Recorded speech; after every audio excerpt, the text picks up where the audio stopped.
All right. Let's do this thing. How's everybody doing today?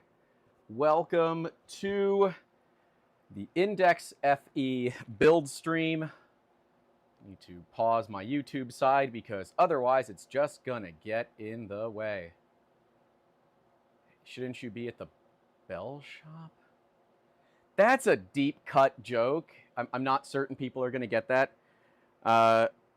Let's just dive into this thing, man. Let's just dive into this freaking thing. All right. So first thing, I have to get this Core 1 Plus out of the box. Bambi2 says pre-recorded stream confirmed. Don't know what you're talking about, boss man. I don't know what you're talking about. But I got a Stream Deck set up now. Here, check it. Like I've got buttons, right? See? Look at that. Buttons that let me do stuff. I have to get this thing out of the box first, then we're going to go move forward with the index upgrade. The index upgrade's sitting up here. So we have to first get this taken apart. It is live. Bambi2 says, don't hurt your back with this box. Oh God. Why are you doing things? Stop it. I make no promises whatsoever. The only promise that I make is we're going to build this son of a gun, and we're going to have a bunch of fun doing it. So let's go ahead and unbox this. This is an INDX FE kit. By the way, this is what happens to the tape after only 24 hours in the sun in Florida. The tape becomes effectively useless.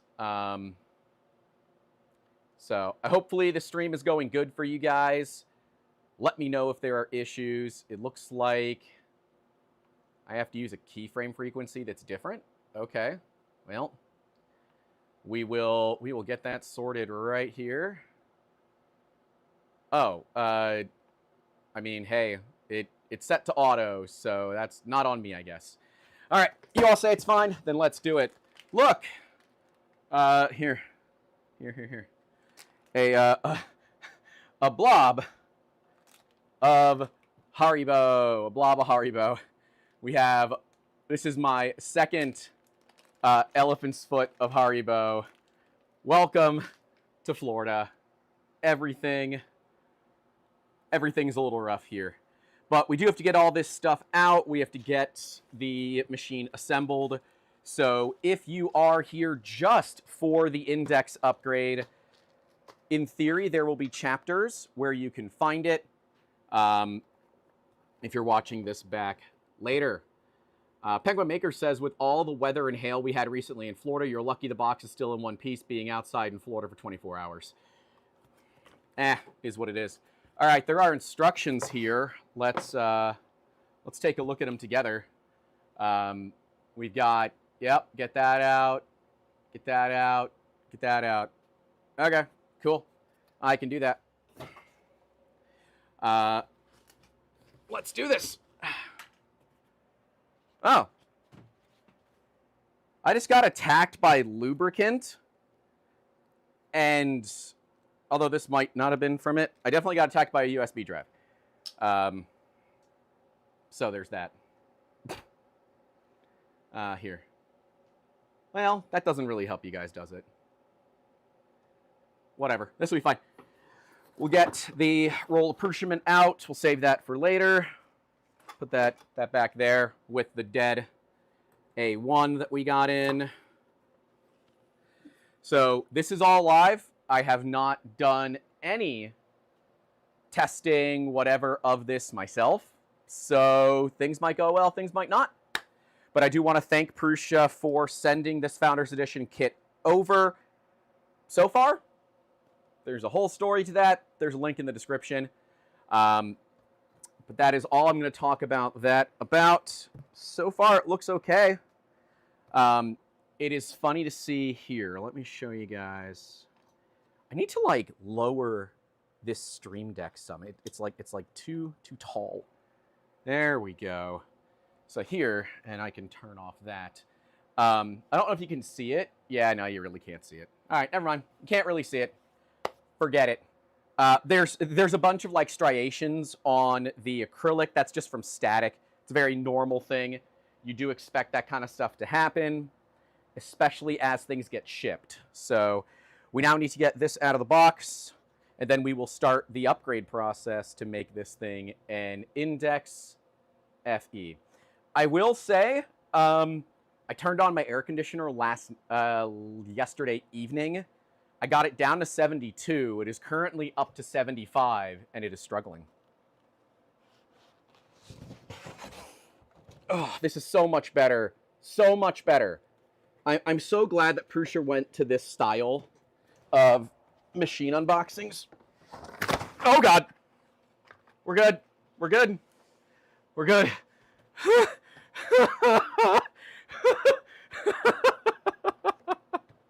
Good thing I was going to put it down on this seat. Oh, if you had a lump of coal in my butt, I would have just made you some diamonds. I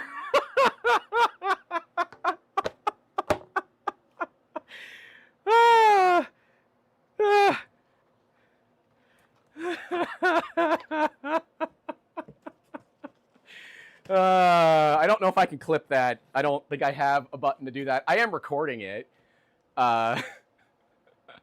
Uncle Jesse moment. No, nothing broke. Nothing broke. Yeah, here, and that's, kids, how Diamondbacks are made. Look, I'm wearing pants. Okay, so, I mean, I guess at this point we just, we'll just go ahead and do that. It did come with, yeah, some stick-on corner pieces. I figure we'll just do those now while it's on its side. Linus moment. Man, honestly, that's so true. That's so freaking true. It's a friggin' Linus moment. Got your brown pants on? I don't know. You guys tell me. That's fine. You know what? Everyone's got to laugh a little bit. And if that is what helps you laugh a little bit today, make sure to leave a like, get subscribed, and all those things. You know, normal things I'm supposed to do. I was going to set a goal to keep ads off on this stream, but YouTube wouldn't let me do it. So do support if that's your kind of thing. And hey, if you appreciate that we're just going to send it, I greatly appreciate you. Let's see here. I'm going to get these ones on. I don't know. So like my original Core 1 was hilariously an early unit, was an early production unit. So it didn't have the feet on the corners. It only had the long feet on the side. Prusa moved away from that. I'm not entirely certain why. I'm assuming it's a stability thing is why they moved away from it. But it's very funny to see the new style. But I do like it. I do like the new style. So now we have to get it onto the table. What are you? Well, you were just sitting in there, so I guess you're somewhat important. You can tell I've done this so many times. The last time I unboxed... Oh, there goes the box. Whatever. The last time that I unboxed a Core 1 was for the public unveil, which was kind of cool.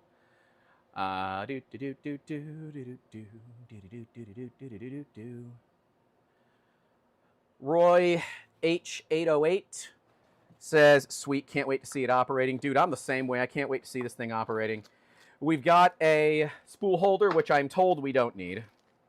Accessories, tools, and the LCD, which honestly I'm not even going to put on right now. I'd rather not have the LCD on this machine while we are working on it. That way we don't really run a risk of hurting it. So, oh, okay. Well, hey, we got Tommy here chiming in saying stability didn't change much, but people really thought it did and wanted the quarter one, so we changed it. You know what? If nothing else, at least Prusa listens to the community. I think there are valid criticisms of every company out there. It is difficult to say that Prusa doesn't listen to the community They historically are the only company that even remotely listens to the community. So kudos and such where that is at. I heard a lot from the the Discord, both our Discord where we have a couple of users that already have it, but also the Prusa and Bontech Discords. By the way, guys, go share. I don't know if it hasn't been shared yet. Go share that over in the Prusa Discord and in the Bontech INDX Discord. Let them know that we're live. But yeah, I did this organizer. This was done on the Snapmaker U1. It's all PETG. So it's a gray PETG and a white PETG. So I can also see what it says. This one is for the Prusa Core 1, but it'll be fine. And like, I pre-prepared for this. I've got a button that brings up the instructions on the screen. Come on. Big thanks to Same Old Shane for helping me set up the Stream Deck, which was more so him making fun of me until I got past my boomer tendencies of I hate having to sign up for things. I do want to point out that I did have a mistake today as I was bringing the boxes into the garage here. One of the boxes hit the television that I use as my blocking monitor. Now that has a very nice scratch on it. That is deep. I don't know how cardboard did that, but that's fine. Yeah, Mollet says, I'm still disappointed the page refused to load for me at all until it was sold out. At least you were at live streaming, buddy. I was streaming the whole damn time. But 'tis part of the deal. Well, it ain't broken, so yep, that's fair. It's like me. It's just a little battered. It's a little tattered, and it ain't broken. We'll stand this bad mamma jamma up here. Woo! She's got some gravity to her. And I'm going to go to that one. So we need to get the inside here fully opened up. Go away. We don't... Oh. Interesting. It's in here twice.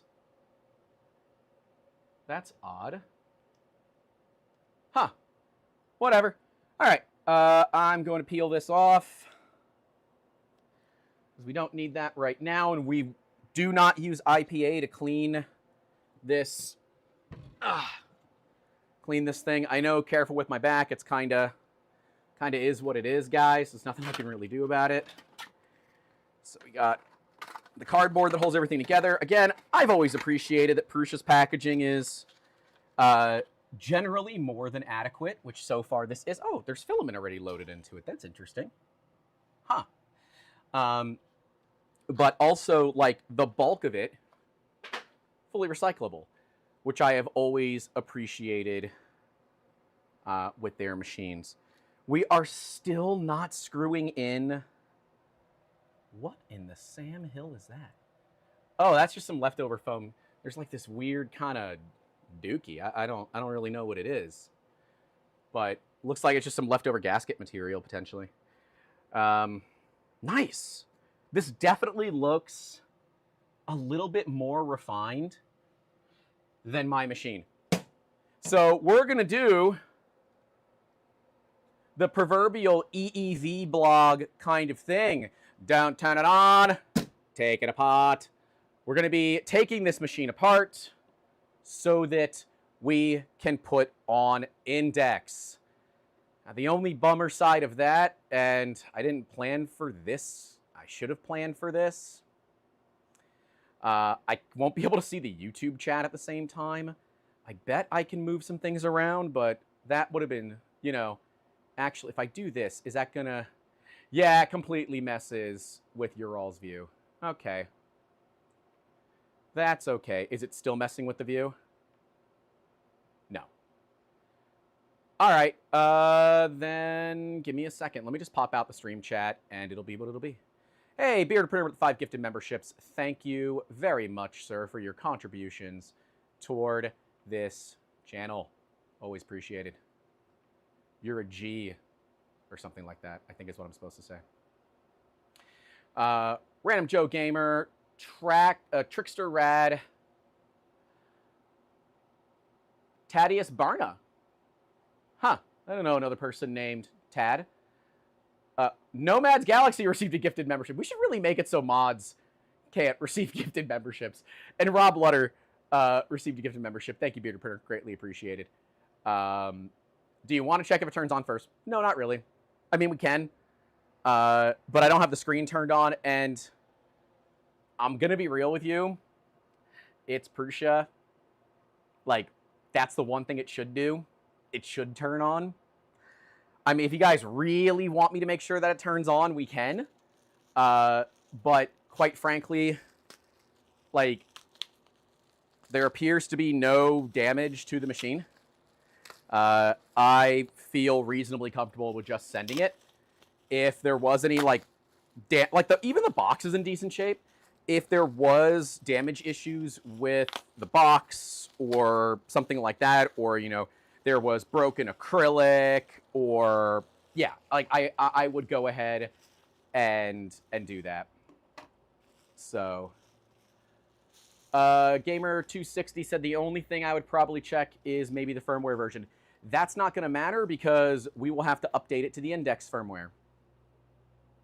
So none of that actually matters because INDX is a totally different firmware from my understanding to it. Nepo's here. Hello, Nepo. How are you doing? I don't know. I'll leave it up to you guys. Give me a yes or a no in chat. Do you want to turn it on before we take it apart? Give me a yes or no in the chat, and then we'll decide. While you're doing that, I'm going to get the INDX box down. We're going to take a look at it together. Ugh. And we are... Do not use IPA on the laser engraver. No, I would never do that. We are going to try to figure out what serial number I have. Oh, that's fair. All right, Karen. Karen made a good point. We should make sure that it runs so that we're not like chasing our tails. Tommy said we don't disassemble the XLCD assembly if he remembers correctly. I will just remove it. The only reason I'm wanting to do that is because I might need to like rotate the machine around, especially to get the shot for you guys. And the last thing I want to do is break the enclosure to the LCD. Ask me how fragile it is. My original Core 1, which does not have the injection molded. This is the injection molded screen. My original Core 1, I broke the printed parts on it because I went to move it. I put a little too much pressure on it, and it just broke the screw right out. Been there, done that, gotten the t-shirt. So I am operating from, you know, let's just go with experience. Experience. For any of those that follow the hellhole that it is here in Florida, we are expected to hit a high of almost 40 degrees Celsius, so that should be fun. And that is in the shade. In the sun, we are expecting 45 to 47 Celsius. So my uninsulated garage, wish me the best of luck. If you see me start to sweat, I am not only nervous about this stream, because a lot of you know why I'm nervous about this stream, but I am also very hot. And not, like, attractive. I'm just warm. Oh, God. Oh, right. I forgot that I bought a rapier.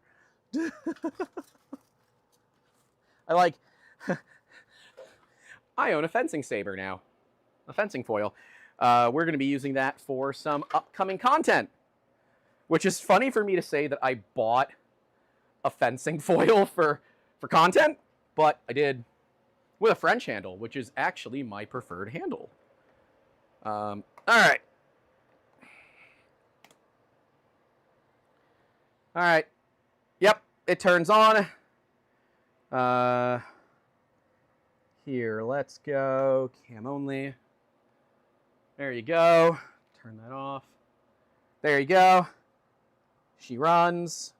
So I am okay now turning it back off and starting the build.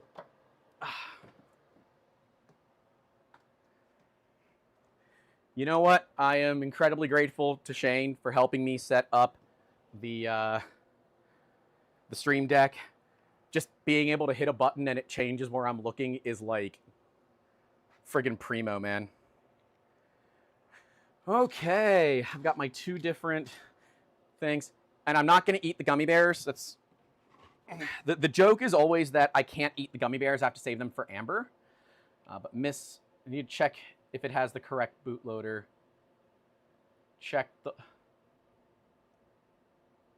You need a portable AC. I do have one. I have a 14,000 BTU portable dual hose AC.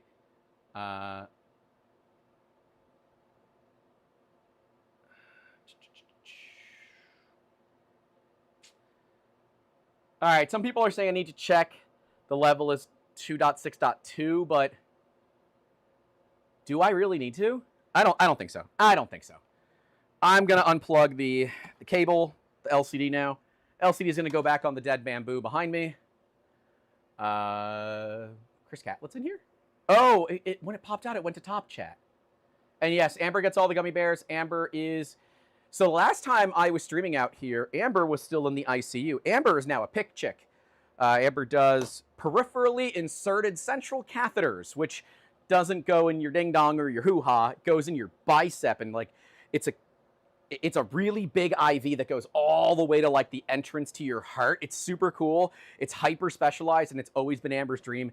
And I couldn't be more proud of her for achieving that dream and getting that job. Amber says, eat them. Amber, there isn't a them, okay? All right, Amber, here, look. Okay, there isn't a them. It's just gummy. It is the elephant's foot of Haribo. But I kind of expected that. But yes, Amber is in the chat, so make sure that you congratulate Amber. She's probably taking a lunch or something like that right now. Make sure that you congratulate her on this new job. I couldn't be more proud of her. It is her dream job, and it is working out so well. She said, eat it. Tarsman says, chicken butt. Got him. Did I say, guess what? I'm so confused. Alrighty. So I will, I will say I did open it already, but I opened it at the bottom thinking, oh, maybe the serial number is on this, so I could see it. And since it's the bottom, I could just like close it up, flip it over, and then open it again. But I didn't do that. So, yeah. Spice King says, do check the firmware. 6.5.3 is the minimum for the INDX bootloader. We will just update that when this is all done. I'm not too worried about that right now. We can put a new bootloader on it when we are done. Amber says, thanks everyone who says video game skills wouldn't come in handy later in life with ultrasound skills. Yeah, she does like ultrasound IVs and like verifies where it is inside. It's so freaking cool. If you are even a bit squeamish, do not Google what a PICC line install looks like. But if you aren't squeamish and you like that kind of thing, you can go ahead and search for it. Look at that. You can see I'm already shimmering. Am I a vampire in Twilight? No, I'm not. I'm just overweight and sweaty. Yes, I did bring water. I brought water. Amber got me this water bottle. She got me a new water bottle.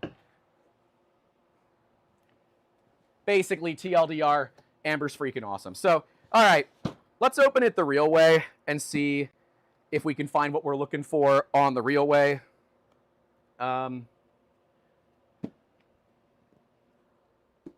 This is my garage. Like, there's got to be duct tape somewhere. I see literal duct tape. So I guess I'll just use actual duct tape.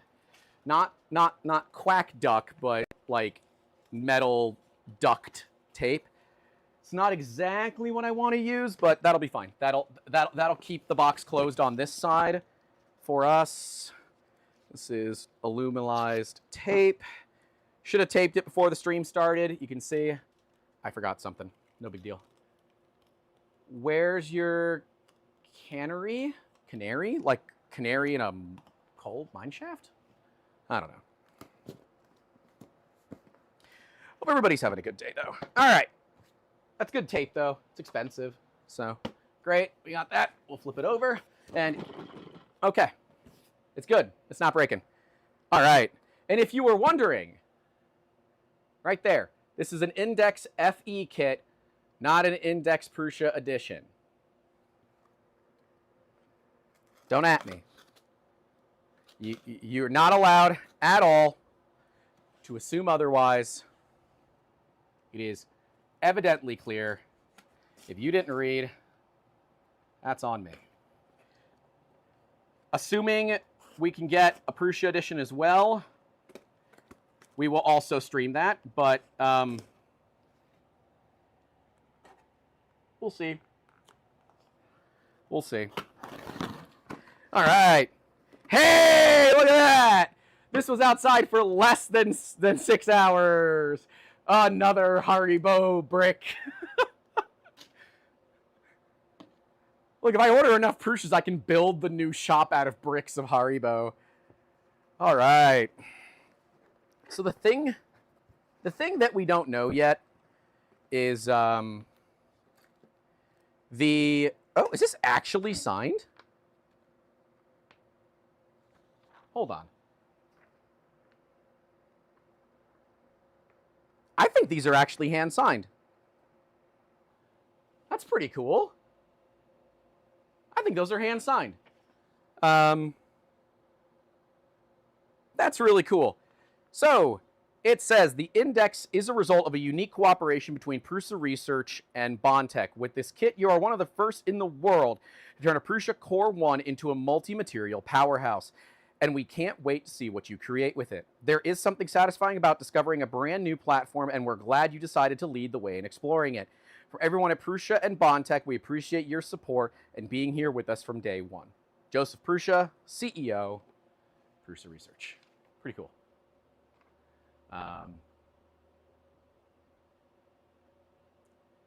One for Prusa isn't signed. Okay. It looks like it might be. I don't know. Looks like it might be. I'm very curious as to what serial number this is. I know the Discords are keeping track of the serial numbers, so they can figure out like who's got what. And I guess there's probably not a shirt in here in theory. Filament sensors. There's your injection molded top hat. Good Lord. Oh, you know what? That's not injection molded. That is vacuum formed. That is vacuum formed. That's, you know what? Good job. I'm not a huge fan of the fact that it's so big, but like I also understand like what else were you gonna do? The one from Bondtech is hand signed though. Haynes 2442 is. What's my number? 813-803-4973, but that's the number of the shop. You gotta take me on a date or something to get my number. Gosh.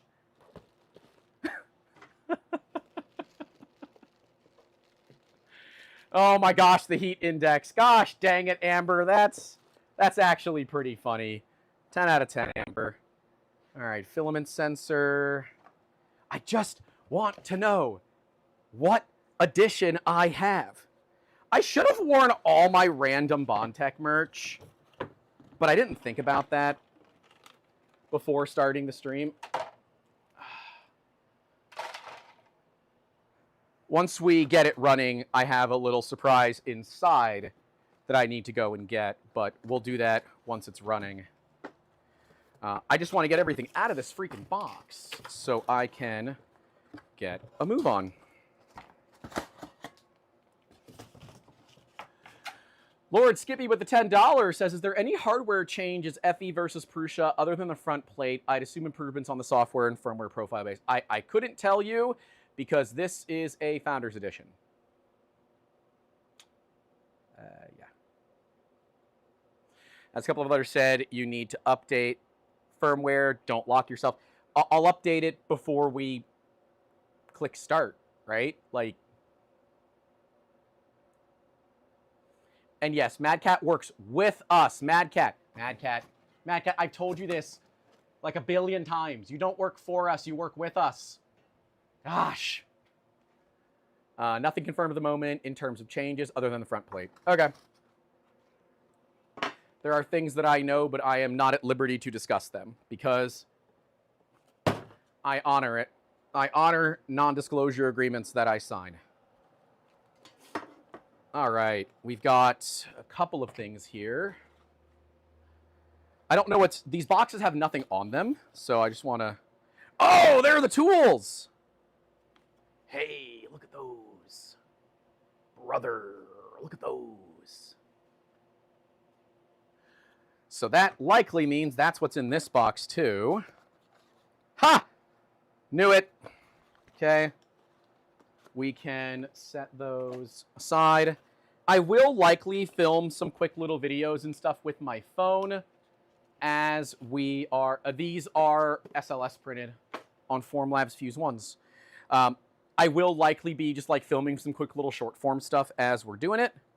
So, deal with it. Oh, okay, that's the extruder. Is there anything else in here other than the extruder? No, that's just the extruder. Okay. Wonderful. So... Oh god, that almost fell. I'm good. I didn't die. Where is... I want to know the serial number. I want to know what number I got. And I know that sounds really stupid, but I'm like... reasonably... God, this is not... That kind of sucks. Would have liked if the box didn't just fall apart, but... Well, it does just fall apart. Where is the serial plate? Wow, there are a lot of injection molded parts in it. If anyone's got an FE kit, let me know where the serial plate should be. I would like to find it before we start so we have an idea. This could be a long stream. My intention is to do it all in one stream. If we succeed, we succeed. If we don't, I'll be back tomorrow.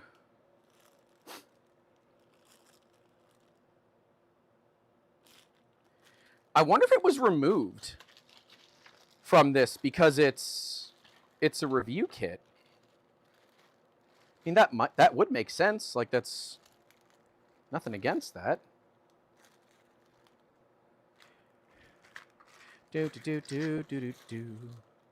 Come on, I can't be the only one that wants to know the serial number, right? Like, I physically can't be the only one.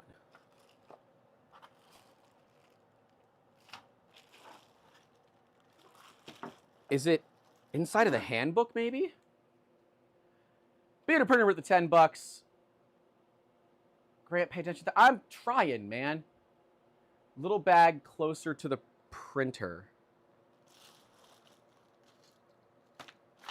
There's a lot of bags close to the printer right now. I was gonna see if it was maybe in here. Oh no, this is what came with the Core 1. That has nothing to do with Index. By the door. Well, that's the flash drive. That is the dock fan.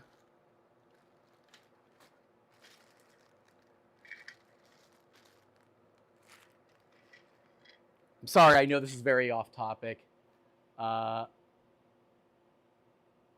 There is not a black Bondtech paper in mine. So, yes. Should have been with the letter. I didn't get one. Yeah. Okay. So, I will have to get someone to upload a really good picture of their serial number. And what we will do is we will just do 4 X's on the serial number. And, yeah. There was not a black Bondtech paper at the top of the box. All I had was this. All I had was the Prusa one. am I really getting screamed at a lot for the firmware? Between the keyboard and the door. That's my USB drive. There's nothing else here. Yeah, this is the USB that came with the Core 1.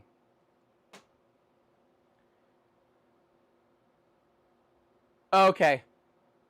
Joka says, if I don't have a t-shirt, I don't have cereal. Okay, I don't have a t-shirt. I'll ask for one when everything's done. All right, fine. I'm getting yelled at for the firmware.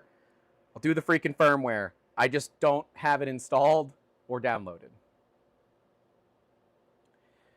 Yes, if someone can get me a photo of theirs, that would be awesome, so I can make a funny one or something like that for myself as a bit of a joke, because that would just be fun. All right, let's update firmware first then, since I'm getting yelled at multiple times just to get this done. Those of you that are connected with me on WhatsApp and Discord and all that, if I'm doing something wrong and I don't see the chat, because it is difficult to kind of keep everything at bay, freaking call me or text me or something. In theory, I should see it. I just need to delete some notifications here. So let's go to webcam. All right.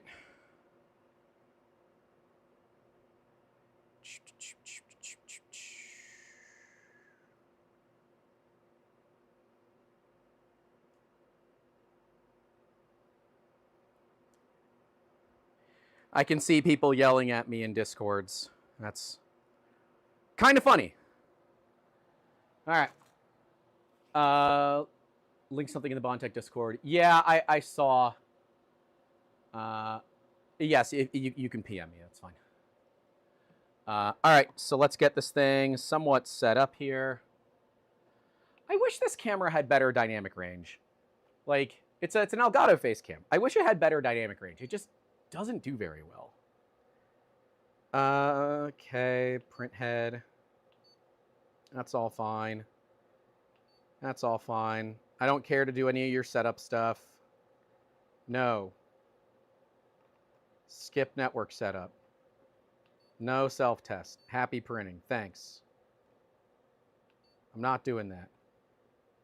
Info. Printer stat. Nope, missed it. Version info. Firmware 6.4.0. So we will need to adjust that. I don't think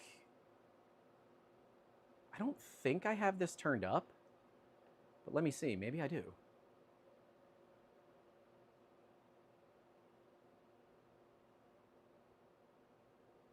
Yeah, I don't have anything on this camera turned up. This is just how the camera looks. All right, I guess I will need to go to Prusa's website and download all of that. So I guess we'll pull that up and we'll grab that. So Prusa firmware. Sure. Grab that. Can you guys still see this? I don't know if you can see that. Oh, yeah, you can. Sweet. Okay, 6.6. I mean, I guess I'll just install 6.6.2, right? I mean, should I just install 6.6.2? You can't see everything. I'm just debating. Okay, Krista Zhang said, the reason everyone was screaming, we don't want you to have to uninstall INDX for an INDX build. Okay. Well, here's what I'm going to do. I'm going to download that. I'm going to download that.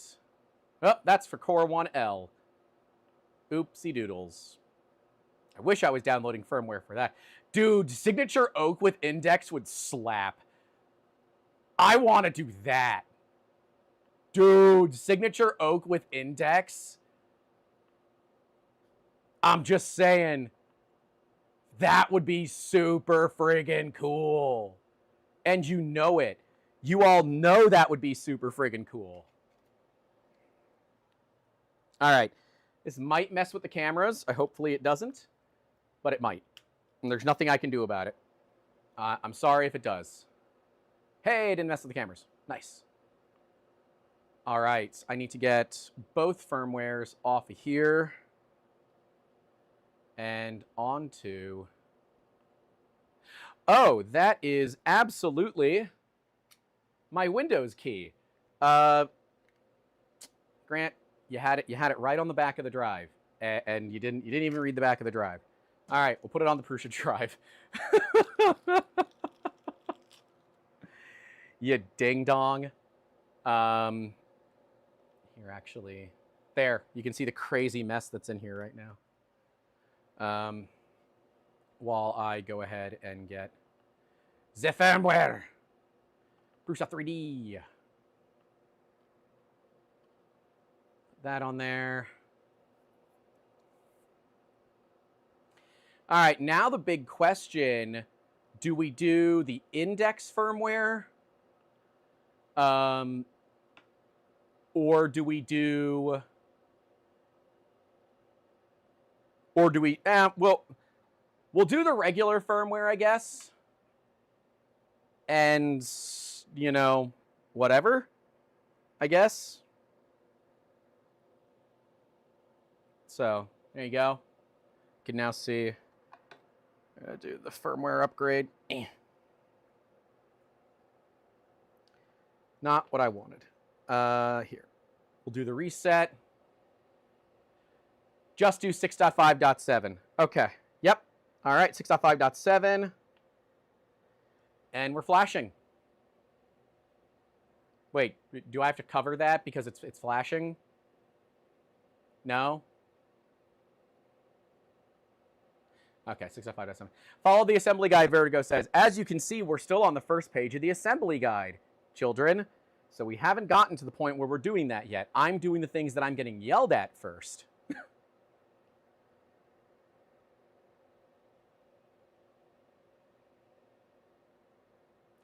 But that's fine. We'll get this done.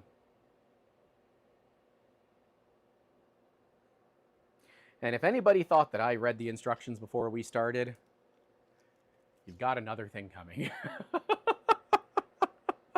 I did not do that. I believe step 2 says flash firmware, so you're good. Well, see, there you go. There you go. Nepo's got to go. Thank you for hanging out. Good lass. We will see you in the Discord. Available at the $10 tier and higher. Step 2, install Calico. No,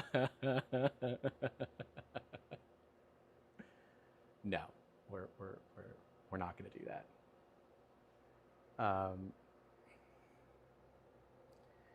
All right, it's in theory. I was going to say it's in theory going to work just fine.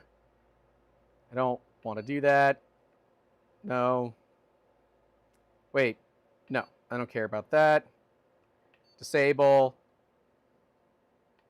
We're not going to do that. Great. There, 6.5.7. Now, we're good to move on. So, all right, let me shut it off. Let me pull the power cord. All right.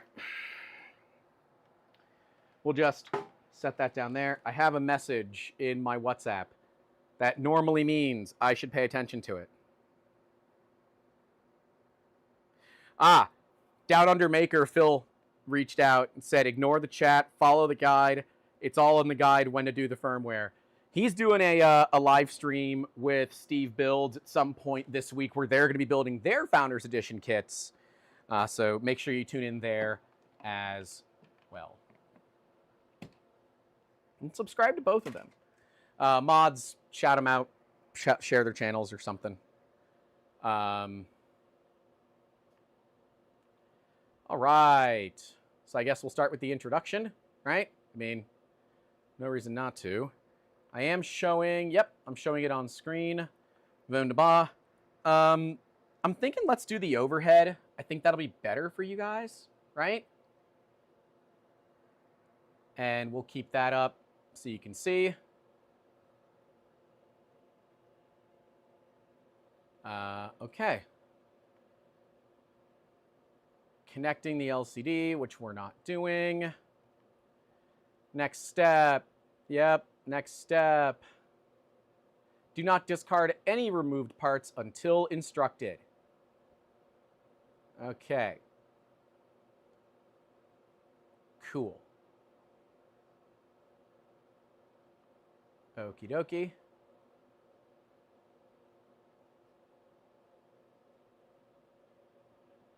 Cool. We're going to need that T10 screwdriver, which I happen to have right now. I have them laying around. You don't know me.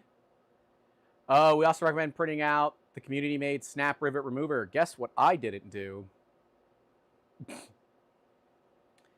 You can download the cheat sheet with one-to-one fastener drawings. Ah. Well, we didn't do that. We didn't do that. Yep, spare bags. Yep. Printed parts versioning. Yeah, it's fine. Yeah, comments. Yeah, okay. All right, printed parts are very precise. There still might be tolerancing. Yeah, I'm used to that stuff. Make the nut fit. Yeah. ESD bags to the electronics.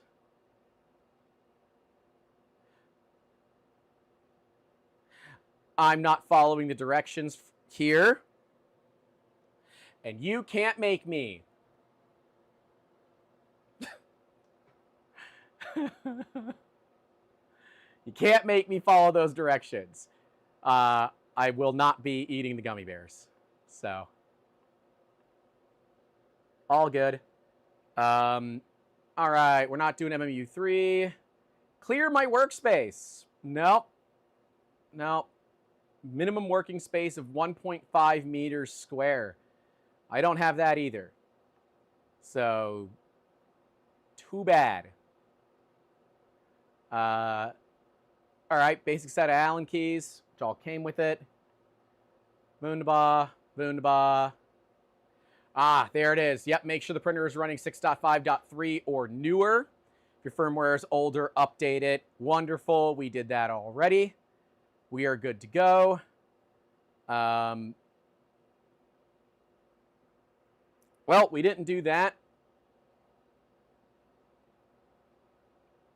Oh well. 200 millimeters is fine. I'll have to move it up manually. I'm not going to worry about it. Make sure there's no filament loaded in the printer. There is filament loaded in the printer. Son of a gun. Well, hold on. Let me see. Nope, it's fully loaded. All right. We are going to... At this point, we might as well just plug it back in. Now, I guess I'll move the build plate too. I'll just do it all at once. So, if you do get a machine... Oh, come on. It's like USB. I tried both ways and it didn't work. There it goes. Ah. All right. It's like USB. Of course I had it wrong. There isn't a way to do it right. You know what I mean? There just isn't a way to do it right. All right. So for right now, we will... Right. We don't have the screen plugged in. I took the screen off. I put the screen back on. This is the most amount of times the screen has ever been put on and removed from a Prusa printer. I guess at this point we might as well just leave it on. I don't want to because I'm afraid of hurting it, but at this point I've needed to do it so much. If we break it, we'll print it. It is what it is. All right. I never said I was going to do it right. I just said I was going to do it. Okay.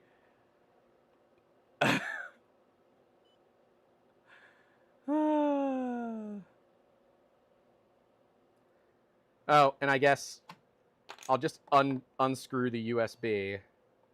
We're not doing calibrations. Leave me alone. No. Filament. Unload. I'm assuming it's PETG.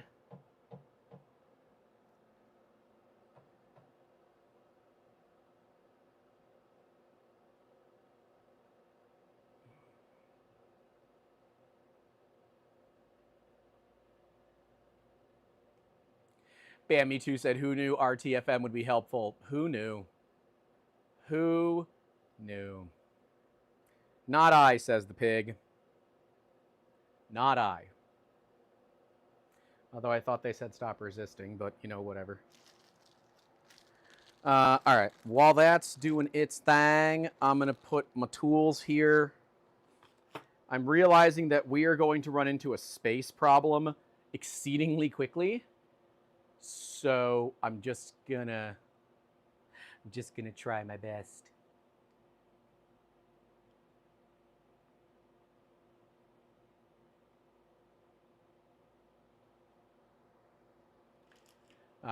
Vic Rael is asking what my plaque number is. I actually didn't get one. So no plaque. No plaque for you. No plaque. There's no shirt, no plaque. Which, totally acceptable.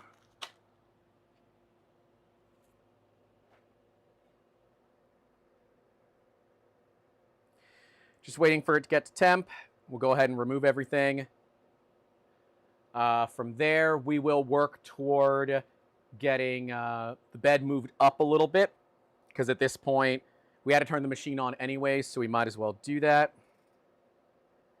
I don't know why I'm like showing that, because like ultimately you guys would rather just probably see me. Come on, let it go. It's like talking to the cat when she's got something in her mouth that she just shouldn't have. Come on, let it go. All right. We're going to return. We're going to go to preheat. We're just going to hit cool down, just so we don't have to deal with that right now. We're going to move the axis here. Z. We'll do that. It's not like ideal, but it's up a little bit so I can just get my hand under it at this point. Okay, someone says I don't need to remove the filament. Well, I did.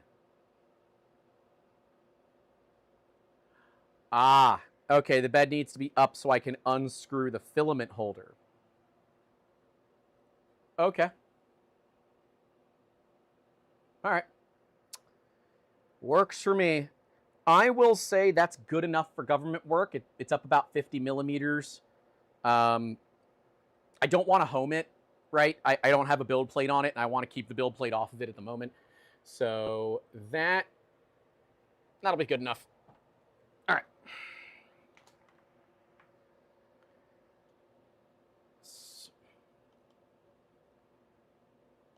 I love how that's the same thing. I should just turn this off on here, right? Yeah.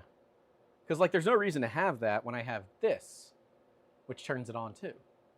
Yeah. So dumb. All right. I guess it's time to get cracking, right? I mean...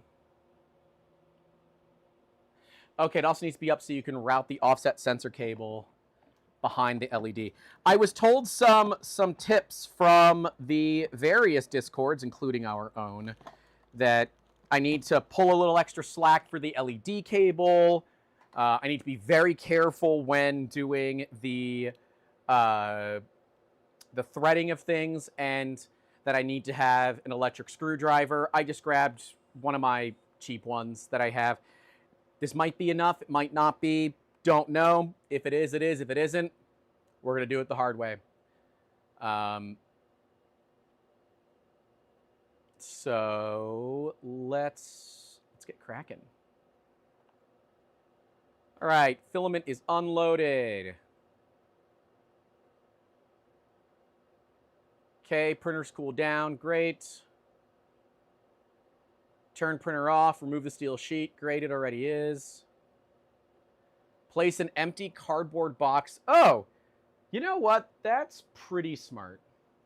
I don't have an empty one, but I have a full one. So we will just use the full one. I think that will be fine. It should be fine.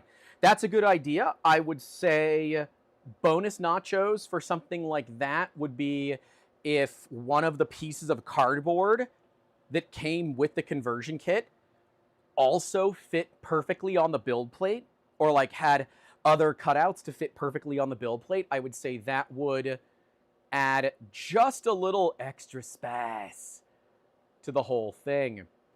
Mike C8101 asks if Prusa ever sorted out the power/UPS issue. It's like 85% sorted, but all the devs were pulled for INDX, so I have to wait until the devs are back running from INDX to be able to work with them on that. Jose Ferreria says hi as well. All right. We are going to keep moving. I should really get a second monitor out here. This doesn't have a camera, does it? No. Great. Don't discard. You said that like 3 times. Well, that's interesting. The photo's incorrect, I think. Yeah. It is. Or I lost one? Okay. No, I actually think the photo's wrong. So we can look at this together. So here, let me do that. Ah, you can't see that, so fine. We'll go to the webcam. We'll do cam only. Look at that. Oh, all right, fine. You're not going to go high enough? Fine, we can do it this way. So in the instructions, it says that something should be there and nothing should be there. That is incorrect. That is reversed. Same thing here. It's reversed. Oh, actually, every one of them is reversed. I think that photo is just backwards. It's kind of obvious what they're asking you to do, so like, it's not that big of a deal. It's just a matter of like, you know, hey, if I'm going to be here and I'm going to try to help, then I might as well help, right? Is that placing okay for you guys? Let me know what you think. So we got to take this off. I don't have the printed tool, but I do have one of these spatulas. This should get the rivet out. It says don't damage the acrylic, but I don't have to worry about that too much because I didn't take the clear covering off of it, like the clear stuff off of it. So I've got my little tray of goodies over here. I am taking every one of these ridiculous spool holders and I am putting them back there because they're just in the way right now. But yeah, I have my little tray of goodies here, and I'm putting all the nylon rivets into that. So a spatula would be fine. I would recommend, I mean, obviously the community-based one is probably what you want to print. But as you can tell, somebody, me, did not read the instructions before starting. You know, the worst part was I even told my Discord I was going to do it. I didn't do it. I didn't do it. But I'm also the type of person that doesn't like to peel the panels anyways. So, like, it's protection. Right? Ooh, that one didn't come all the way out. Come on. What do you guys... I think the nylon rivets are kind of like a means to an end, if you will. It's not exactly what I wish they did.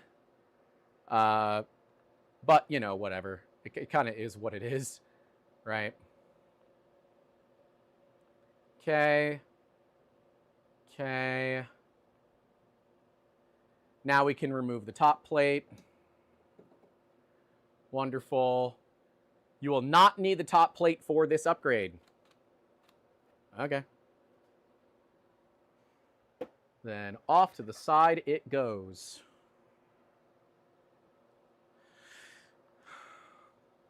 All right, using an Allen key, remove these two from the top. I will get the right size out of this kit. And that's what we will use for the rest of the build.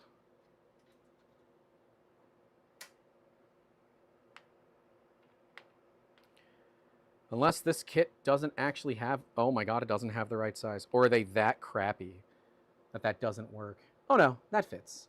Okay. I'm just stupid. We already knew that, though. Okay. Wonderful. We're going to get this stuff off. So these are M3x4 screws from the top. I can definitely see how this little organizer would be hella valuable.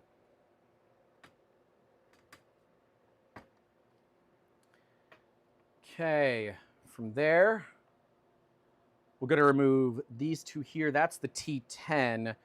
I'll just do that by hand, no big deal.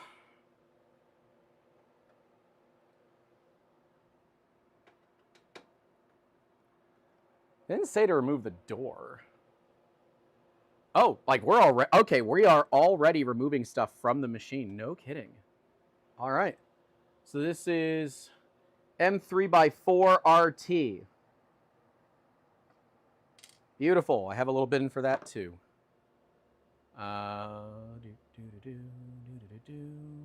Jeez, come on. Just make sure you guys are like able to see everything here.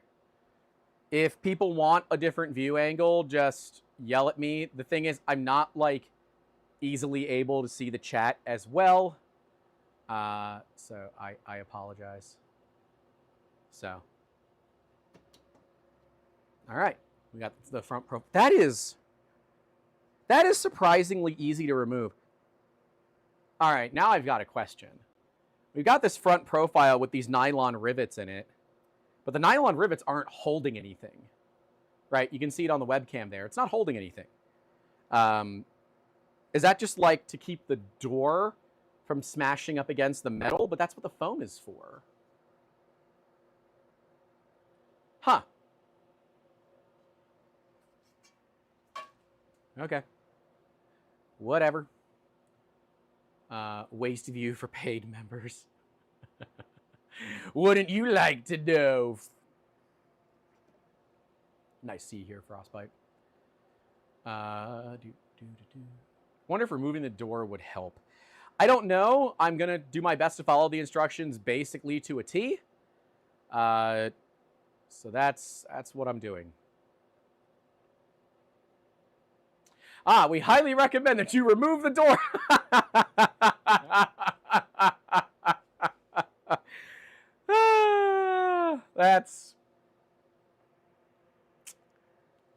That's funny. Oh, I wonder if it will help to take the door off. Hey, we highly recommend that you remove the door. That's too funny. That's too funny. Loosen the two M3. What? Oh, 2 in each hinge. Okay. M3x5 RT.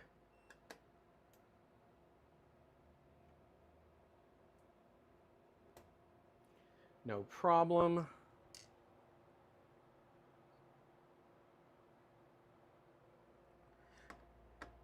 I'll get these off.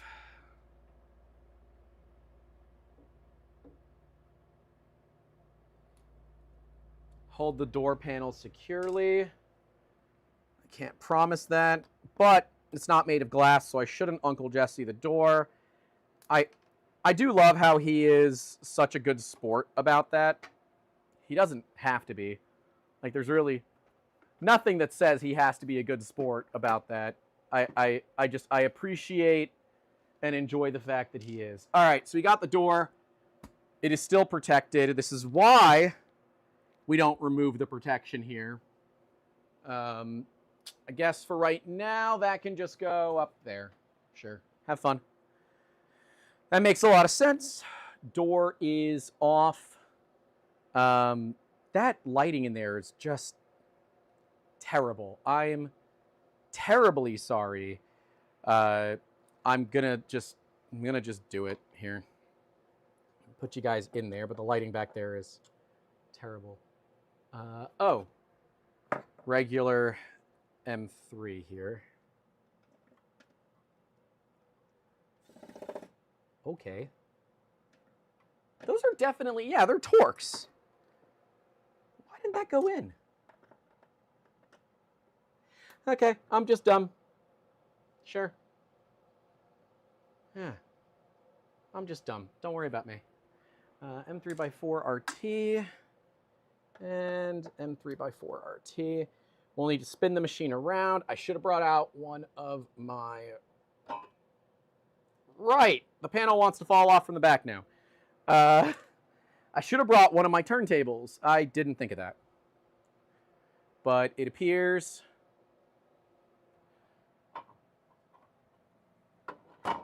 Okay, well, I got it off.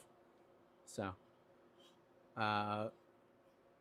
they're not really hooks. I would say they're locating tabs, but that is done. Oh, we're like doing, I guess that makes sense that we're doing like heavy electronic work on the machine.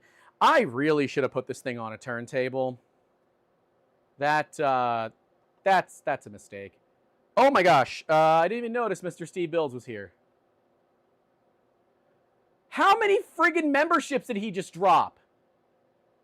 Steve, 50 memberships. 50. Bro.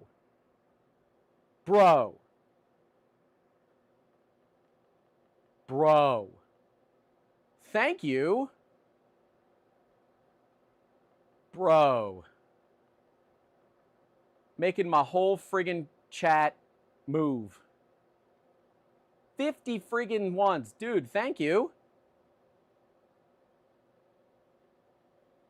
And no,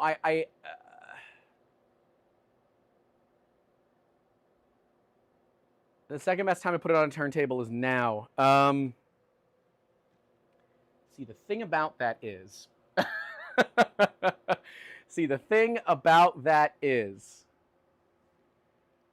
the only one I have is made for people out here.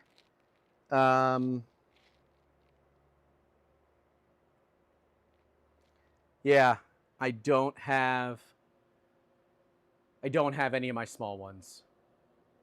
Look at your damn messages. I only have one screen, guys. I only have one screen.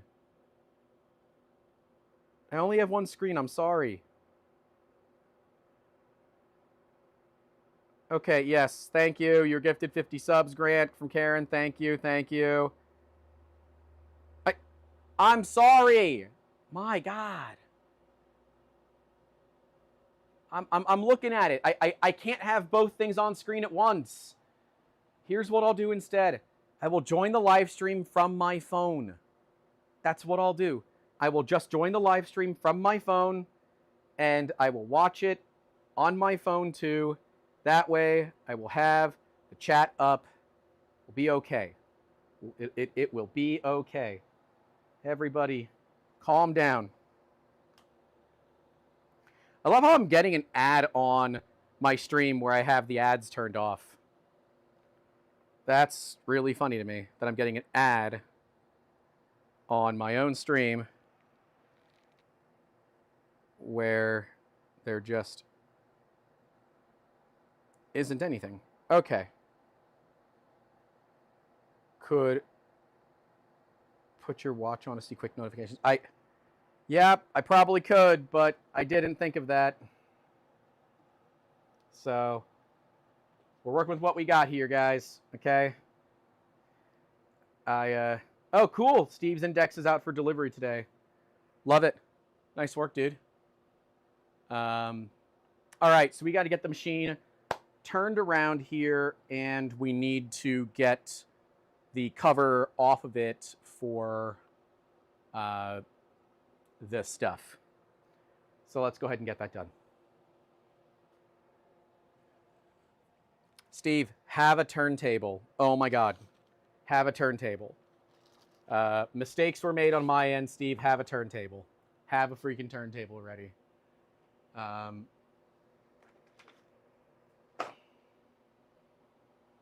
What if I put it on a spool of filament? Like, that's kind of like a turntable. You know what? That'll probably work. That'll probably work. Because the bottom panel on the machine is metal. I have this old roll of Polyterra that, like...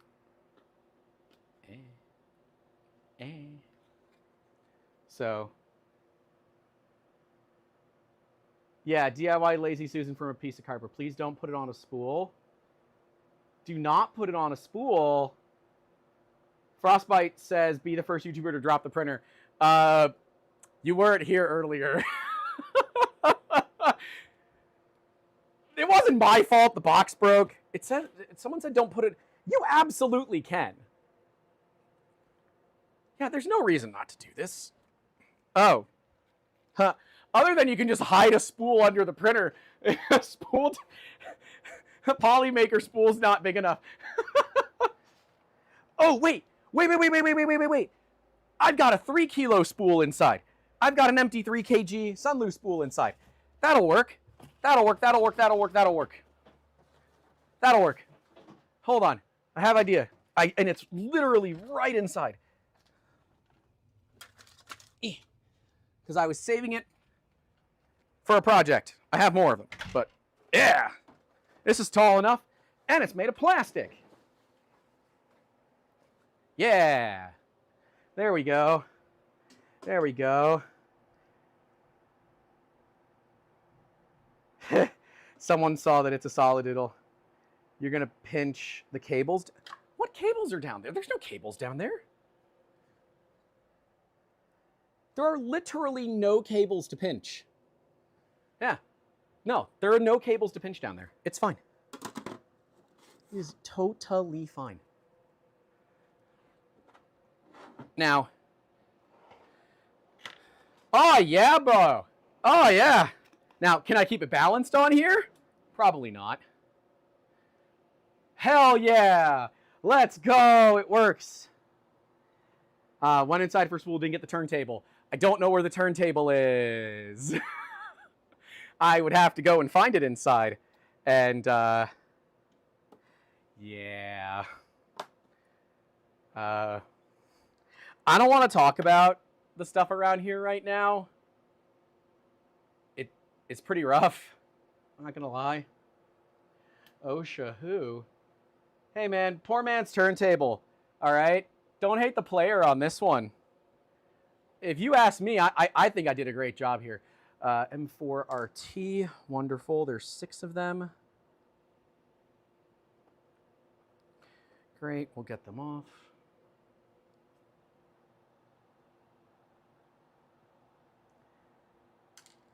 Hey, mods, let's get rid of any political chat, please, and thank you.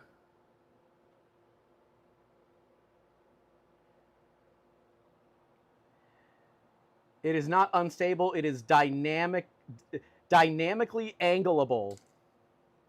Yes, we didn't steal something. It was a tactical acquisition. Yes, yes. Same vibe. Same vibe. Chuck Deeper said, I'm glad someone is streaming this how-to guide for Index.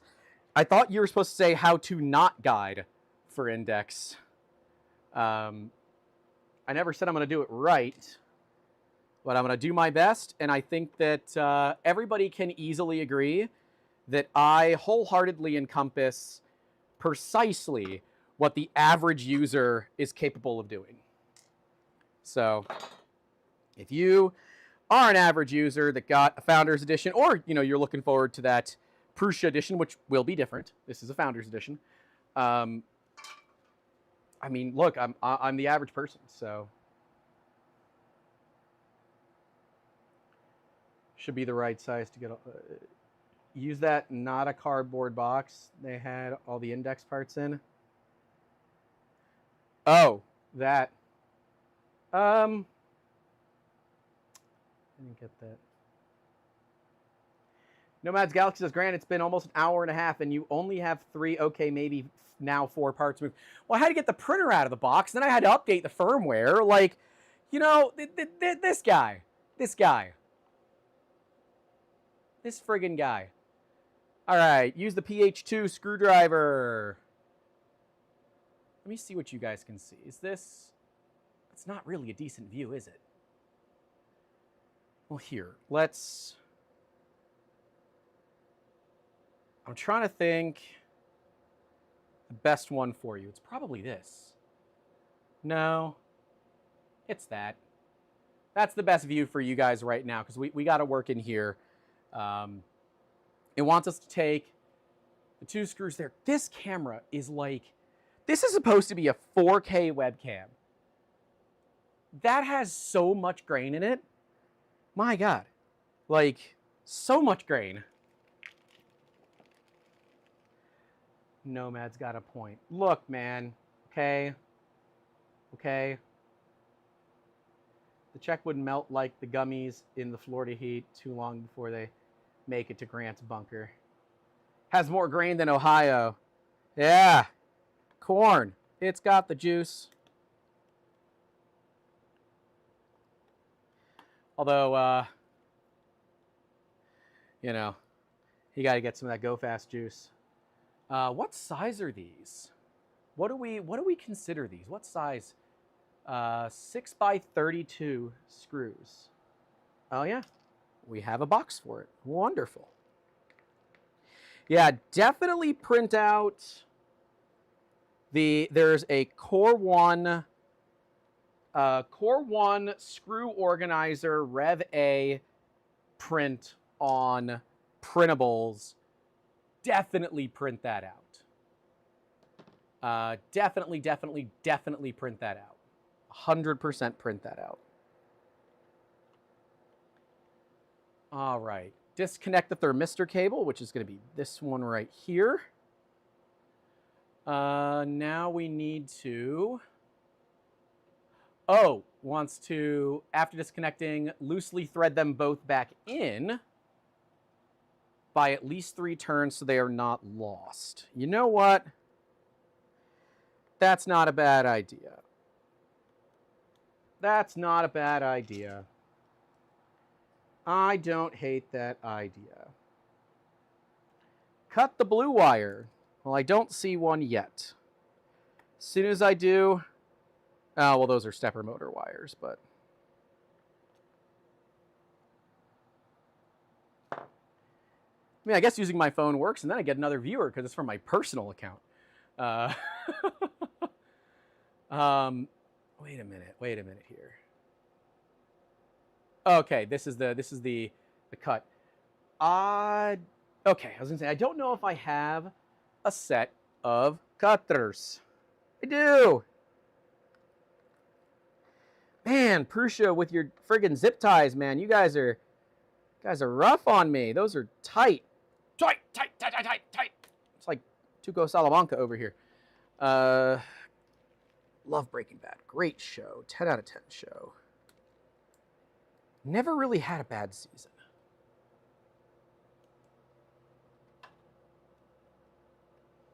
New video idea. 3D printing community. We need to talk about Nomad's Galaxy. Honestly, so not wrong. No. Anthony, a.k.a. Nomad's Galaxy, is a great guy. I love him dearly as a friend. I am blinking like 6 times, though. You know. I didn't cut any wires. Let's go. Let's go. Didn't cut any wires. All right. We got to take... This cable here needs to come out. Great. And... You are orange, green? I don't know. Do that. Okay. That is out. Then the one down here at the end also needs to come out.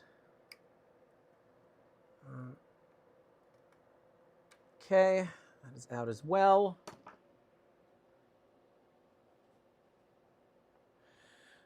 Okay, we now need to route the disconnected cables out of the machine. Great. So we will get that done.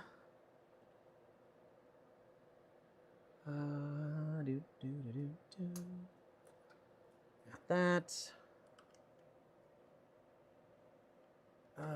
Where do you come out? Oh, you go out. Oh no, you come out here. Okay. All right. Routing disconnected. Oh, we have to route this one up and out too. It's like the 24-pin power supply on a computer, man. You got to route all of this up and out. Oop. The grommet's trying to come out. We don't want that.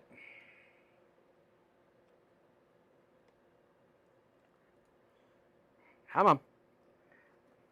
I know it said if you feel any resistance, be careful, but it's a... do I need to spin on it? Come on, like this is...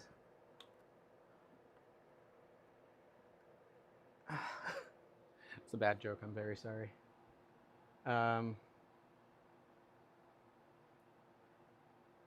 Yeah, I'm not trying to push them all through. I just have this last one. Every time that ribbon cable is jostled, I get flashbacks. It's great. Are we using a buddy cam for the stream? No, this is an Elgato Facecam 4K. It's just really dark. I can turn on more lights, I guess. Does that help? Oh, yeah, that helps a lot, actually.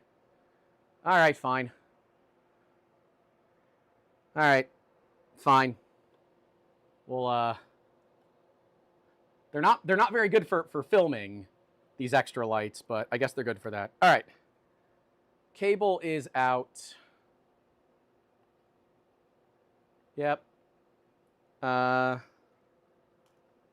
said to cut a zip tie. Ah, yes, this zip tie right here. Okay. Oh, we're like...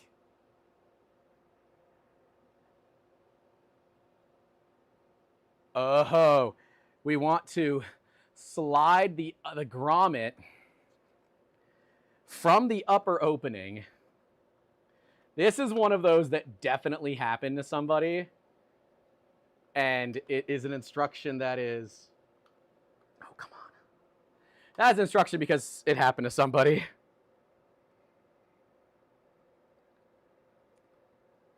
Okay, it's definitely going to fall in. I need a pair of needle nose.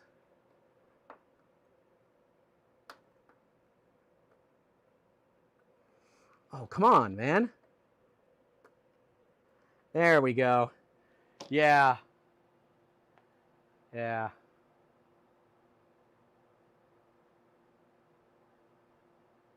Prusa use more zip ties and screws. I mean, this is really just for cable management. Like, I'm not really too upset about that. I don't really have an issue with all of that. So it's kind of like it is what it is to me. I don't know. Does it really upset you guys that much? Doesn't upset me.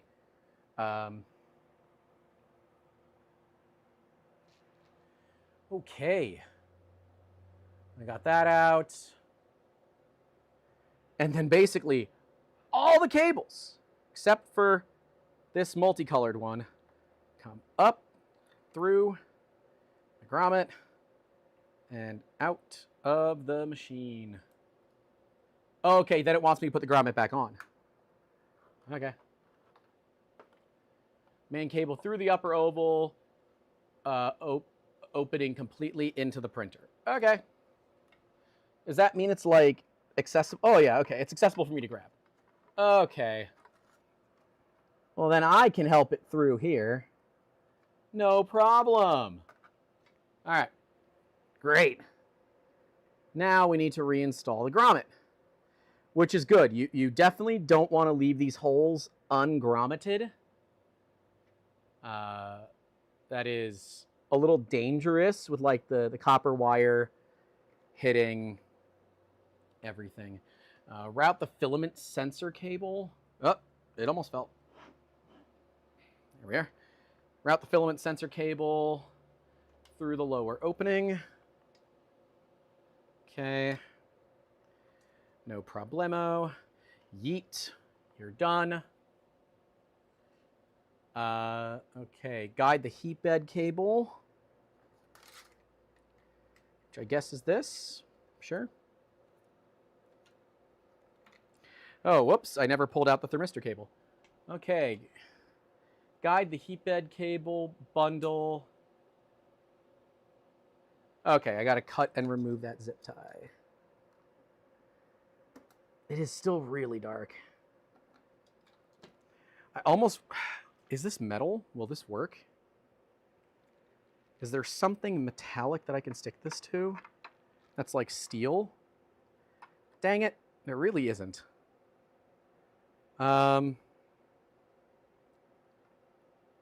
Wait a minute. Wait a minute. I got to find some tape.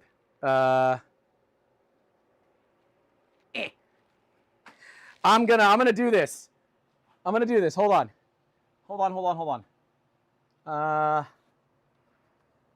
I need to find like some non-permanent tape. That'll work. I like chicken's tape. I wish I had some gaff tape, but I don't. All right. Fresh spool of Elect Chicken's tape. We're gonna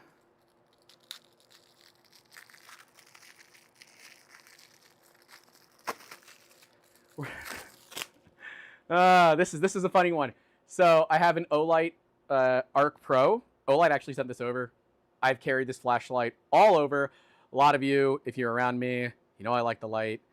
Flood, spot, and then UV, which is super cool because you never know what around you is actually UV. And I know I'm not the only goober that like really likes to, you know, check if things are UV. That, and you know, you can find spicy stuff at thrift stores. So, yes, those are the flush cutters I have out here. All right, sue me. I am definitely not electrical taping my Olight Arc Pro to the Elgato face cam so that we have extra light. Definitely not doing that. Definitely not doing that. You know what? Honestly. Oh, that's going to be sticky. Well, look, man. It's waterproof. I know it's going to be a little sticky. It is what it is. It's for the stream. All right. All right, I got you guys. All right. Look at that. You've got a light attached to you. You got a headlight mod. Ha-ha. You got a headlight mod now. So now the quality of the stream should be better because you have a headlight attached to you. And the battery should last for 14 days, according to Olight. 14 days. All right. Leave all loosened cables freely inside the printer. You'll return to them later. All right. So guide the heat bed cable bundle into the printer.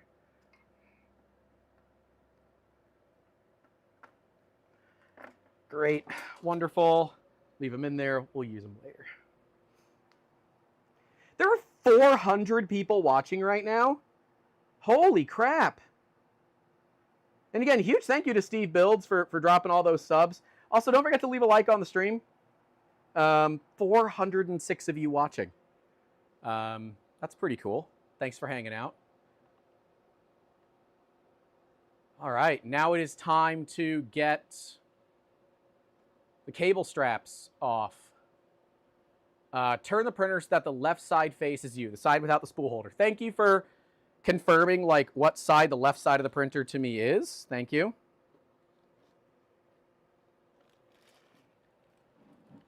I don't know which way I have to move it.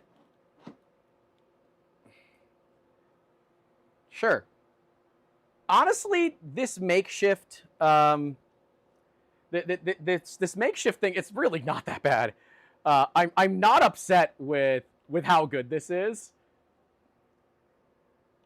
I'm like mildly upset with how good this is, right? Do you understand? You know, it's like, it's not bad. But no, it's not good. Be quiet. It's fine. You need a flashlight to last 14 days at this pace. You all are so mean to me. I think you found the Monday nobody wants to work time slot to stream in. Hey, I'll take it. You nearly tipped the printer over multiple times. Here, how much does this bother you? Nomad. How much does this really bother you? I hope it does. I sincerely hope that it does. Love you, buddy.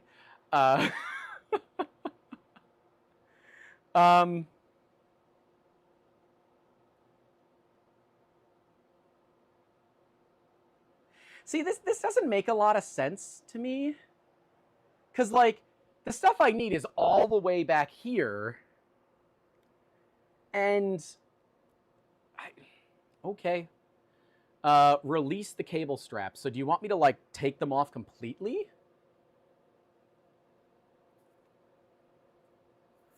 I mean, I'll loosen them.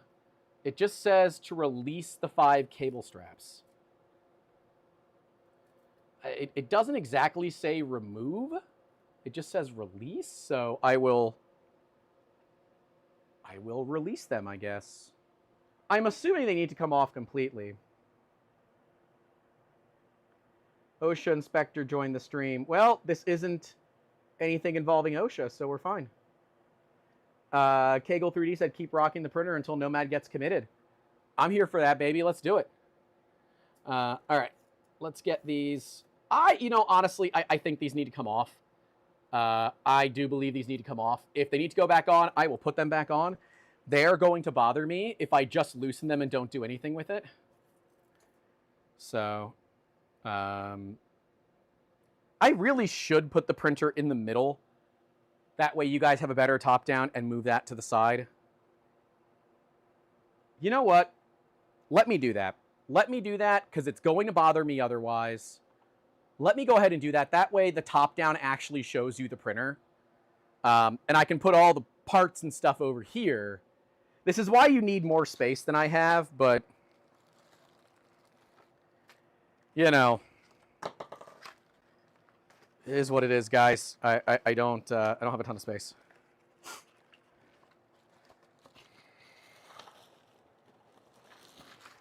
Careful, Patrick. Right. Now, I got to really give Anthony up. There. I got to really give him something to worry about. Slide it across the table. Here, you can see the rest of my garage. Congratulations. All right. Here we go.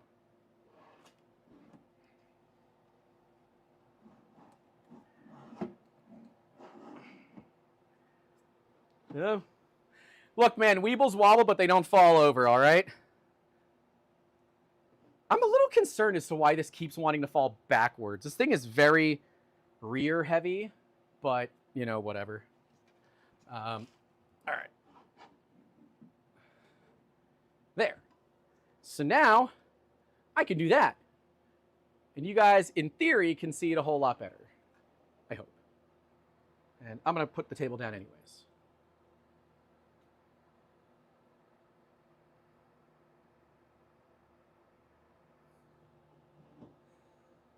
Okay, good enough.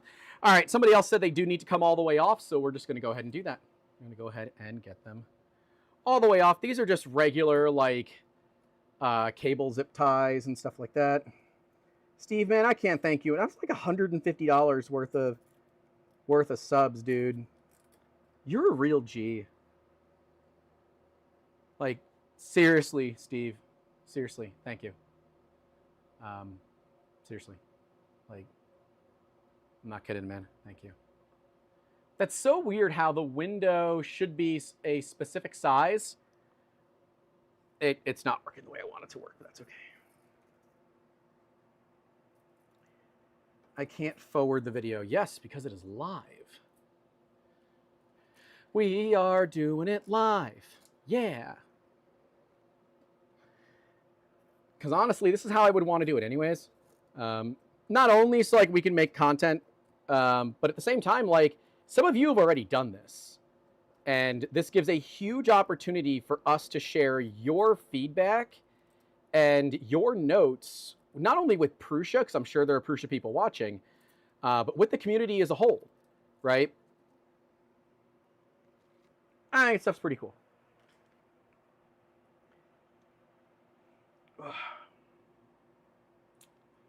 I should have worn a back brace. I didn't.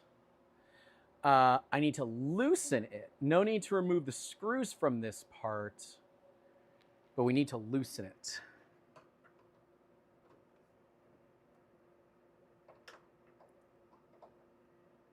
Okay. It is loosened. Yeah, loosened. Okay. Great. We can now move on. I guess since we're not using the webcam, I can turn off your little light for the webcam. You know, it's what you need to do sometimes. I just need to make sure. Okay, the instructions are still up there for you guys. Great. All right, move on to the left side of the Nextruder. Let me make sure that you have a good shot of that. You don't! Oh no. Honey bunny, you don't. Then you know what?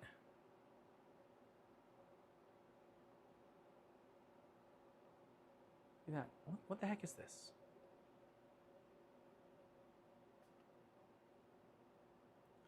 Are there two Prusa windows? There are. Aha.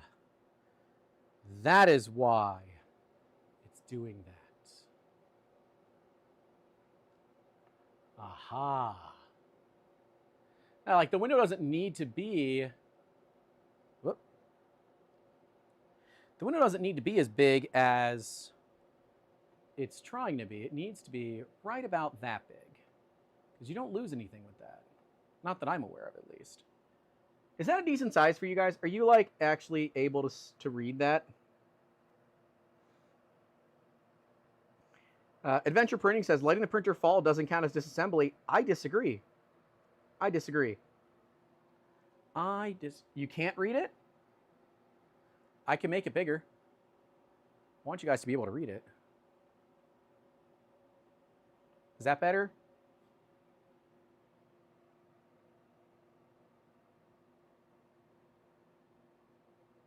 I don't know. I guess I can use my phone to see if it's readable.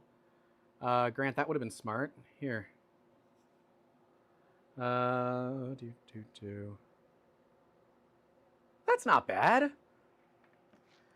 I can definitely cut it down a bit from the top. It's like you don't need all of that, which will actually let me expand it a bit. All right, that's all that I can realistically do, I think. So, yeah. Jacob's gonna put some pictures in the Discord. If you want to join, it's $10 tier and higher, or $9.99 over here on YouTube. Links to all that are in the description down below. All right, that's what we're gonna do. I hope it's good enough. If I need to close it for a bit rate of 2. No, we haven't dropped a single frame, hilariously. All right, so we now need to use 2.5mm Allen key. We need to remove the M3x10, holding this all together. Where's my controls? There they are. Is that really that soft? Oh my God. That is the softest Allen key I've ever had. Holy crap. That is so soft. All right. I mean, I guess for what I paid for it, I'm not really allowed to be upset. This should be the right size with a hardened one. Get the tool set, nerd. Nope. I will not. Just use a hardened one. It reminds me, though, that I should probably look at hardening the cheap ones that I bought. Little oil bath. Little hot oil bath. It really does just want to fall. I'm just going to let it rock around to upset him. Get a Fantic driver. Well, I don't have Fantic money. M3 by 10. Neokoi with another 50? I swear to God. I swear to God. 1, thank you, Danny. 2, go follow Neokoi. Brother, dropping 50 effing subs? Brother. Dude, thank you. Huge thank you. Yeah, go follow Danny Neokoi, Prince, for sure. If you want to see someone that, like, fundamentally understands tool changers and, like, is also an awesome all-around guy, Danny Neokoi, Prince. 100%. 100%. Thank you for the support, Danny. Greatly appreciated. You are a scholar and a gentleman. How to clear the live chat. Step 1, gift 50 subs. Honestly, that's totally fair. Huge thank you, Danny. You're, he couldn't stand being upstaged by Steve. Dude, you're super cool. Greatly appreciated. Thank you so much. Each connector has a safety latch. It is necessary to press the latch before disconnecting. Again, a rule that was done because someone screwed up. Disconnect all cables on the left side of the love board. Okay, so that's going to include this power cable. Can you guys see that? Yeah, you can. I can just move it here. This one. This one. This one. And thank you, Danny. Greatly appreciated. Seriously, dude.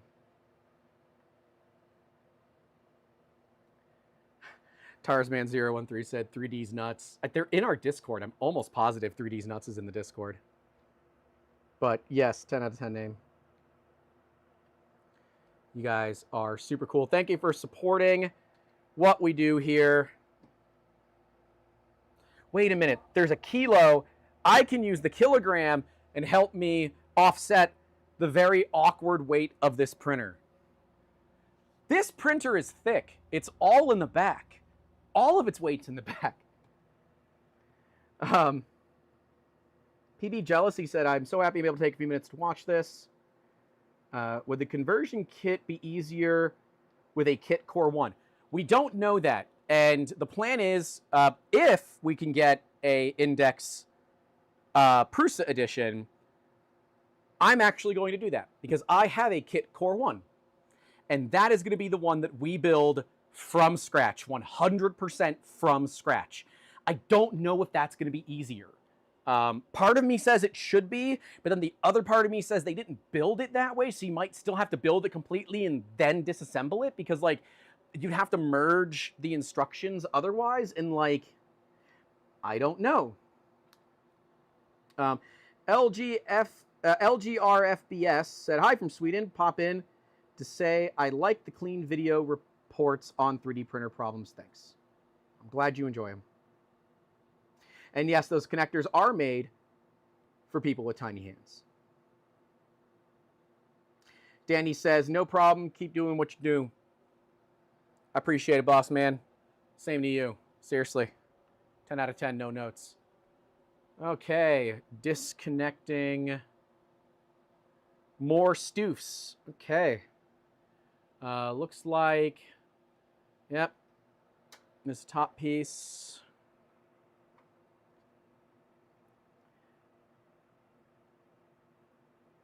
Nomad's Galaxy says you can get away with it, but best make sure your printer works before doing the upgrade kit. Yeah, that's fair.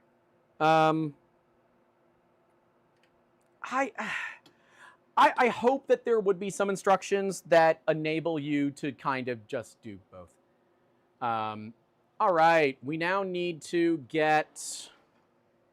This is I'm just doing this to upset Anthony at this point. We need to get to the other side of the machine. We need to get this piece off. Like completely off. Yes. Okay. M3x6.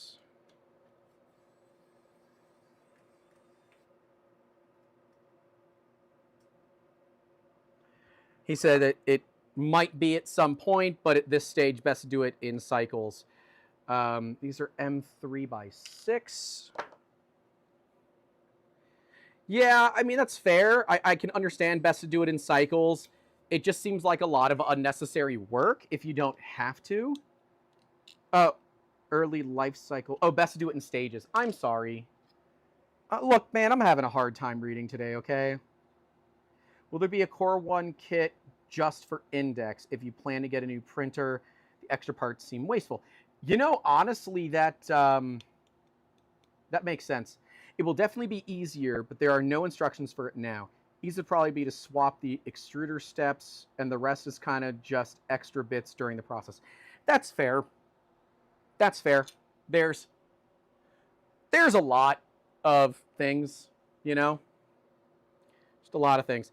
I am excited, though, because now I have a spare Nextruder, and that means that the Mark 3.9 upgrade kit that I want to do, we can use this Nextruder to upgrade another Mark III into effectively a Mark IV. So I would like to see like a Mark 3.95, I guess, where... Oh, no, the Mark 3.9 has it. Maybe a 3.5 S Plus? I don't know. Where you're using the Nextruder from an indexing. Because, like, I get it. A lot of you want index, but you're not going to have a use for the extra Nextruder bits. And that means we're going to see Nextruder bits going online on sale for pretty cheap, right? People are just going to want to offload it for 50 or 100 bucks. 50 or 100 bucks might be worth it to try to standardize a Mark III on the Nextruder system, so you're only carrying like one set of parts. So, I don't know.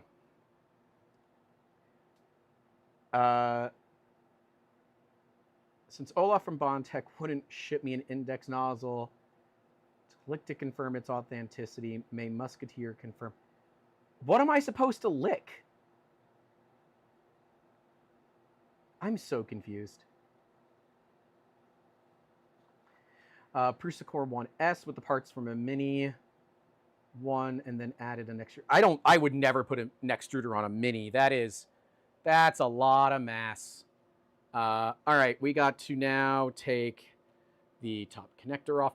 This is actually one of the hardest Bowden connectors. If you've never had to take that off, it is one of the hardest freaking Bowden connectors you will ever have to do. Ever.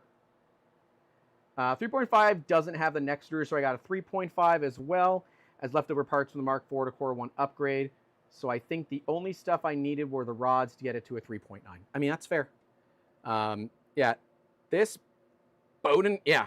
One of the, whatever Bowden things these are, I don't know if Prusa sells them individually, but I really want it. Nomad says, Nextruder on a Mini. Oh, geez, who would be crazy enough to do that? Definitely not me. That's all I have to say. Okay, so now we have to remove the... We have to remove the sheath, sir. We have to remove the sheath. Okay, next step. Oh, All right, we're just removing this completely. Which, like, for the first time in forever, I actually have to use these wrenches.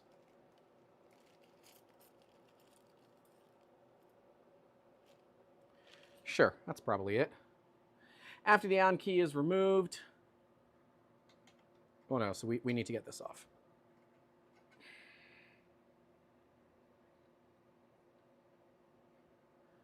Wow, that's actually on there quite tight. Interesting, interesting, interesting. I hate taking the Bowden off the MMU3. Feels like I'm going to break it every time. Yeah, MMU3, I think with the latest firmware they put on it, is a much better system than what it used to be. Okay, all right, we got it. Oh, it's because of the O-ring. I forget that there's an O-ring on it. I don't know where to put this, so I'm just putting it there. It now says to remove. Okay.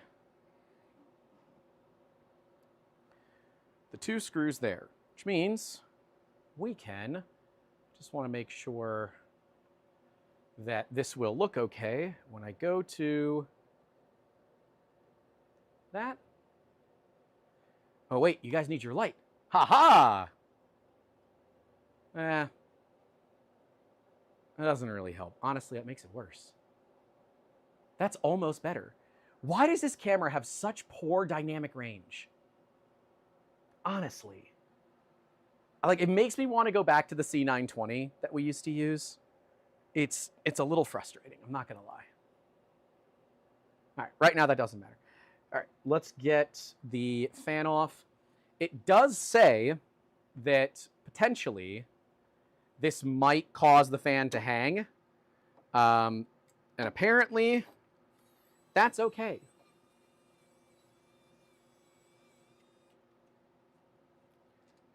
All right, this is M3 by 18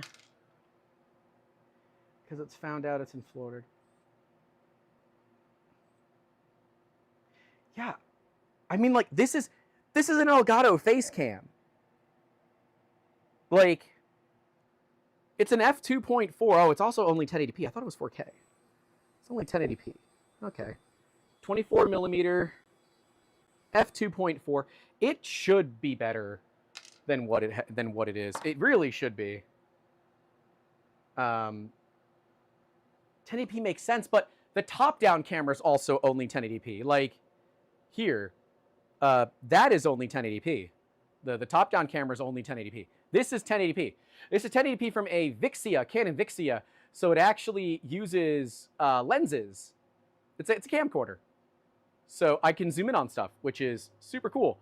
The only problem with it is it needs a capture card, and running a capture card here as well doesn't work well.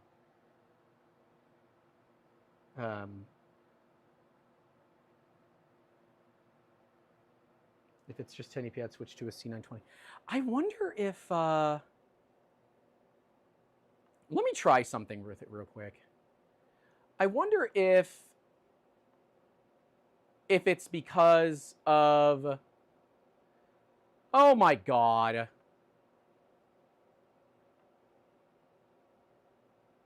I think that's what it is. Yep, that's what it is. Oh my god. Hold on. Look at this. Look how much better it is now. It was using default, which apparently defaulted to a much lower resolution. This is much better. This is, like, way better. It's not very happy about that, though. Whatever. Cool. Much better. Yeah. I had it set to default settings. I'm like, that should be 1080p. Turns out it was not. But all right. The fan doesn't need to hang. I think we'll just leave it like that for right now. I think that's fine.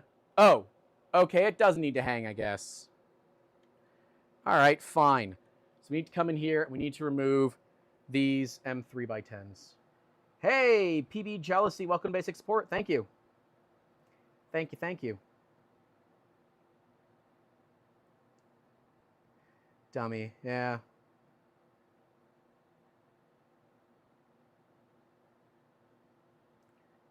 Look, man. In before bro stream crashes. Look, I'm hoping we get better work today. We'll see what happens. See what happens. I have a feeling this is just going to cause it to fall, but I could be wrong. We'll see what happens. It says like we're removing the Nextruder assembly from the machine. RTFM for the webcam. Yeah, it is. Like the whole damn thing is just kind of hanging now. It didn't come with a manual. I bought it used. Okay? Like everything here, I bought it used. Okay? You all might think we're a high dollar operation here. The only place we're high dollar is paying people. Everything else we do isn't high dollar.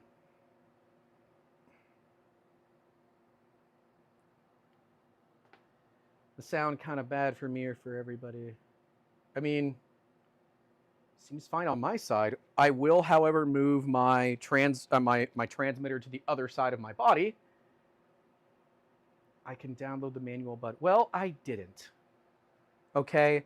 I just expected something to work. Crazy, I know. All right. That should come off.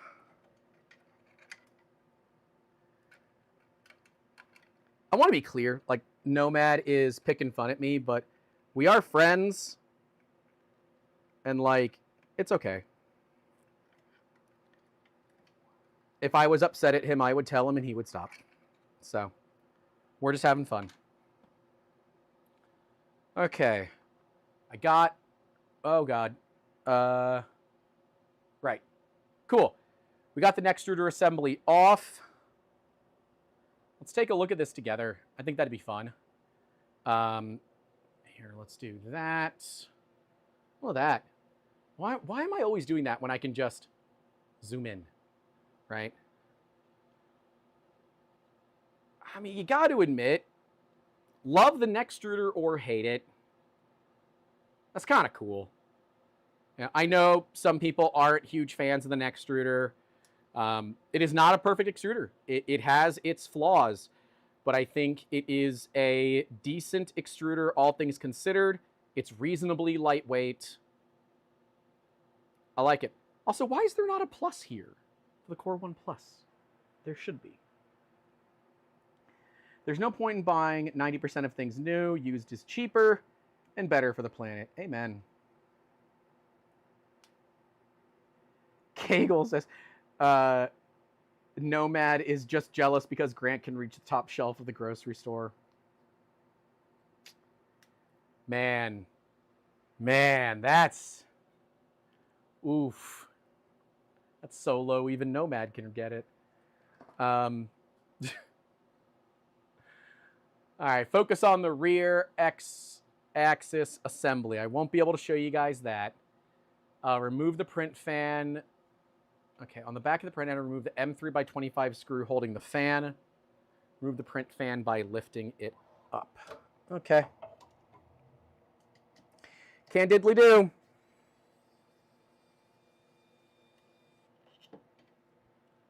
M3x25. Remove the print fan. That's a beefy fan. Man, that's a beefy fan. I don't know if I'm still on the overhead. Oh, I am, and I'm still zoomed in. Oh no. Fixed.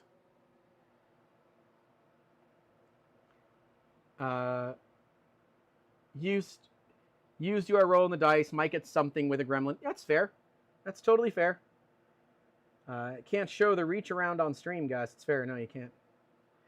All right, now it says to remove the two M3x10 screws. Oh, okay. Yep, there's a back cover here. So remove the two screws there. Come on. There we go.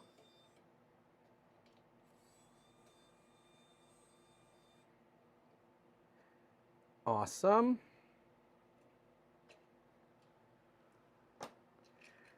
Yeah, this organizer, absolutely worth the print. Absolutely print it. Please, please print it. Okay. All right.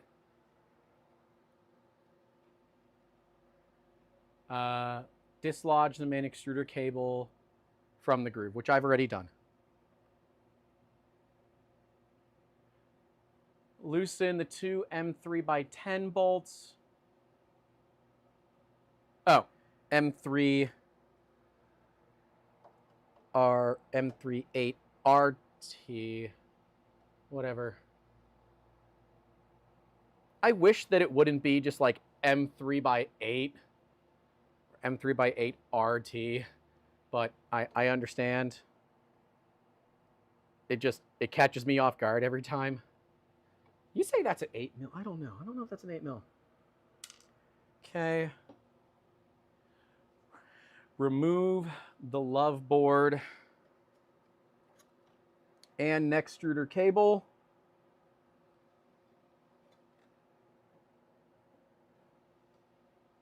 Huh. No.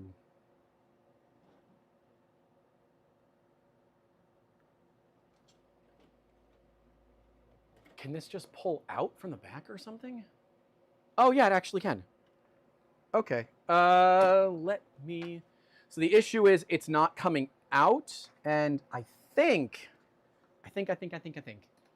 it is because of that bolteroonie right back there still.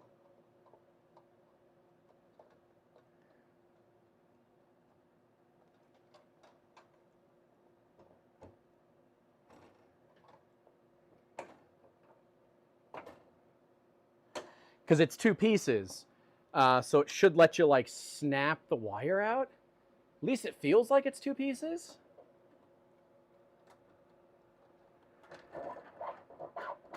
Yeah, there it goes. Okay, okay, all right.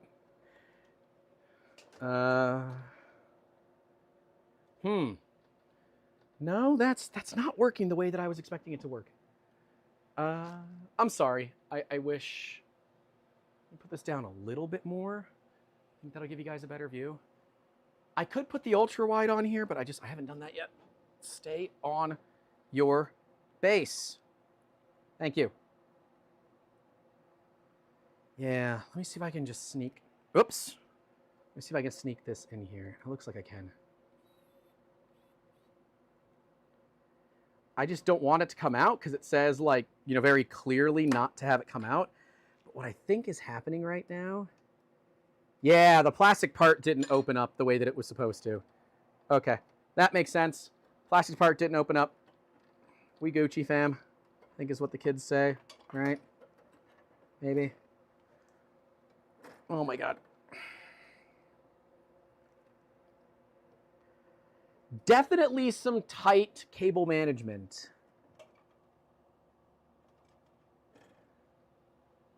No, that's one piece, guys. I'm taking that all the way off.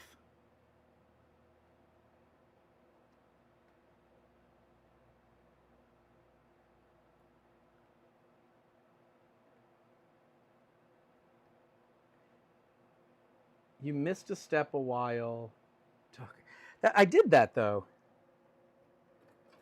I loosened it up. Now I need my flashlight. I'm taking it back from you guys. I'm taking my flashlight back. I need my flashlight to see. That is UV. Okay, it is just one piece. All right, we will have to take it out completely. Looks like some work to install the index. Yes, it is. This is a Founders Edition, though. This is not the official Prusa edition. Yeah, I'm just going to take this all the way out. I can put it back later. All right. Yeah, Holmes, there was no way. There was no way that I was going to get that apart. I'm curious, does it actually show in the previous photo? It totally does. Son of a diddly. All right, I thought it said not to remove it. All right, whatever. I know I'm not going to need this again, though. So there's that. Whatever, man. I just friggin' work here or something, I guess. And I should point out, for those that don't know, but things take a lot longer on a live stream than they do for you to do normally on your own, right? Live streams are harder than building on your own. Because, like, I have to keep up with the stream. I have to make sure all my camera angles are at least mildly reasonable. These are M3 by 10s.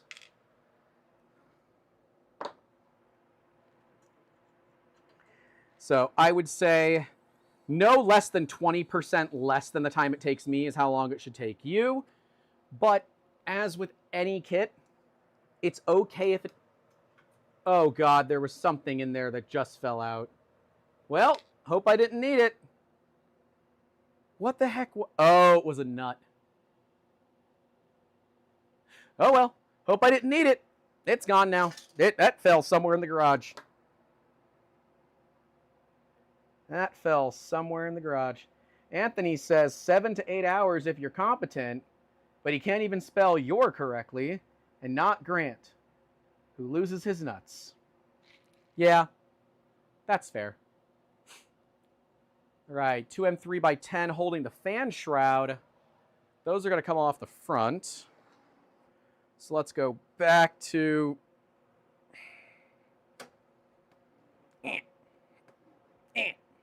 No. Stop it.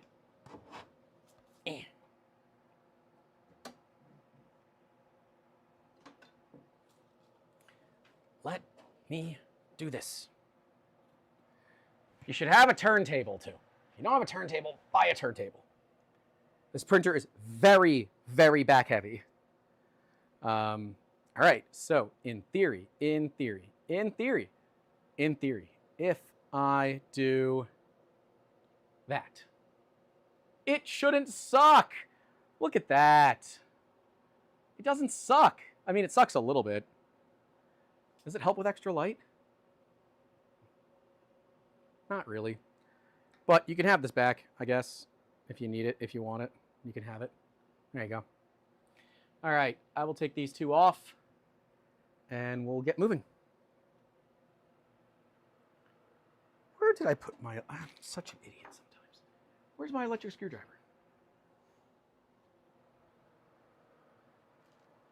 It's silver, for God's sakes. Hello? Oh. Right there. Like the big stupid idiot. All right. Okay, time to remove. Grant, you can't see it when even you're in the way. Okay, these two.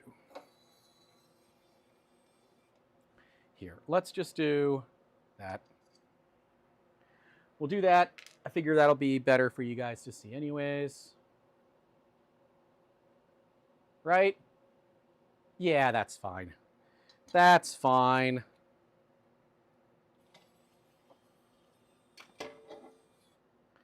Oh, yeah, PCCF just smacking. I do love me some PCCF, though. I want to build the Unimog out of PCCF, the frame.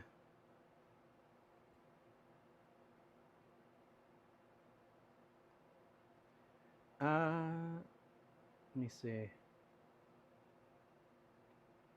Okay. Nothing that is immediately requiring my attention. Wunderbar. Okay. I got to get these two here mounting the cable clip. We'll get those off. Hopefully there's nothing with the belts, man. That would be a pain in the keister. I don't want to do belts. Please don't make me do belts. Please don't make me do belts. These are M4. M3 by 4 RTs. Look, it took me an hour just to get started on this because I had to unbox the the Core 1 Plus that Prusa sent over with the kit. Foreshadowing is a form of... Okay. Little does he know. No, don't, no. No. I don't want to do the belts. No. No. All right. Input PTFE tube. Oop. She just wants to spin.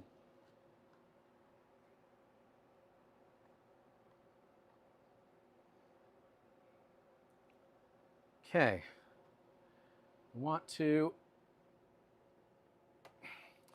This is always like one of the toughest things to get on this machine is this freaking thing right here. I get to make him suffer now. Foreshadowing is literally a device. Okay, well, it's not a device on my Wi-Fi network, I'll tell you that much. Well, hey, at least the sun should go down by that time.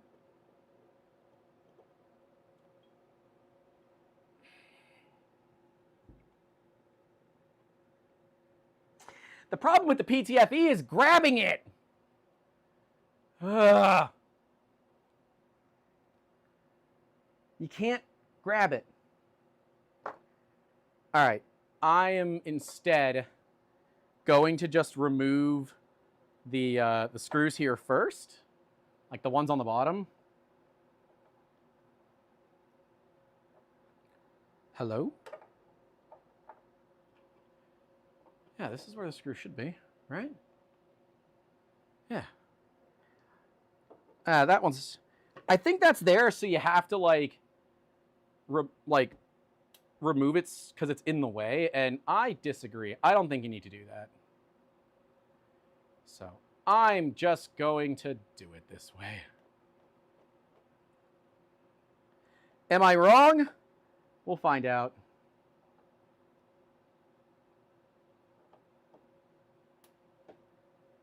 At this point, I just think I should time out Jacob and Nomad. Good Lord.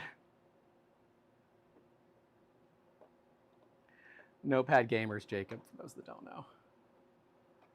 Bunch of degenerates. Ah, look. It worked perfect. I didn't do anything. Oh my God. The worst part is, Anthony's getting paid for this. M3x8s. Great. We didn't need to do it. I just did it my way.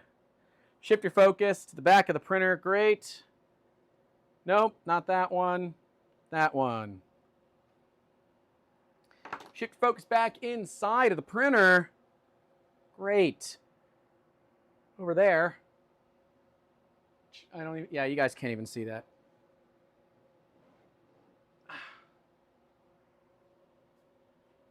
So we gotta carefully cut and remove the zip tie near the PTFE tube. Sure. I can probably do that.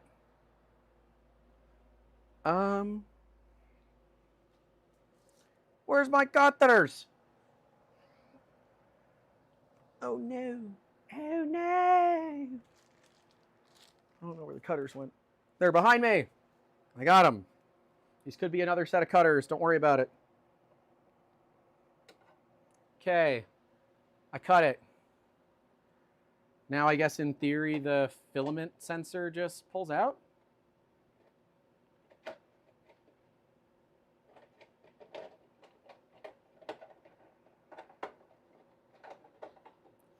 Okay. Everything is greasy. Everything is greasy.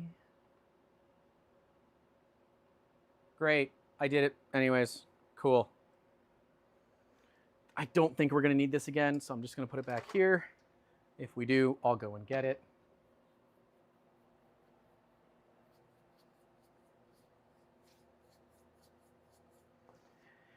Oh, man.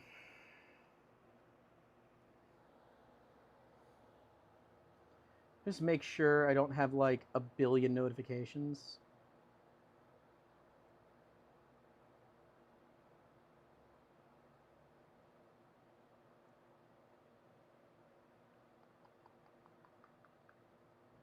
I don't.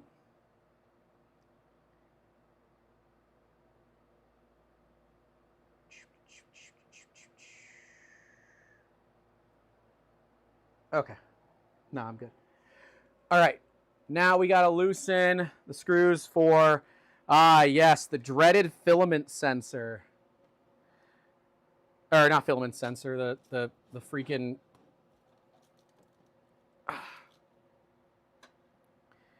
This thing is really back heavy still. Good enough. Not the filament sensor, the spool holder. Everybody says the spool holder is bad news. Nobody says they like the spool holder install on this. It is apparently very difficult.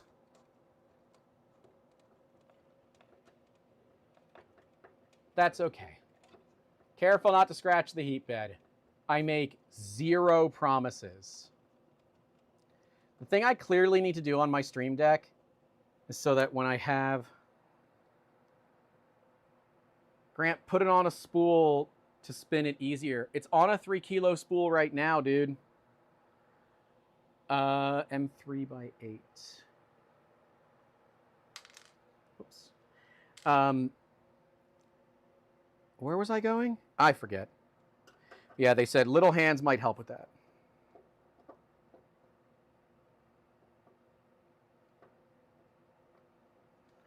Put a flippin' build plate. You don't care about the bed. Oh, okay. That part sucks, yeah, Tommy says. Well, to be clear, the instructions say to remove the print bed.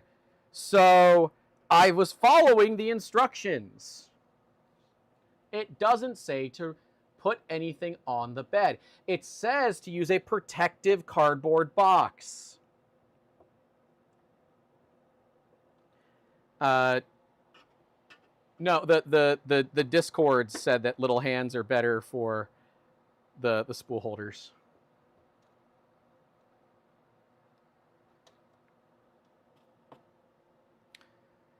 I'm not certain there's any notes about that. It does say, when loosening the last screw, hold the spool holder in your hand and remove it from the printer. Why not just let it fall? Who cares? I added a comment to the guide. When you take out the bed, there's a better chance to put the spool holder. Oh, that's a better chance to put the spool holder mounts on. Okay. Yeah, we can do that. When we take... Why do we have to take the bed out? Wait a minute. I got to take the bed out? Why do I have to do that? Oh, God. Why do I have to do that? I don't want to do that. Oh, I see why you have to hold it. Because it just wants to spin.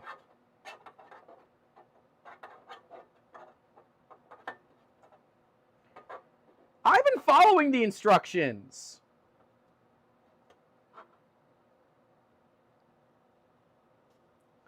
Everyone's giving me crap about these instructions.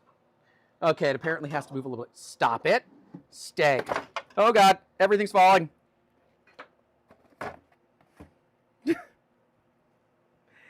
Anthony's getting his wish after all. The funny thing is I have another Core 1 in here, just in case. Hilariously, though, that one is currently acting as my fan support. It has a fan on it to blow air at me because it is very hot.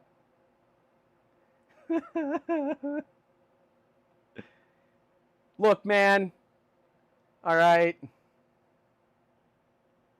Then we'd spend another 3 hours doing the same thing. Yeah, probably would. Probably would.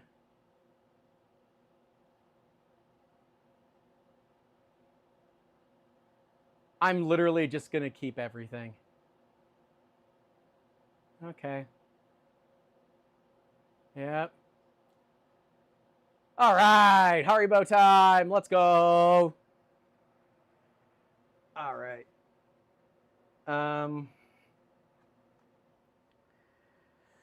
Oh man, it starts to hurt a little bit when you're out here. Let me here, let me do that. Reminds me that I also need to change my my Stream Deck so it tells me like what input I'm on. Oh, I need to sit for like half a second, so bear with me. Although I could probably do a lot of this seated. It just means you guys won't be able to see much, but I can probably do a lot of this seated. That might help. For those that don't know, I have 5 herniated discs, and I got a bad back. So it's just something that I'm always very conscious of. Have a Haribo. No, they're for Amber. I am in just like some barefoot shoes. Something that's reasonably comfy. But no, it's just my back. It's got nothing to do with that. Don't forget safety tether.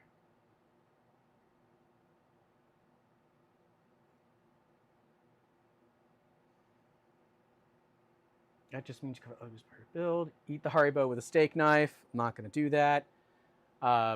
That's weird. Grant can't handle any more back shots. Thank you. Notepad Gamer, aka Jacob. Love you too, buddy. All right. Let's keep rolling, I guess. Yeah, tools. Don't care. I already have them. Is there a USB-C cable? I was going to say, there always is a USB-C cable. Yeah, the US...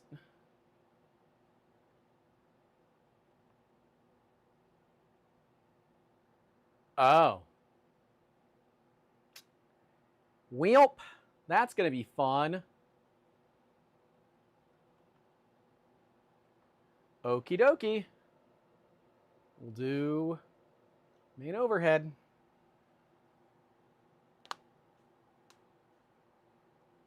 The signature look of disappointment I'm very used to. Friggin' same, bro. Same. All right, it says to remove the protective cardboard box, but I'm not. We just have to get this off back here. If I remove it, everything falls. So, you know. Okay, so these are the regular ones. Joe Prusa feels a disturbance for every improperly / mistimed eaten Haribo. True. However, I think Joe would approve that I am saving them all for Amber. Because anybody that doesn't approve of me saving them for Amber is just wrong. So, and as we know, Joe Prusa can do no wrong. Prusa. The cylinder must remain unharmed. Ah, that's a good one. I do enjoy a bit of internet lore. That's a good one. Yeah, Mad Cat herniated L4, L5 and wound up with a massive pulmonary embolism afterwards. I am herniated from like L2 through S2, something like that. It's a fair bit. Okay. It's just all lower back. I blame Jacob. It's not Jacob's fault. Okay. We got all that. Beautiful. Okay, now we got to pull the cable all the way back through. Oh. Wow, okay, it wants you to remove the cable sleeve. Alrighty. Candidly do.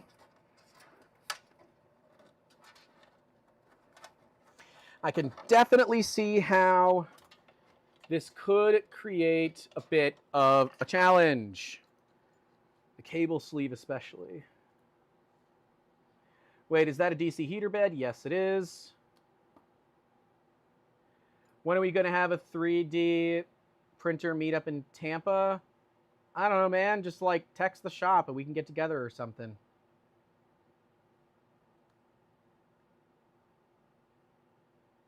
Nomad's Galaxy says, if your bad comes melted, contact support, technically under warranty. Bro, there's no chance that right now that I ever get Haribos from Prusa that aren't melted. The only way to get stuff like that here right now where it won't melt is if they're sent in a sealed, refrigerated, like, you know, dry ice package. And as much as I love, European Haribo, that is an abuse of support, and I'm not that kind of guy. 3D printer meetup at Sushiyama, bro, I could totally do that.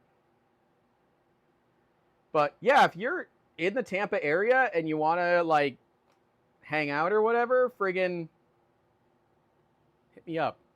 No, text the shop. Ghost my cell phone. Oh, I now have to remove the entire son of a diddly. Okay. It's gonna fall as soon as I do this now. Cool. Cool. For the love of God, Grant,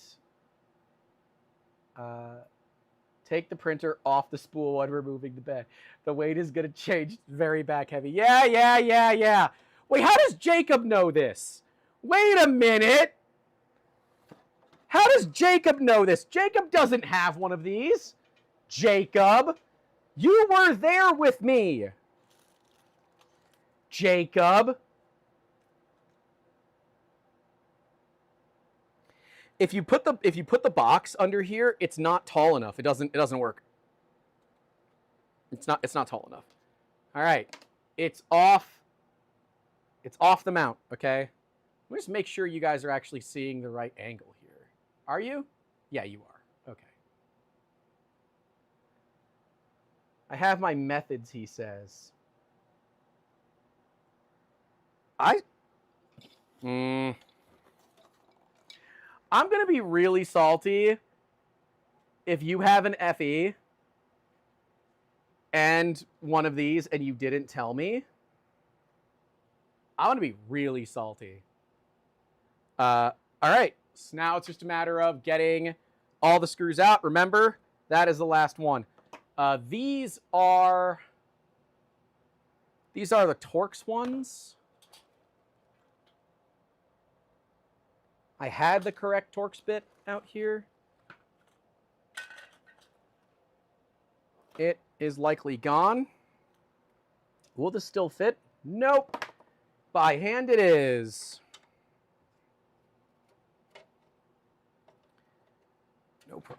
No problem.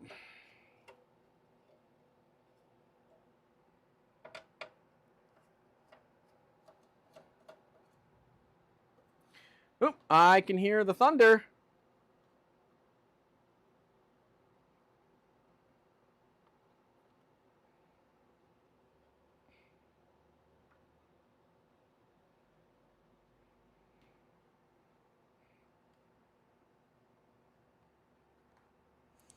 All right, let me see if that is better for you guys. Give you another yeah. Give you another perspective. You have this perspective. Yeah. That's fine. Although this is clearly, I can tell you, I know this is too small. So let me help a little bit. I don't know, man. You can use the photos to figure out where I am in the freaking instructions, okay? GP3D says, I love Imagine Dragons. Imagine Dragon D's nuts. Wait.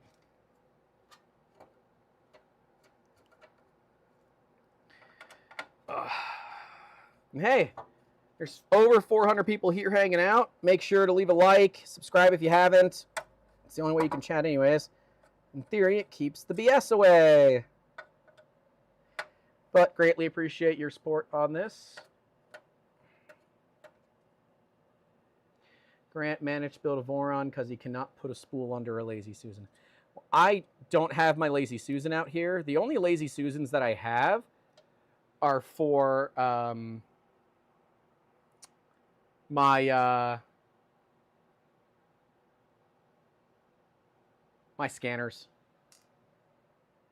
And yeah, I have two.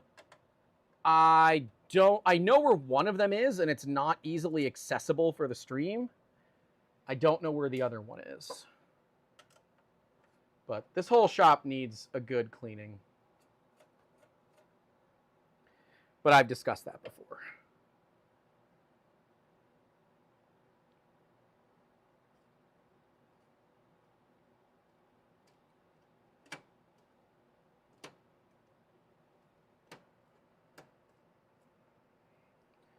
Okay, in theory, that should be good.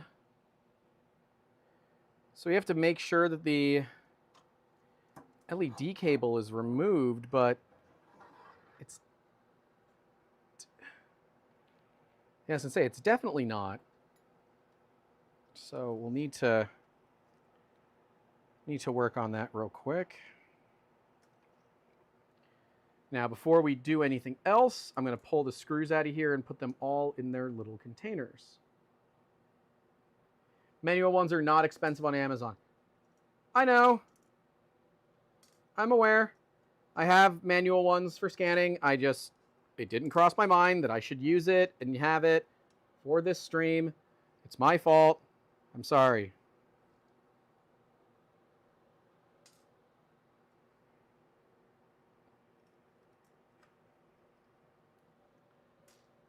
Okay. It's the by 12, right? Yep. Okay.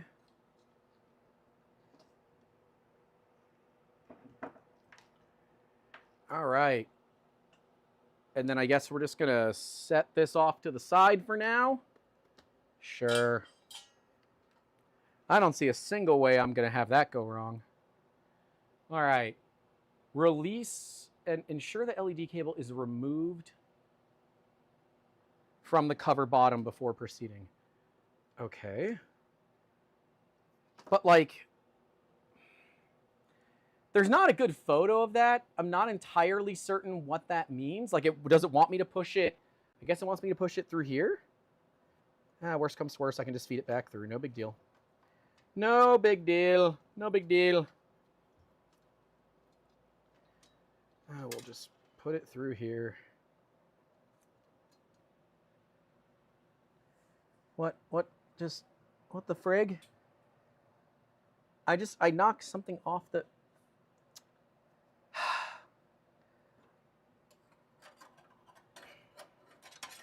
Is it really small enough to get under here?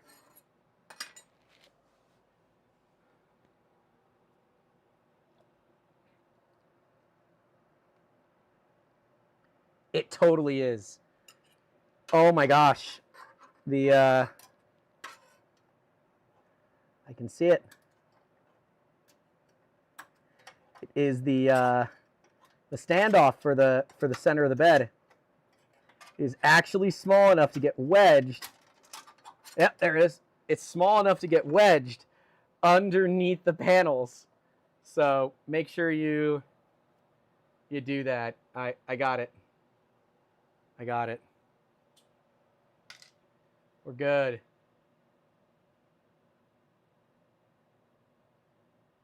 I was warned. I was? Well, there's a delay. I'm sorry.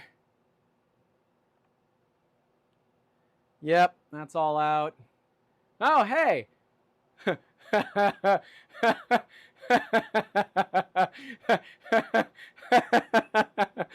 I didn't get to that part yet.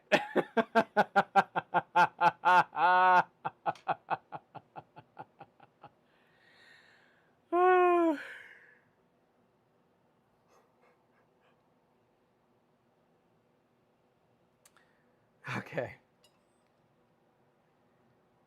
Read the next step before doing it. That's not how this works.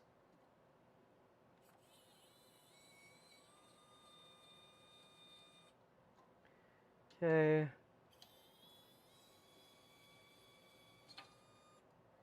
Okay. Remove it once they are loose. Oh. There's apparently a bed spacer down here. Well, it removed itself. Tactical removal. Got it. Cool. Leave the screws in the trapezoidal nut. And I don't need this part anymore. So that just goes over there. All right. Hilariously, the right bag was sitting right in front of me the whole time.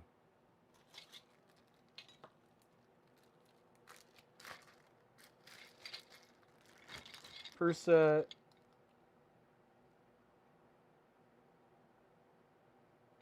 Oh, I'm not messing up. My God, have fun.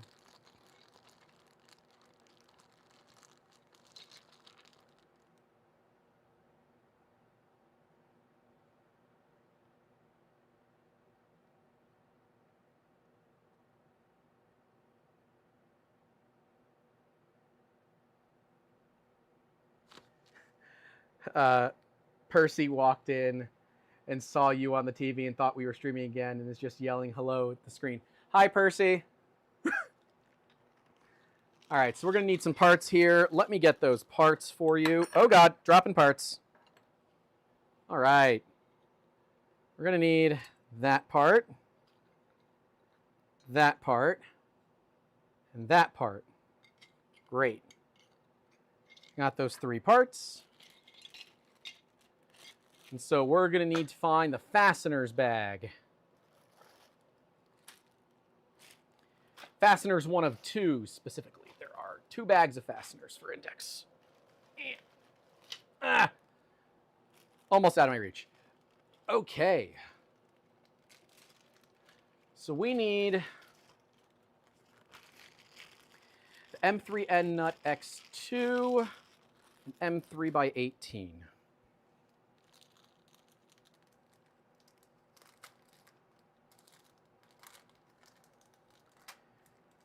Okay, no. M3N, got that. M3 by 6, M3 by 8, M3 by 18, beautiful. All right, now what I'm going to do is I'm going to put them into my tray here. So this is my tray of parts from the build so far. I'm going to put these into my tray as well so that I have them accessible at all times. So this is the M3 by 18, including a spare. I'm saying this on camera the way that I am. So when I obviously forget where I put things, you guys can yell at me and say, it's in your fastener bag, you ding dong. And so we're in this together. Okay? So we're in this together.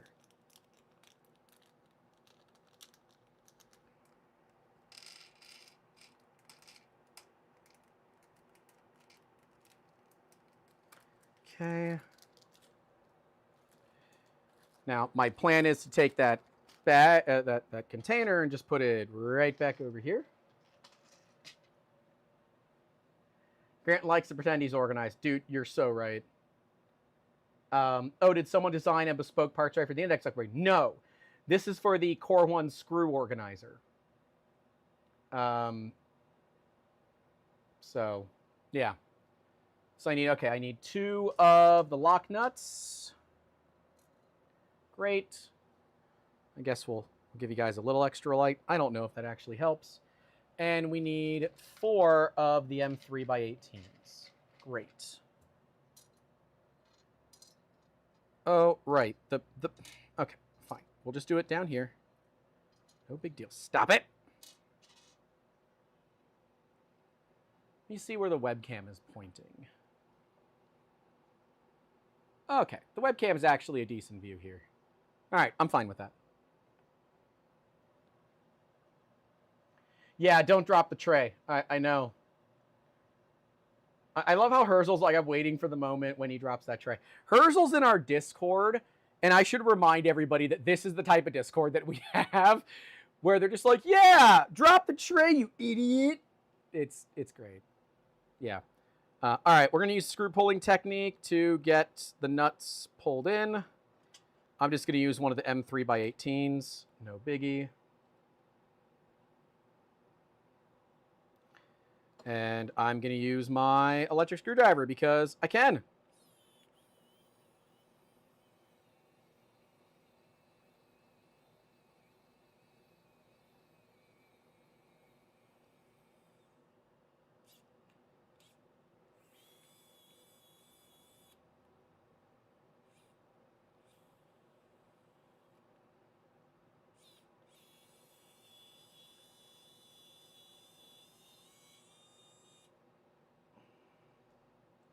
Honestly, I might just work through the bags because I know I'm going to knock that tray over.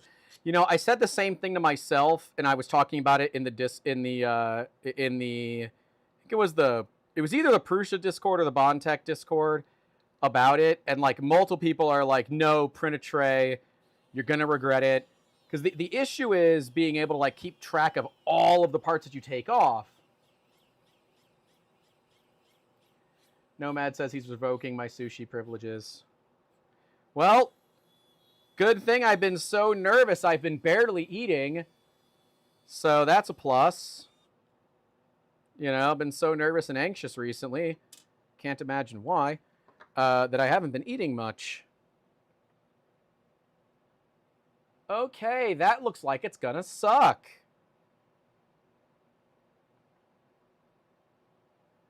Okay. This looks like the same damn part as the old one. But, okay. Focus on the rear. The same orientation is shown around the Z thread. Align the holes. Screw in the trapezoidal nut. Secure the part by tightening the two M3x18. Okay.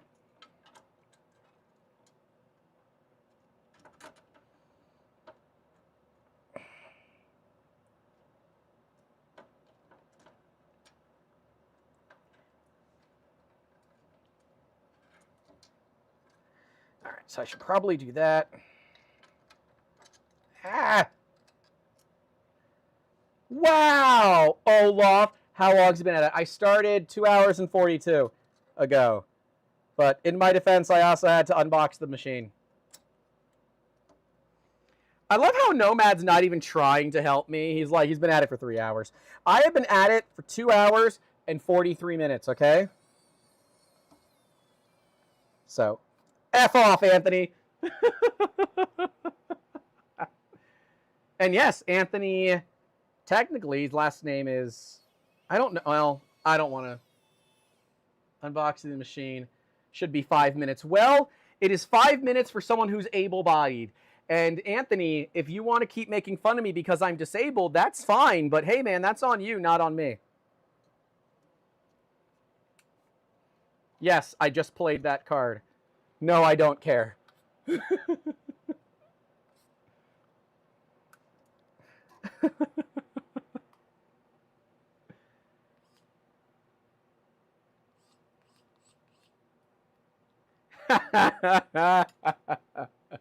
That's always fun. Okay, those are tight. Remove the two that are here. And I'm going to bet that's where these go. I'm going to bet Prusa employee makes fun of disabled man. We need to talk. That's actually pretty funny. You just got Rosie a full belly laugh as she said, "Ooh, he pulled the disability card 2 seconds before you said it." Scientific glass blowing says everyone in Florida gets to use that disability claim. They're right. They're right. Yeah, that's fair. Look, my college education was good, but I did go to the public school system here in Florida, so. Otherwise, though, education here was great. College was good. Went to St. Leo University. Hey, guys, if you're watching live, tuning in, whatever, make sure to like the stream. We are doing this live, of course. There are no ads, or in theory, there are no ads during the stream. Please support if you don't mind. That'd be awesome sauce. Greatly appreciated.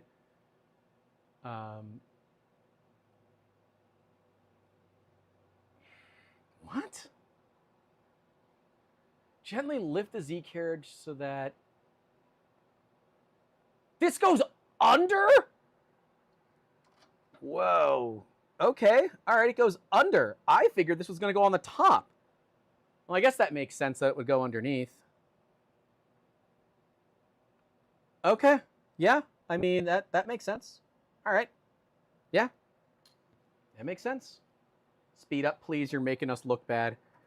Man, look, it's the Florida man. I think we all know that it's going to take me a while.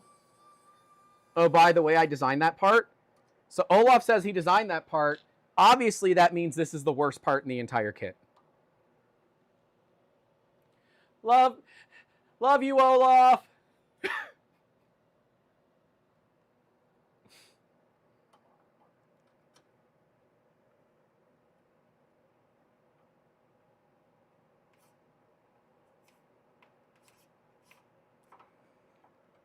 The hardest thing about all this is like getting this tiny electric screwdriver in here. Oh, he gave me a heart back. Let's go. Let's go. Bay loves me back. That's fine. I sent him an Instagram reel of a Volvo 240 with a fat V8 in it doing absolute monster burnouts at Goodwood. And he said, "What? You just send it to the Swedish guy because Volvo?" Yes, that's exactly why I did that. You should be thankful. You should be thankful.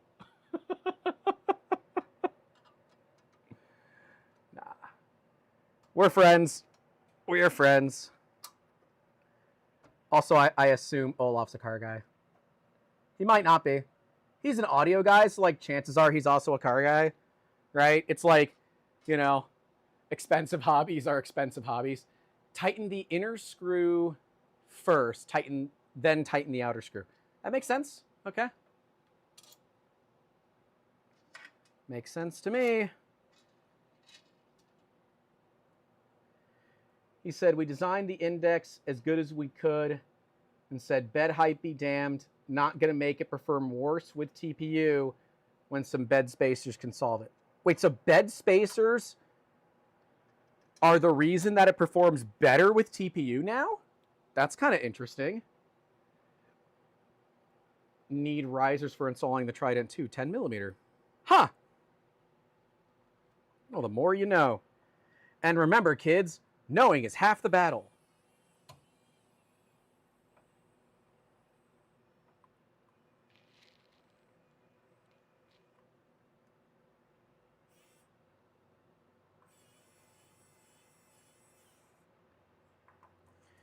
Okay, one.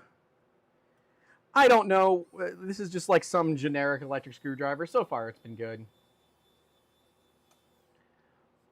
Longer between drive gears and melt zone equals bad. Okay, that's fair. Once you go EV, you don't go back. It goes zoom. Honestly, like I'm an EV guy too. I like fast electric vehicles. Just ask Martin Bondius.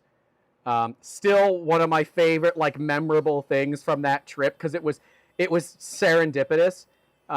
We went out to Bontech a little over a year ago, and basically we had to separate the groups. There's something issue with the train, and so they came and picked us all up, and we had to get separated from everybody. Well, because of the separation, we didn't make it onto the same train as the other creators. So we get off of the train, and they were going to drive us up through the countryside. It was a beautiful drive, and my favorite car is there. And at the time, I didn't know, and I just said, Jacob, that is my favorite car. It's a Porsche Taycan GT, the wagon. And the door opens, and out comes Martin Bondius. That was pretty awesome. And yeah, we had a fun drive through the countryside. Dev kit second attempt very soon.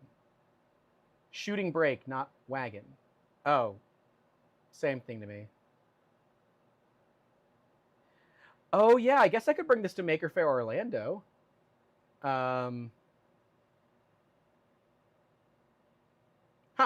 I didn't think about that. It is a nice car, though. All right. Okay, we got that all done.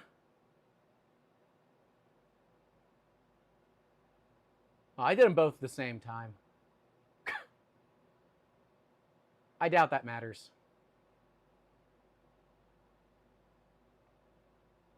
I did them both at the same time. Yeah, I don't care.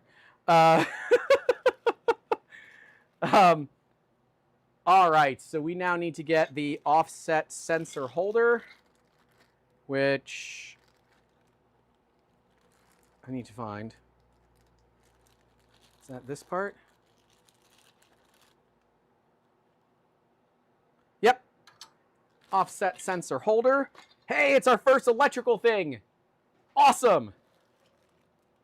Awesome, baby, with a capital A.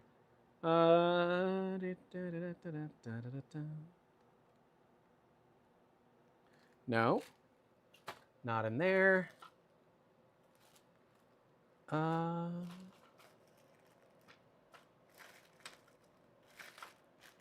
don't see the offset sensor.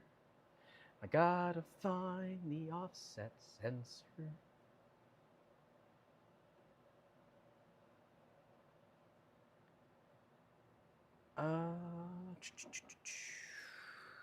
Wait, is it in one of the boxes? The thin box. Aha! Yeah, it would have taken me a while to find it. Thank you.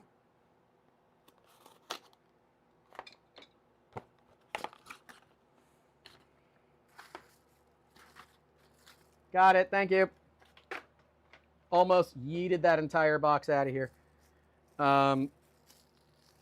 I would like if these bags were closed. I think that I understand that's a bit of a nitpicky thing, but like the bag should be closed so that it doesn't come out of the anti-static bag, because Miroslav would be sad if that happened.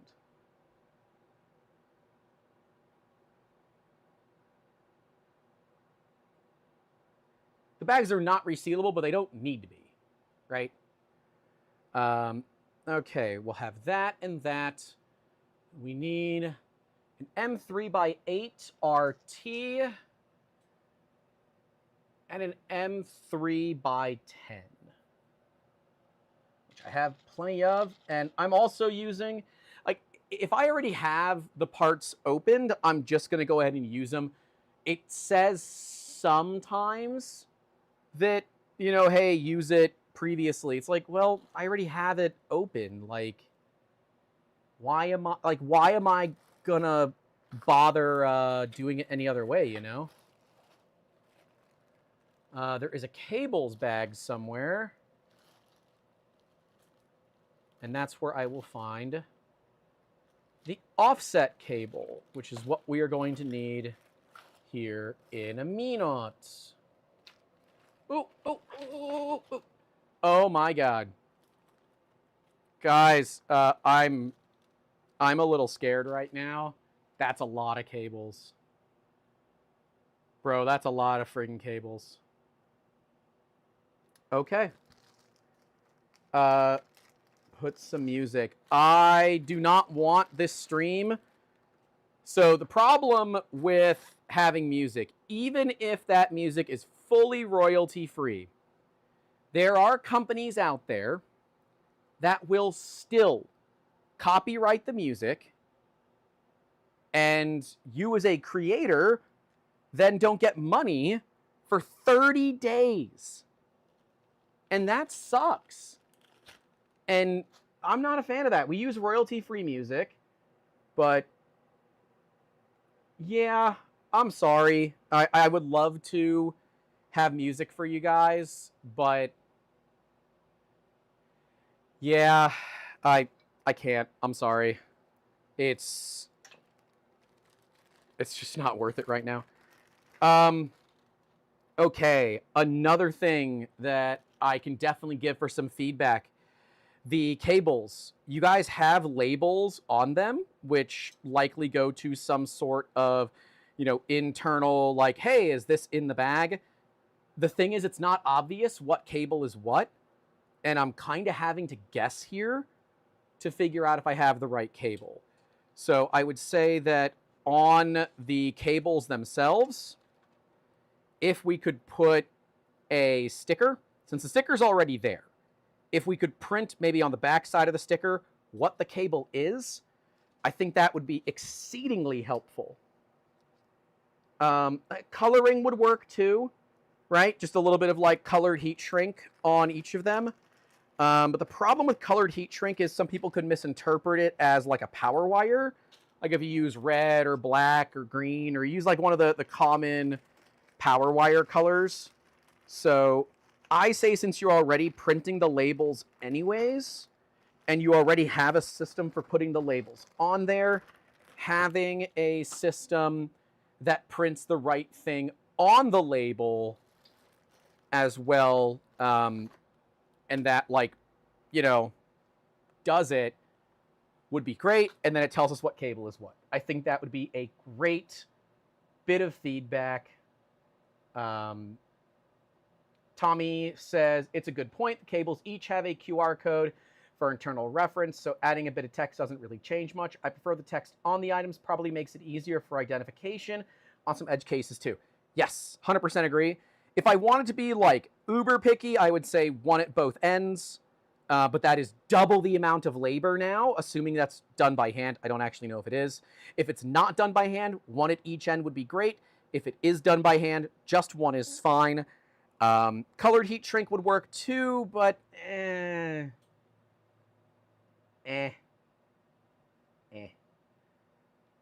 just make sure the label is slightly bigger than the text on it. Oh, that is mean. Do all those run to the same location anyways and only plug in one place? The issue is that no, they don't. They run into different places. I'm going to give you one of the most useful tips of the day. If you don't already know this, do not cut zip ties at the top.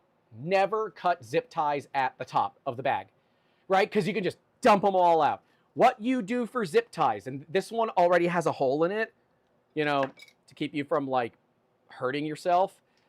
Take a knife. Oh, I accidentally cut a zip tie. Take a knife, pair of cutters, whatever. Cut the bag about halfway or so. It doesn't have to be perfect, right?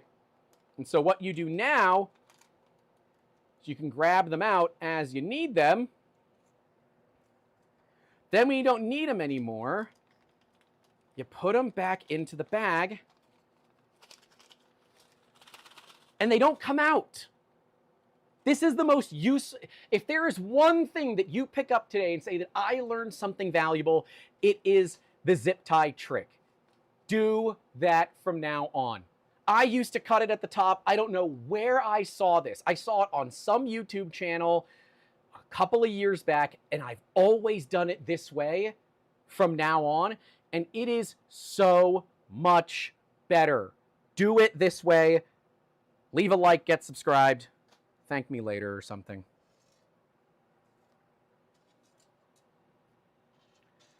Instantly cut one, but that's a neat trick.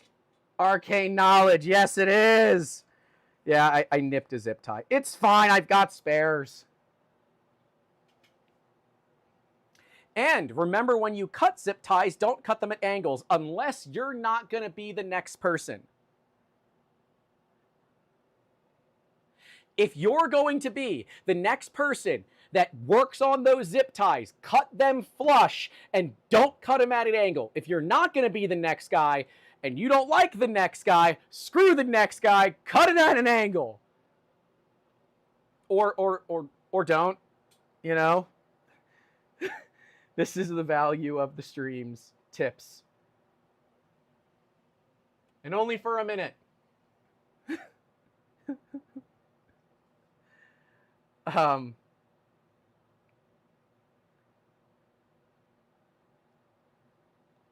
Just some blue handle thrust. That's what I use, the blue handle flush trimmers. And like mine literally the handle falls off of it. Like, don't worry about it, man. It don't gotta be perfect. I ain't perfect. Just make it work, boss. All right.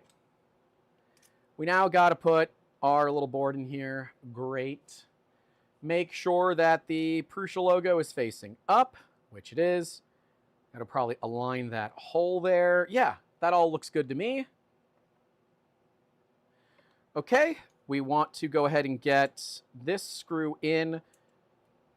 Make sure the Prusa logo is facing up. We want to... Hold on, this is not right.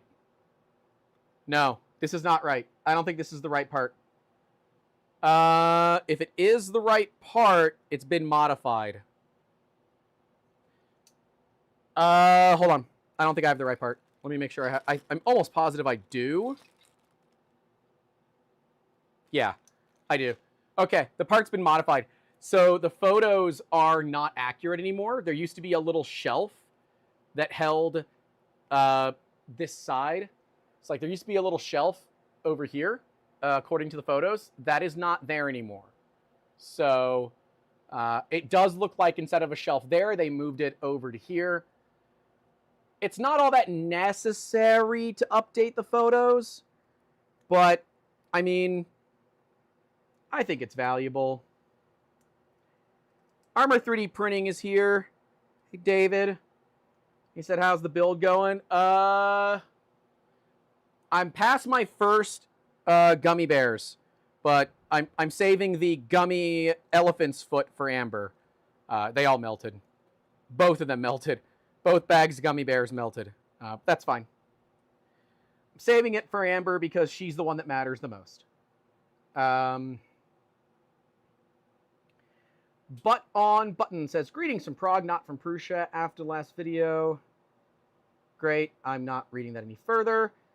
RO3D said, Stratasys will now patent the bag trick for zip ties. It's already in public domain. It's already, there's been a public appearance of it. So in theory, it shouldn't be patentable. There are 3 things for a patent. It needs to be novel, unique, and non-obvious. That is not covered here. So do not over tighten the screw. So I'm just going to get it kind of, yeah, just to where it kind of stops. That should be fine. Oh, yeah, you guys want to see the Haribos? Okay, show the Haribos people that join later. That's the one that came with the printer. And then this is the one that came with INDX. Just bricks. All white bricks. Big tan bricks. Or something, I'm told. 3D, Jacob said, I learned the hard way that YouTube isn't classified as appropriate prior art. I disagree. It absolutely is. It's a public disclosure. Time to try and find the right version of the plastic parts or pictures. And that is the hard part. Here, let me go back to this one. That is the hard part with stuff like this, is that if you're always updating the photos, you always have to update the photos. I don't know how difficult of a change on the website it would be, but if there was a way to say, like, in the beginning, or like on each page, what version do you have? You know, which rev do you have, right? Rev 1, Rev 2, Rev 3, Rev 4. You look at the bottom of your part, you click that button, and it shows you the appropriate photo. I understand that that is a lot of work. So that is an ideal, like, perfect world. This is more than acceptable for what we have, but I would just say ease of use as parts change, this too should change. Not necessary, but would be cool if it did. Oh, Wexter's here. Now it's a party. Now it's a party. What's the expiry date on the Haribos? I don't know. Let me see. Oh, I can hear the thunder. 06 of 2027. And so I've been to the Prusa factory. I know, who would have ever guessed that? Been there quite a few times.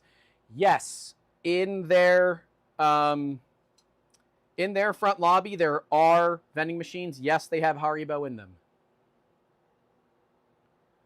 Wait, did I get the wrong friggin' cable again? Oh, I see. Okay. So take the end of the cable without the label. Okay, so remember my thing about putting labels on both ends? Don't do that. Label only on one end, because it will fundamentally mess up the rest of the instructions if you put stickers on both ends. Tommy said, problem is that can also cause some confusion with the old kits. Has a ton of maintenance to go with it, but I guess automation is also possible to set up. Yeah, again, I'm not going to sit here and claim that I know how to do all of this perfectly. I don't. But yeah, like this is I don't know what serial this would be because it doesn't have one. But I mean, we're not shipping with this part with the E1 anymore. So this is the E2 part. We're not shipping with the E1 part anymore. Changes the E2 part. I don't know. Again, it's an ask. It's not a demand. I don't demand things like that. It is an ask. If it can be done, great. If it can't, that's okay too. So lead the offset cable between the Z carriage on the right side of the printer. Okay. I would also highly recommend for this area to have a wider photo so you can see, like I like to see, you know, that individual photo there, you know, with it like right there. That's good. But being able to show the wider shot of the whole machine. So it's like, well, whose right are we talking about? Printer right or my right? That's something that has confused me in the past before. And again, persnickety, but if it's not too difficult to implement, I think would provide a lot of extra value. All right. Got that. We're good. Wunderbar. Oh, dude. So they, oh my gosh, they made it so it like self-aligns. Oh, love that. Love that.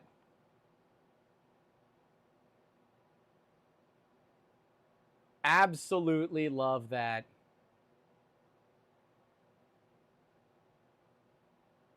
Oh my gosh. How freaking snazzy is that?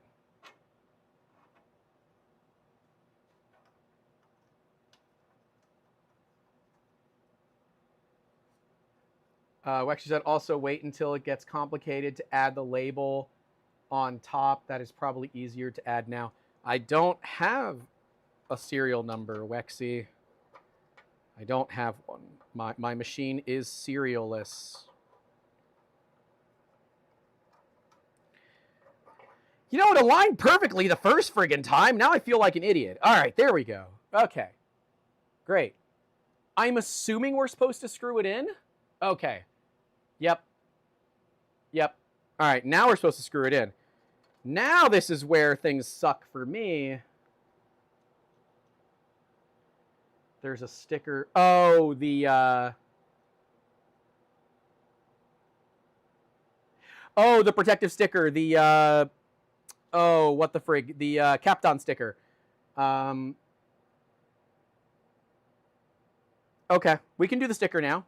That's a good point. Wexter's already assembled his, and he has his running. You can check him out. Wexter, you're a mod, right? Yeah, Wexter, post your channel and, you know, your socials and all that so people can follow your index stuff. Wexter's also a designer. So if you are into making printed stoofs, Wexter is awesome for that. And he does a lot of his stuff to make sure that it is multi-color, multi-material, multi-whatever compatible. Wexter says nope, so one of the other mods, do it for me. That's where the sticker goes. That's how it goes on. I would agree that it is absolutely better to do this now than it is later. The black or orange sticker. This is, I think this is just some Captain. I can burn it and find out, but I don't want to do that. I have seen multiple people talk about having issues with this sticker.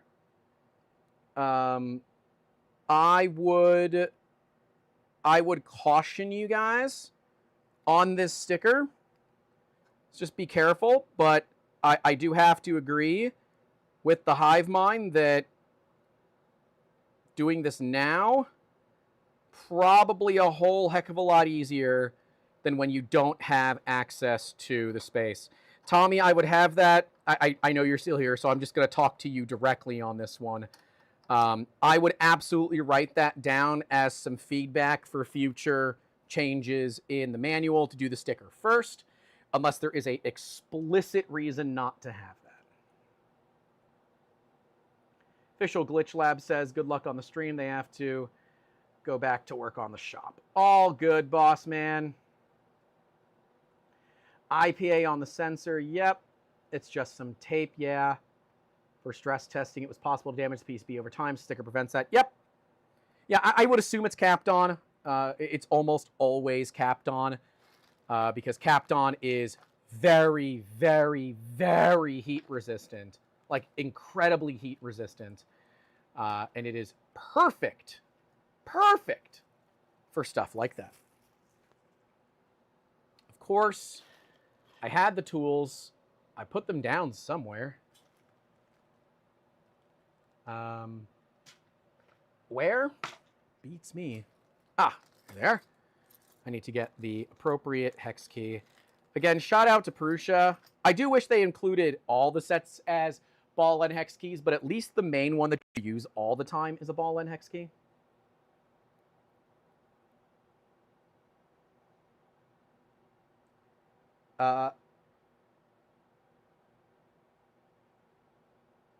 Tommy says, makes sense. It's Founders and early after all. I want to have a small discussion about this because it's not early. This is a limited edition production run printer. It is not early. It is not a beta unit. It is not early access. It is a limited edition production run machine. That rhetoric needs to change. I'm sorry. Respectfully, of course.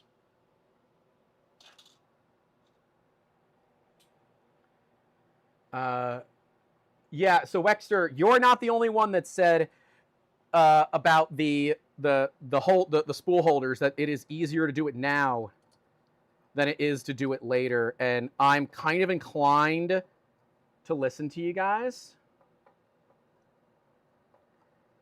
because I feel like the biggest thing that I've heard about these kits, like the biggest challenge on them, is that is getting like the bed holders to stay, or not the bed holders, the spool holders to stay.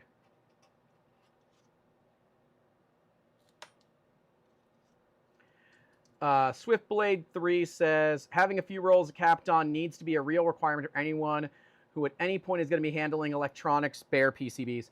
I would agree. I would agree. I would agree. Don't attack my bed spacers, Olaf says. I meant to say spool holders, to be clear.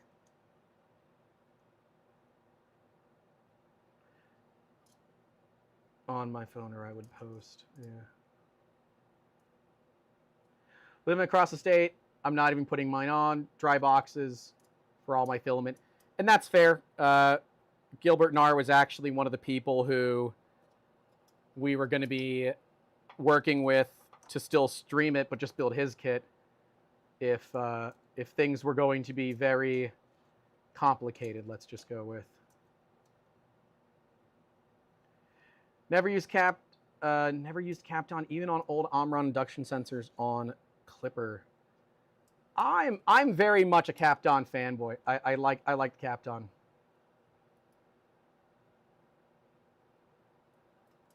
Yeah, adding a wire in your cable that goes to the tool head, measuring Bowden tubes and some other things should be easier to add if someone explains it better. Well, I will do my best to assist in that. GP3 Design says Prusa should look into an inbox or AMS-style filament storage unit once they get the INDX Prusa version out steady. I would say just partner with Sander and the inbox. I've worked with Sander's products before. I bought it. I just never did it. His enclosure for the XL, I've seen the inbox. He wanted to send one, but I'm like, dude, let me get the index first.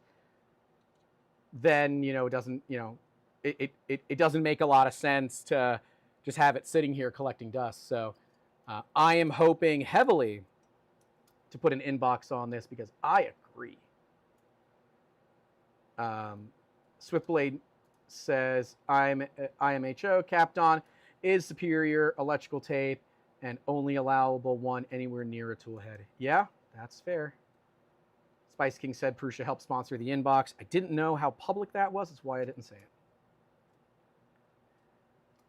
But yeah. Here in Lagria, I hope I said that right, Italy, we have 70% humidity on average. All spools staying in dryers and dry boxes. All dryers direct to the printer. Yep, I'm in Florida. I understand this pain.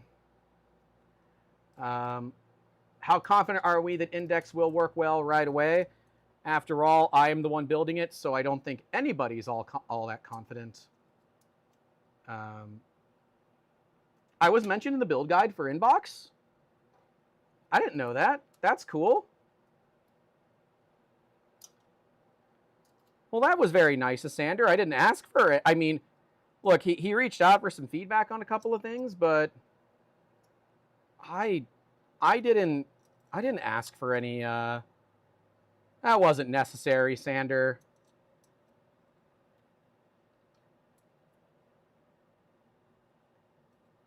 I'm gonna do my best on this.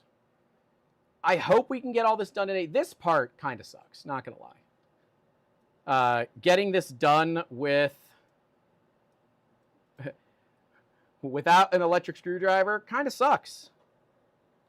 And it says do not over tighten, but I don't, it's still kind of loose. I don't know.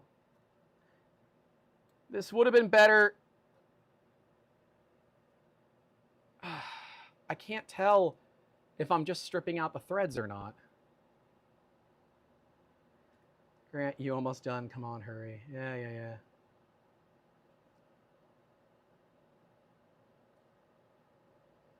Armor 3 Pring says, I need some of those LDO drivers. How far am I from Fabrico? Like 3 hours each way. Like I've got an electric screwdriver. It just doesn't fit there. Story of my life. But not for the same reasons. Okay, so I want me to put a zip tie through there. And then wrap the cabling through. Dog. All right. Yeah, I can do that. I can do that.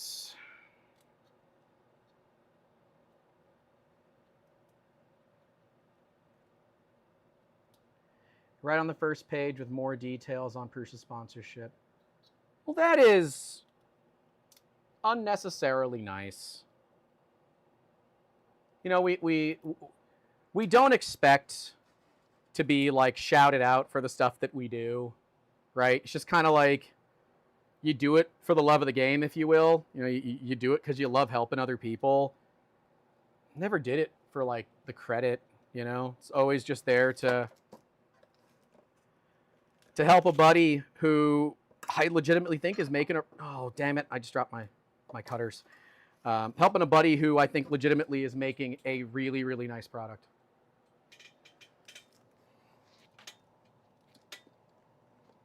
Honestly, I'm surprised mine didn't come with an open can of Surströmming in it.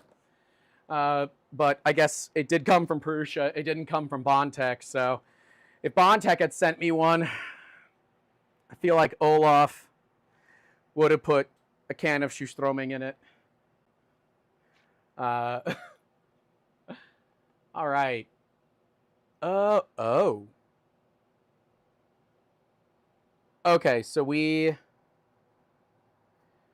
going to need to cut these 3 here so that we can do stuff. He said, I gave your parts each a special kiss. Well, I appreciate that. I feel closer to you more than ever now. Okay. So use side cutters to remove the 3 highlighted zip ties. 1, 2, 3 times a lady. Fun fact of the day, Nicole Richie is Lionel Richie's daughter, I think. Boy, the apple fell far from that tree. That's all I'm saying. Okay, alrighty. Again, like,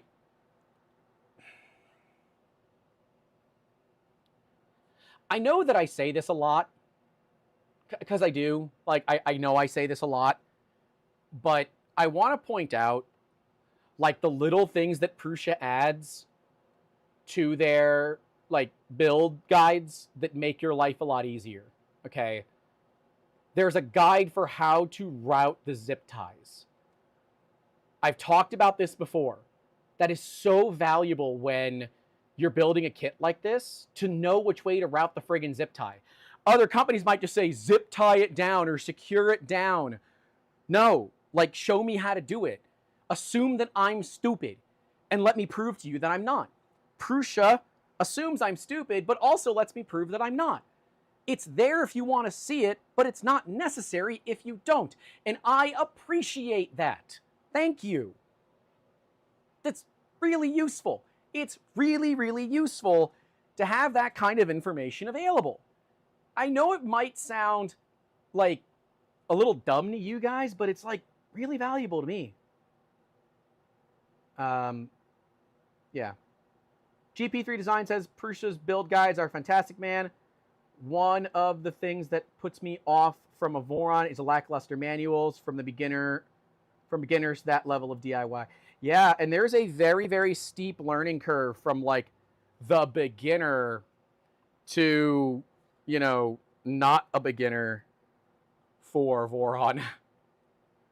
It's, as a lot of you know, I'm kind of famous for that.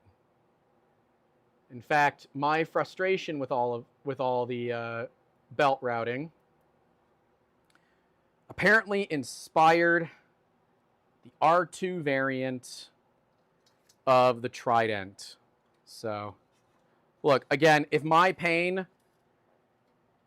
can be the benefit of others, I'm here for it every single time. Jern D says, Prusa assumes that you're doing this for the first time. Seems smart to me. I agree. I agree. I agree.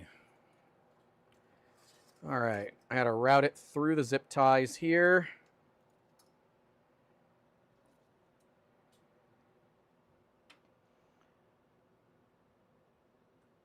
Definitely put your bed higher up than I did. I know that it said to put it up higher than I did it, but, you know, that would have, like, fundamentally required me to listen, and we all know that I'm not good at that.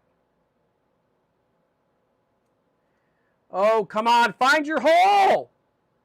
What is this, Wexter's house on a Friday night? Let's go! We're friends. I'm not just making fun of some random person. We're friends. I think he'll appreciate the joke anyways. Like, always, I always worry that, like, a new viewer might not know that, like, whenever we're, like, ragging on each other, that it's just, like, friends ragging on each other. It's not like, this is, I'm not, like, going after some random person in the chat. You know? You need to spit first. No, wait. What are you, Graham Stephan?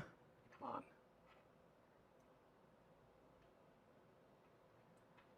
on. Let's see.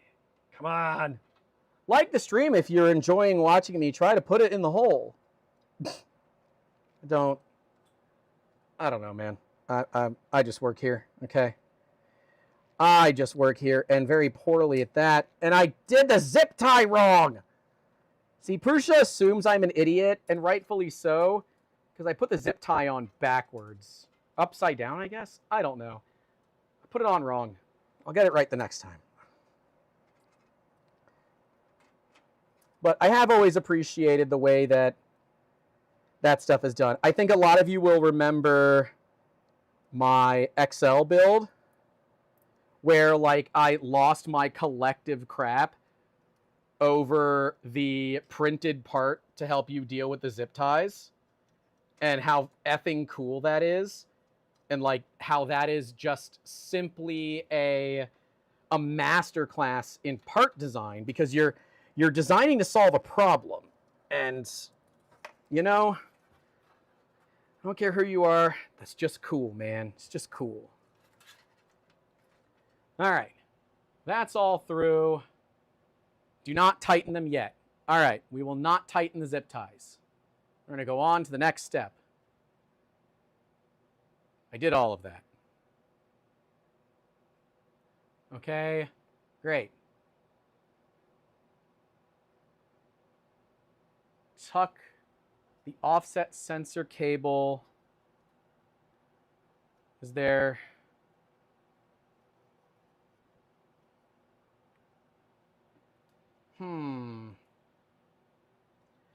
Oh, I see. Okay, I see. Got it. There's like a little C channel back there. I obviously I can't show you. I can just describe it to you. For my own safety and future proofing, I am gonna leave a little bit of excess cable. Hopefully that doesn't bite me in the ass.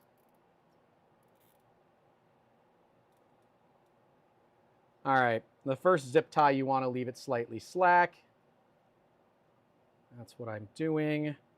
I'm leaving a little bit of extra slack in that cable. I think it'll be okay. My general thought process for that is I want it to, in case I have to service this part again, I want to make sure that I can service it correctly.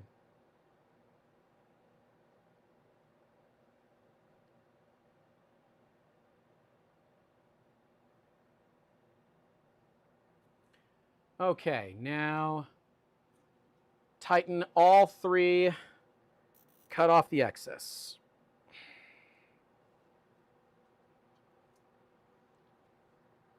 All right, Wexy, good luck on your stream.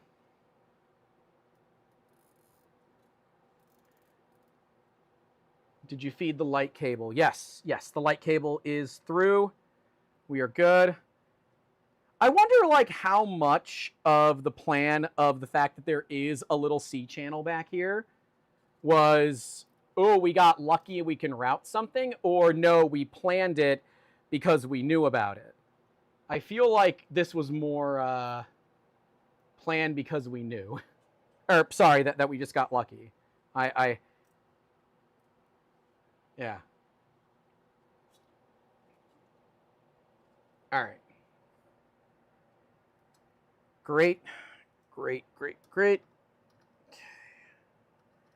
Cut off the excess. Make sure not to cut your cables. I've done that before on a stream. Anybody remember that? When I cut cables to a 3D printer live on stream? On accident. Like, it was not something that I was planning to do. Oh, man. Again, yeah, tiny hands would be more useful for this. So instead, I am going to use a pair of needle nose to pull everything through. Okay. Beautiful. Great.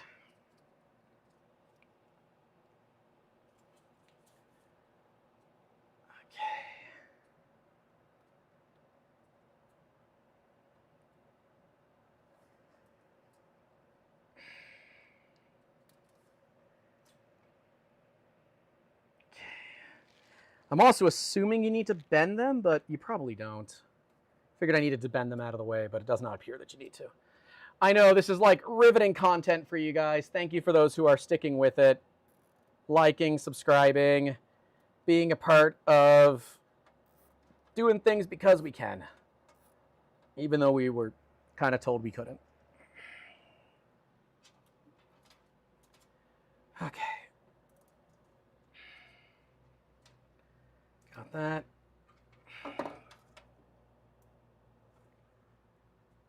Beautiful.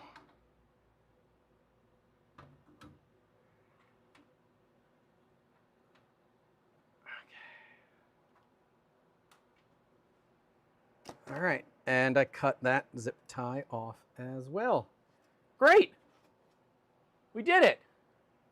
All right, moving on. Yeah.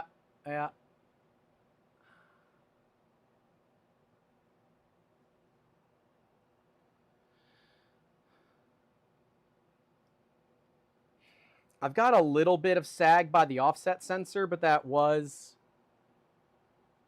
intentional.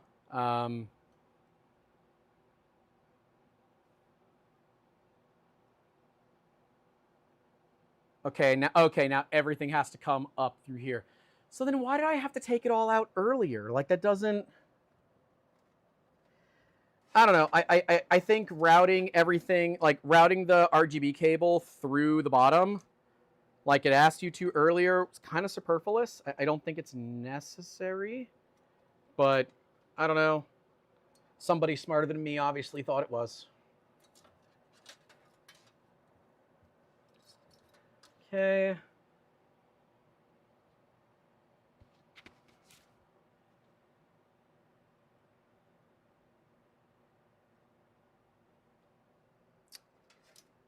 All right. What's the melting point of a gummy bear? Less than the heat of the Florida sun. That's the only answer that I can give you for that. Oh, Tommy, again with the cables. So if they did have the labels on them, when you're doing it all back at the board, dude, that would make it so much easier if this was all back at the board with like what the cables were and where they went. Oh my God, that would make it so much easier. So much easier. Oh my gosh. Oh my gosh.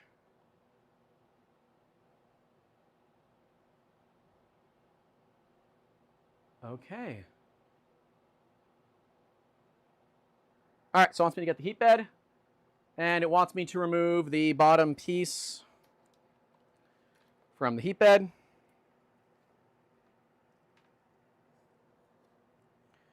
So we're just going to toss it back up here for right now.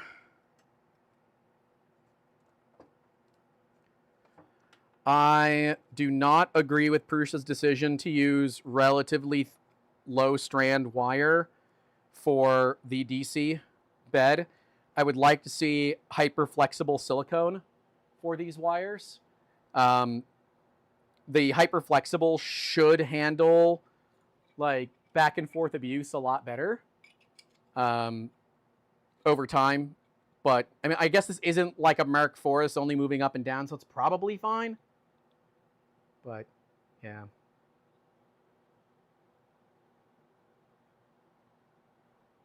Yeah, incidentally, the labels are all generally at the board itself, so it fits. Yeah, exactly. Like, it just clicked with me that that's where it would be. Like, 10 out of 10. 10 out of 10 on that. Okay, I'm going to keep moving. Okay, so we're going to get the new ones, which in theory means we don't need these anymore, so I'm just going to set those off to the side. We now need to get the new heat bed covers, which are right here. I got them both.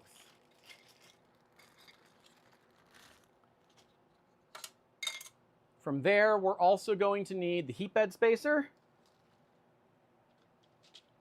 Is this a new one? Removed earlier. Okay. Heat bed spacer. A M3 by 10 RT.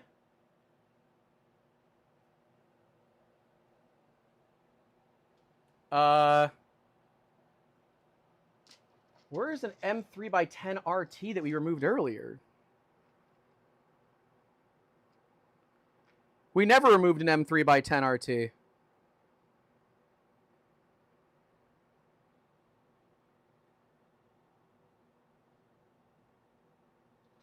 Okay. All right, I think I found an error.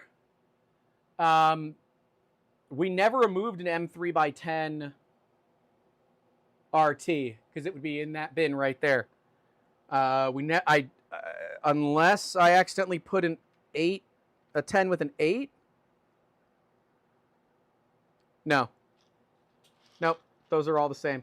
I don't think that we actually have the right one. We have the regular M3x10 screws, like those are fine. We have those. Oh, you know what? Is it the one that we just removed? Is it the one that we probably just removed and I left in the damn part? No. It's probably the one that I left in the friggin' plate, isn't it? I bet you it is. I bet you it is. That looks about 10 mil. Yeah. All right, I'm dumb. Carry on. Carry on. I didn't take the screw. I didn't take the screw out of the printer. My bad. It's in the hole. Yep. We're good. Got it. Wait. It just wants me to get the parts? Yeah. Okay. All of those. And a singular zip tie. Okay. Again, remember the trick with the zip tie bag. Cut a slot in the middle. You'll thank me later. I sound like Obama saying that. Okay. I guess I missed the M3Ns. So we're going to need to put 3 in there. I'll get the 3 that we're going to need. Yep. Sometimes I'm just a ding-dong. But that's the fun part about doing this stuff live, is you get the opportunity to be wrong. And you don't just spend, you know, all that time trying to figure out, where is it? You're not like Christian Bale. Where is she? You're doing your thing, man. You're just doing your thing. I probably don't need to do anything there. Yeah, I think it'll just grab it. I think that's going to be enough. I think it should just grab it.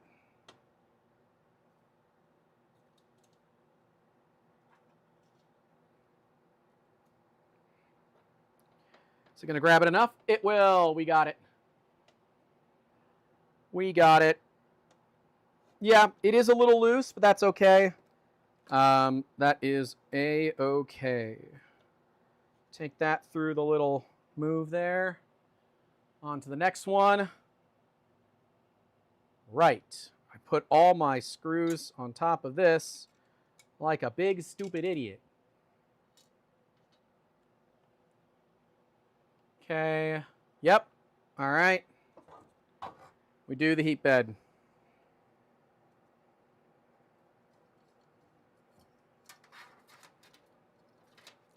Just going to stick those back there for right now. The center post on the heat bed is notoriously complicated. This has just been this way since the Mark III days. No, Mark III, Mark II. Kind of. It's always been like this, okay? It's always been tough. Just, you got this. I believe in you.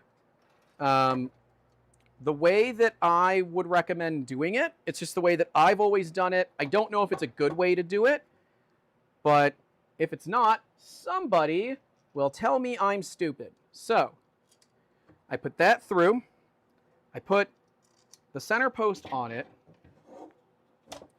and then I just push it all down. Now that post is flat where it needs to be. Now I can just kind of slide everything together in one piece back, and that post is, it's there, right? And then when you line up your front stuff, right, if you have your 3 front pieces lined up, that middle post will be lined up too. I would almost guarantee it. Yeah, there, everything's lined up. Okay, secure with the 1 bolt. That went right in. There is your little pro tip of the day. Again, giving you all just the tips over here, okay? You dig? I don't think this light's helping you at all. I'm taking my flashlight back. Before it gets sticky from the electrical tape. before it gets sticky from the electrical tape. I'm taking it back. Okay. Index would be so comical on a 400mm rat rig. I am so excited for it to come on sale. I'm told Bondtech at some point is going to be doing more, what are they calling it? I don't think they're calling it Founders Editions. They're calling it something else. Dev Kit, maybe? I don't know. Bondtech has a different nomenclature than Prusa for this stuff. All right, now we got to put in all of these small screws. So there is a tightening procedure, and there is a placement procedure, okay? Hell, personally, I would even recommend that you hot tighten all of these. So if you want to snug them down now, you can. But then on your first heat up of the build plate, loosen them, okay? And let the print bed come up to temp, and then nuke them down. I mean, you know, look, you're not going to win a strongman competition or anything with it, but I would highly recommend that you hot temp tighten. I don't know if that's still a preferred way of doing it. That's the way I've always done it on the Prusa bed slingers. Maybe my knowledge is outdated at this point because we don't use the old style of holding everything in, that you're now using different things. But this is a PCB heater, and the PCB heater can and will flex. So I think if you tighten it when it's hot, you often get a better bed mesh. Are you staying live until you have it fully finished? In theory, yes. I don't actually know. I'm hoping to. Honestly, it all depends on my back and how my back feels. If my back starts to spasm and give me trouble, then we will have to come back at this tomorrow. I've actually pre-prepared this. I do have a second stream ready. Yeah, and you can see it says, important, the heat bed must be tightened in a specific order. Repeat the sequence multiple times, ensuring final tightening after at least 2 rounds. Now, I'm going to do just a single tighten. I know that tells you to do more than one. I'm just going to do one because I'm going to do a final hot tighten. That's how I prefer to do it. That's just my prerogative, okay? We can see specifically how Prusa says. I would go here. I do them in an X pattern. This is my personal preference again. Bondtech sufferings from success. They have not learned from their initial FE launch. This is an initial FE launch. I don't know what you're talking about, boss man. I think the cat's at the door. I hear the door. I hear something kind of tapping on the door.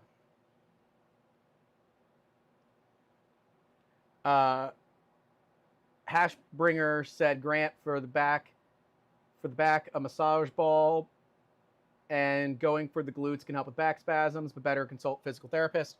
Yep, your boy don't have physical therapy money, so I just kind of do it all myself.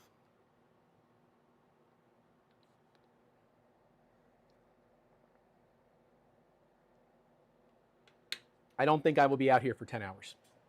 So I think kind of once we hit like 6.5, 7 hours, I might start to make the call, you know.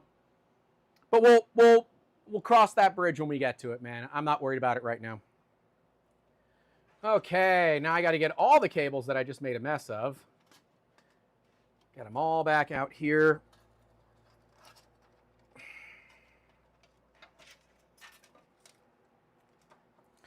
Because now it's time to put the cable sleeve on. There is a trick to this. I don't have the tool printed. But there is a trick for cable sleeving to make it really, really easy to do. I unfortunately don't remember that trick.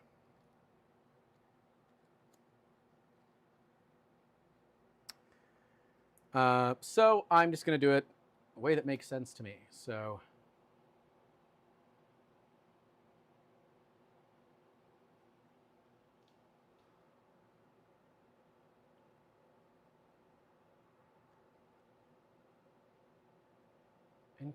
through the side channel, slide the textile sleeve at 1 centimeter, place the M3 nut with the blue ring facing down. From below, align it with the screw holes. Oh. Oh, I already did the bed. Why would you want to do... Okay, that's not the right time, I don't think. So it wants you to do the M3 lock nuts now. I did them earlier. I wouldn't do them now. I would have done them earlier, man. That's way too hard to do that now. That's way too hard. Look up, Gilbert Nars asking, does anyone have a link? Look up like cable sleeving print tool. There's a print tool for it. You can use a socket, or not a socket. You can use a wrench. This is fine though. We're not doing rocket science here. Yeah, I would have done that that M3 nut on the bed a lot earlier. It's a tool that you can print or use a shrimp veiner. I don't have either of those. But yeah, definitely a tool that I would recommend is the tool for the cable sleeving. You could definitely save yourself some headache. I think that is the right move, personally.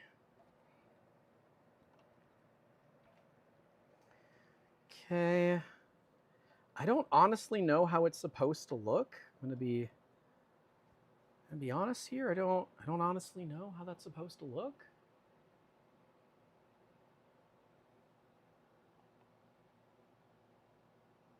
Oh, it wants it all around through?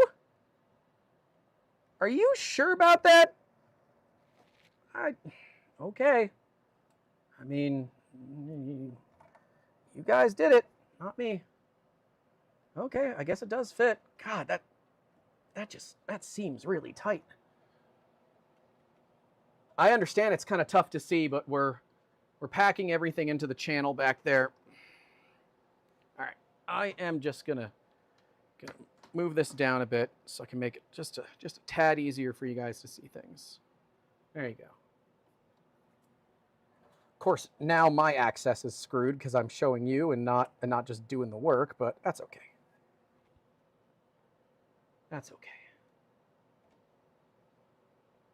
Yeah. All right. We got that in. The nuts are in.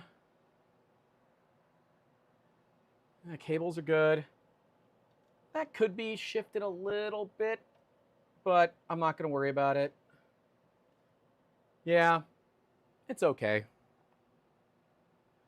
Okay, now we do that top part, wherever it might be, right here. We put the 2 bolts in. The bolts look different. These bolts are different. M3x10, Prusa's used different vendors for bolts before. Well, that's going to frustrate me, so I have to fix it. Cable sleeve zipper. Thank you. Has hits on printables. Yeah. Someone from chat noting down all the suggestions. I'm finishing up soon. If Mad Cat is still here, I can ask him to do it. He's one of our staff members. But yeah, if someone wants to, like, and we have to assign somebody. Okay. We have to assign somebody because I don't need like 15 people DMing me the same thing. But I think it is important for us to have a designated note taker.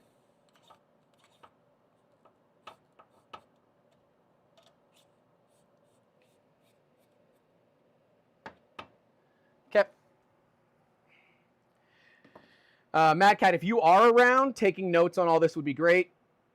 If you're not, we can assign somebody else. Buck Wild 44 with the $20 saying, any idea when all the Founders Edition kits are supposed to be shipped by? I don't. I'm sorry. I don't. Yeah, I wish I had a better answer for you, Haas. I don't. I'm sorry. I'm sorry.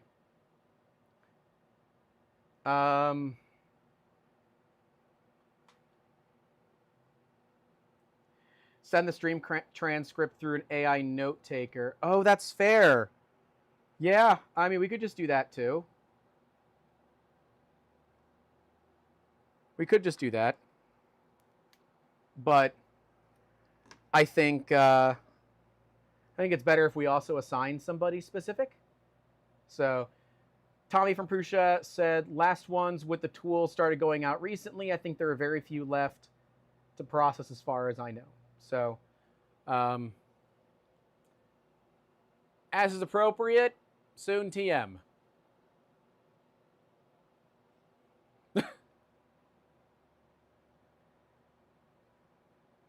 Last one with extra tools. Okay, extra tools.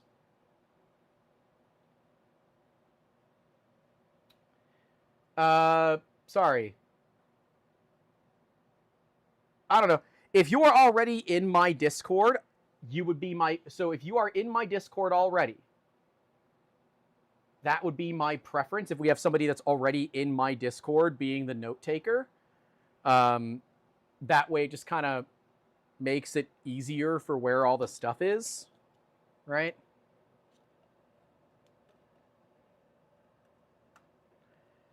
Hey, look at that. A volunteer is back. Hey, Anthony, guess what you're going to be doing? You're going to be taking notes. So that any time that I have notes that are valuable to get to Prusa, you can take them down. Look at that. Now I can have an actual Prusa employee do it. Also, I do think Prusa community is streaming right now. No, he said. Well, see, that's what you get. Nomad builds an AI for that. Honestly, he probably could.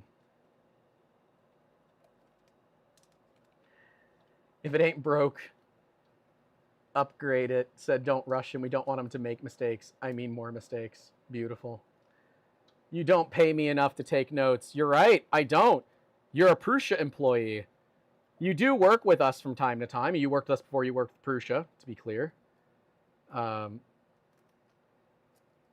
don't know. Somebody needs to do it because it's not going to be me. I'm already struggling to do just this on my own. Okay, we don't want Grant also taking notes. I mean, honestly, at this point, we could just say that we will push to the AI note takers or whatever. I'm not wasting my tokens on you. We can use my tokens. It's fine. We'll use my Claude account. It's fine. Yeah, I mean, we could just see how Claude does it from here. I'm not against it. Can't take notes if there are no notes to take. Yeah, I mean, that's fair. My preference is to always have a backup where we can. It's not a necessity, but to have it, you know. Gilbert Nar says, I'm watching on mobile, otherwise I would. It's all good, guys. We'll throw it through. We'll throw it into once it generates an actual transcript, because YouTube takes a second to do that. Had I known, you know what? I can just record my audio. I can just start. Oh no, I've been recording it the whole time. I'll pull the audio and get the transcript through DaVinci, and then I'll throw it into Claude. That's how we'll do it. That's how we'll do it. Grant spends an hour working on the same task while getting berated by his chat. Hey, who knows? I might be into that. Okay. Who knows? Maybe like that's my you know, secret stuff. I was gonna make a joke, but it involves someone who recently passed, and I don't know if that's too early or not. So I don't know.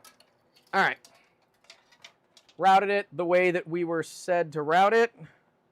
It is routed behind the trap is the lead screw, which is great. Now I gotta stick. Okay, you gotta stick the big stuff through the hole first. Aha! I know you're in it. You haven't been demoted yet. It's my company. I can't be demoted if I'm the owner. Well, I mean, I could. So again, offset sensor cable. Which one is it? I mean, I know which one it is, but if we had them labeled, that would be huge. So one. Ooh, that is a very tight fit. How the hell is that going to fit through there? Okay. Oh, no. No, no, no, no, no, no, no, no, no. No. Nope. Okay. All right. I'm going to pull the grommet off.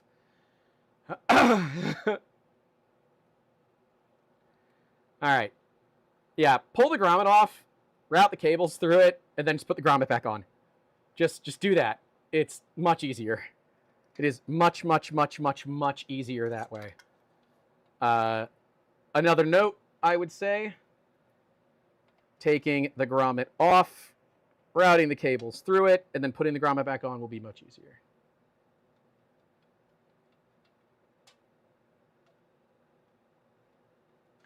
Do you usually want to start sticking smaller stuff into the hole first? No. Prusa said to do it in a specific order, so I'm following the specific order. So, you know. I don't tell you where to stick your stuff. Don't tell me. All right, now we got to do it again. It's got to go through here. The nice thing with the stickers are they actually make it so it doesn't like easily fall back out. So like that's kind of a plus with the stickers. But yeah, putting names of everything on the stickers would be like exceedingly valuable. All right, when in doubt, shove it through the hole. Wait, what? I'm a soulless husk. Make sure everybody believes. I can hear screaming coming from Nomad's Galaxy's cubicle. Is that the one that he shares with Mitch? So we saw what happened in there last time I visited Printed Solid. There was like a whole seance for Joseph Prusa in there. It was a thing. It was a thing. All right. Look at that. Looks like I know what I'm doing. Come on. Let's go. 3DP Iceland says I pay for Epidemic Sound so I can use their music and videos and streams. I do too, but I'm actually not certain how to play it during a stream. I'm going to be honest. But yes, we also pay for Epidemic. Great, great resource for content creators. Well worth the money in my opinion. I don't know how much is sticking out, but it's probably enough. Yeah, that's fine. That's fine. Oh. Okay. Now it's a zip tie. Oh, it's a zip tie on the... Okay. I brought out... Okay, brought another zip tie. All right, so it goes in. Oops, I went too far.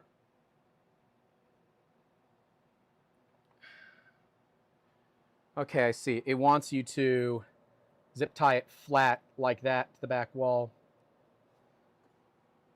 Okay. Okay. the heck's going on?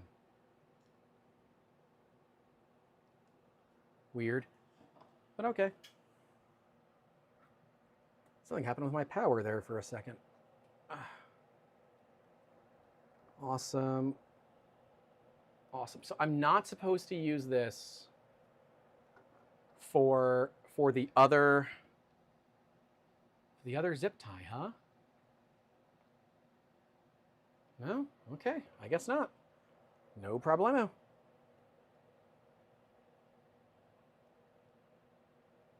I'm doing all this blind because moving the machine right now is just, it feels too much to me.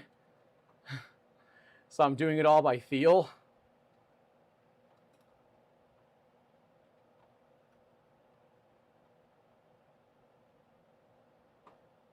I fixed my car without really being able to see a lot of things. Which, by the way, the check engine light just turned off. I don't know why. Oh, dang it. This is the cut zip tie. All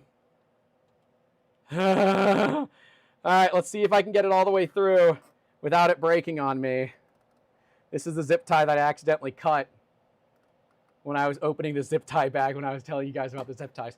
Hey, it broke itself off. Oh my God, it did it perfectly. It did it perfectly. Oh my gosh. Oh my gosh. The tail broke off. The tail broke off perfectly. It's good. This is the one that I accidentally cut when I was opening the bag of zip ties. And it was like the perfect length. Like the perfect length.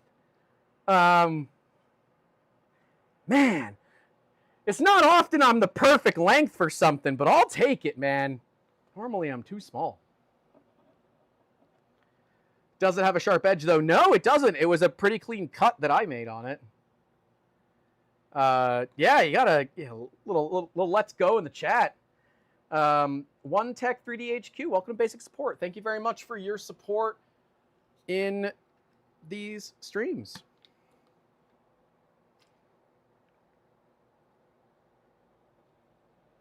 Somebody sent a goat trophy. Well, that's pretty cool. I don't even know what that is. That's cool. It was a cool animation on my phone screen. Schmitty said, hey, I'm off work, and wow, you're still at it. Schmitty, it's only been 4 hours. Like, the fast kits take, like, no time. They take, like, 6 hours. Okay. So it looks like now I...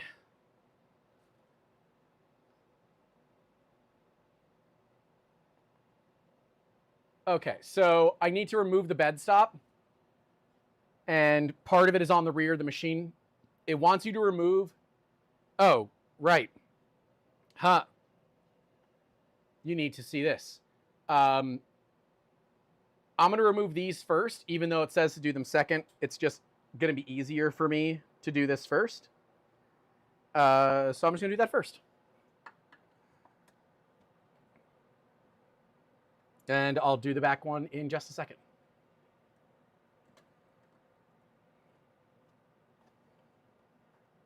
So these are M3x8 RTs. Great. Yeah, I would say a mandatory thing to print for the INDX upgrade is this print. Of course, I don't have a laptop or something on me, so I can't find it, but it is the Prusa Core 1 Screw Organizer Rev A. If you look it up on printables, you'll probably find it. It is not a multicolor thing, but I did just color it inside of Orca and then printed it on the Snapmaker U1. The XL was busy. Thomas Rucker said, guess what's running on my Core 1 right now? Awesome. Dude, I'm glad that can help. Sleepy time for me. Good luck with the rest of the build. Tommy, good luck and take care. 10 p.m., man. That's... Look at you signing off early. What, is this a holiday? That's mean. Now, have a good night. Oh, man, they have those diamonds on sale. Oh, cool. Justin Levy posted it in the chat. cool.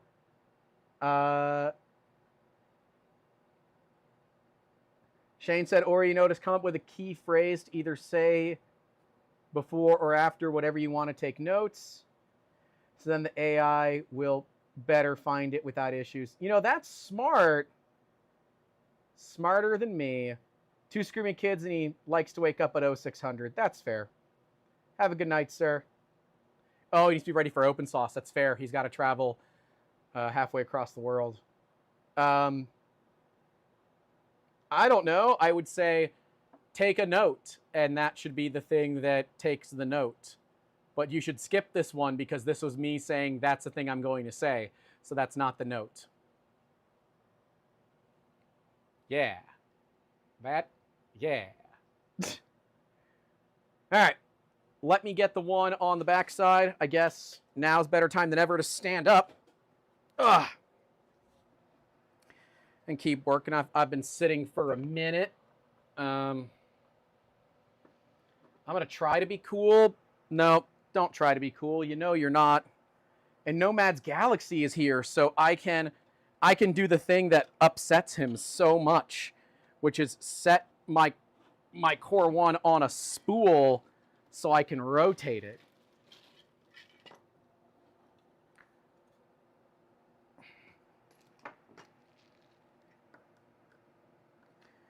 And I guess what I can do is I can just do that, set it down, grab the spool, and remove it. It's all doable, right? Yeah, doable. Here, we'll do that. Actually, no. You don't need the camera right now. Well, actually, useful, because we need to take out, there's one screw on the back we need to take out. Tip it further, do it. Oh, Jesus. Need a Lazy Susan. Yeah, well, I forgot to get it before starting the stream, and I don't know where it is, so...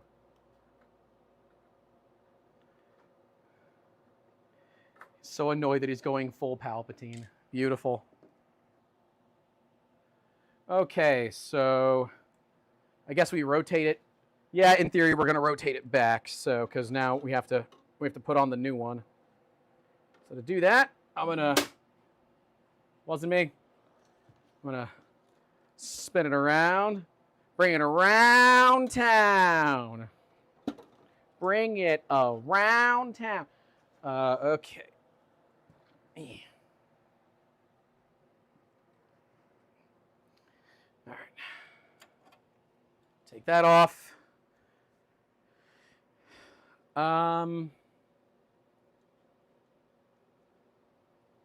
Okay, so the square nuts we're not going to reuse, I guess. Okay, cool. It's going to be found in a bag. I have that part. Great. Did you ever peel the Mark? I don't remember if I did. I probably didn't. I'm going to be honest, I probably didn't. Fasteners. No. Fasteners. Yes. So, oh, fastener tools. Okay, that's for the tools. That makes sense. All right, so we're going to need the square nuts. Every time I go through the bags, these bags, I always sing the Pac-Man theme because that's the name of the machine that does this. It's Pac-Man, and that makes me very happy. M3NS. Okay.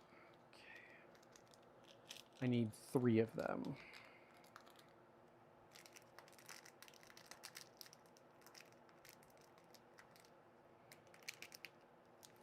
Okay, I guess it's going to give me more than 3. All right, I need 3 of those. And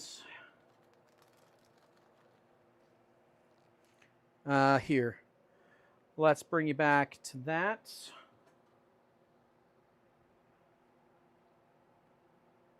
Sorry, I know the instructions are kind of moving around your screen, but working with what I got here.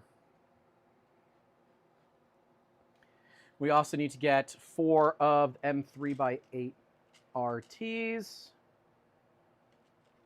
How you doing, RT?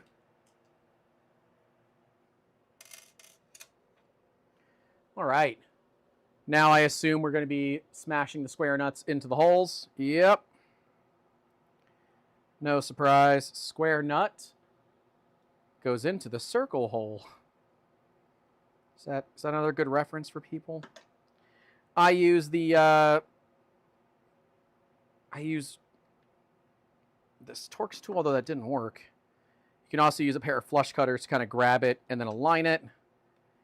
Now I can take the Torx tool and align it perfectly. And that works pretty darn well most of the time. Okay, so, all right, I see 3 of them go into the square nuts. Yep, okay. 3 of them go into the square nuts. 2 of them, or 1 of them does not. Same deal though, I want to make sure they're properly aligned. So I'm just going to use this as my alignment tool. Great. We can now put it on, spin it around. And this isn't really doing anything. Is it really even necessary? I don't think it's necessary. I don't think this is necessary. This is another tap into plastic, so just be careful.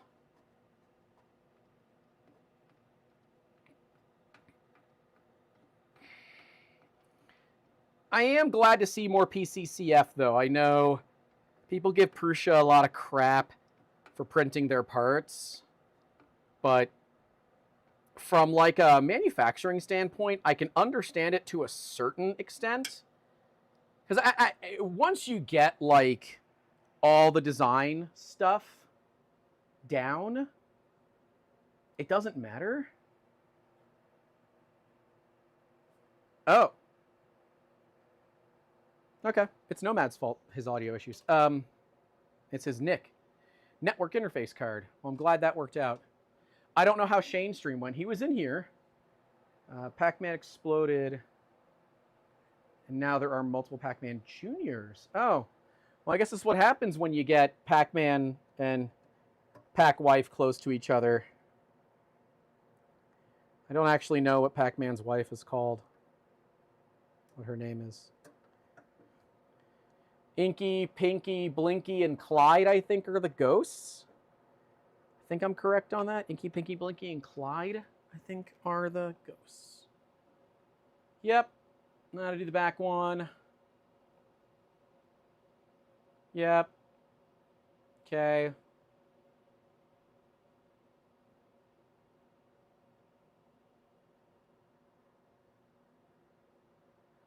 I have to raise this up a few millimeters? Oh, I see. You have to, like, give her a little on it. Going to stick around for about another 30 or so and then crash for the night. Okay. How'd your stream go, dude? Was your stream good?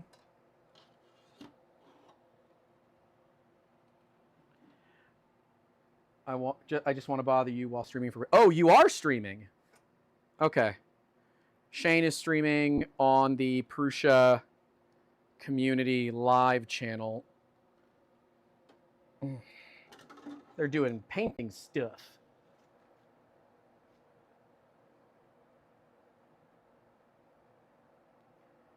Zaxman said something, but I don't see it.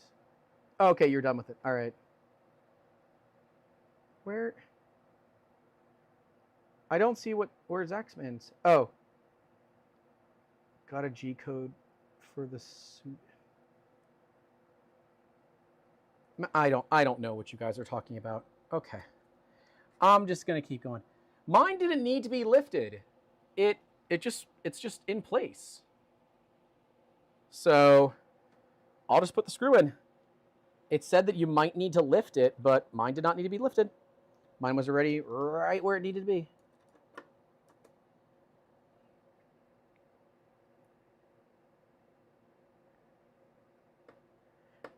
It went well, Shane said. Might do a monthly community painting night on Discord. That's cool. that'd be something that I would want to be a part of, not because I know how to paint, but because I'd like to watch experts do expert stuff. And that's really cool to me. That is really cool to me. Okay. I really should just push this whole desk forward a little bit, but I haven't. All right, now it's time to get the wiring stuffs done. That's going to be fun. Isn't that going to be fun? All right. So we want to plug in the RGB connector, which, as I noted from earlier, you should have, like, denotations on here. Actually, here. Let me bring up OBS to see which one of these is actually going to look the best for you guys. Is that going to be the best? Oh, yeah. Yeah, that's way better. I think. It still seems really low res. Like, unreasonably low res. Whatever. Yeah, we brought up if on the other side of these labels, Shane, if they had what the cable actually was, this would help you better understand where things go. And I think that's a super good idea. So we want to get these cables here. We want to route the RGB connector, which is not present. We do not have... Am I stupid? Oh, yes, I am. I'm stupid. It's right here. I'm like, I don't see a connector with that cable layout. All right, it goes all the way over.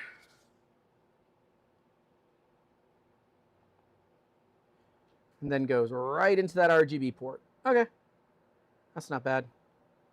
That's not bad. That's why Anthony is here taking notes as the excellent person he is. He already said he wasn't going to take notes. So you like Jersey Mike's? Huh. I had an experience last night. I decided at like 9 o'clock that I was having a rough day. I'm having some rough days lately. That I should just go out and get Chipotle because I can like spread it over 3 to 4 meals and the cost for each meal isn't that bad. But wait, what? Oh, that's odd. I didn't realize that's what that looked like. Okay. Offset cable sensor, which is this. Yes. And so I went out to Chipotle. I get there. This is a story I was just going to tell Shane, but it's actually a pretty funny story to tell on stream, so I'll just tell it on stream. I get there, and the person in front of me gets the last bowl. And I like the bowls. I think you get the most value for the bowls. Like for food at Chipotle, I think the bowl is the best value. Another pro tip, use pliers when installing the cables. Help you hold the cables at the right angles. You can thank me later.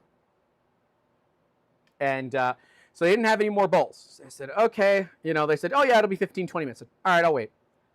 35 minutes later, they still weren't there. So I said, all right, forget it. I have other things I need to get done.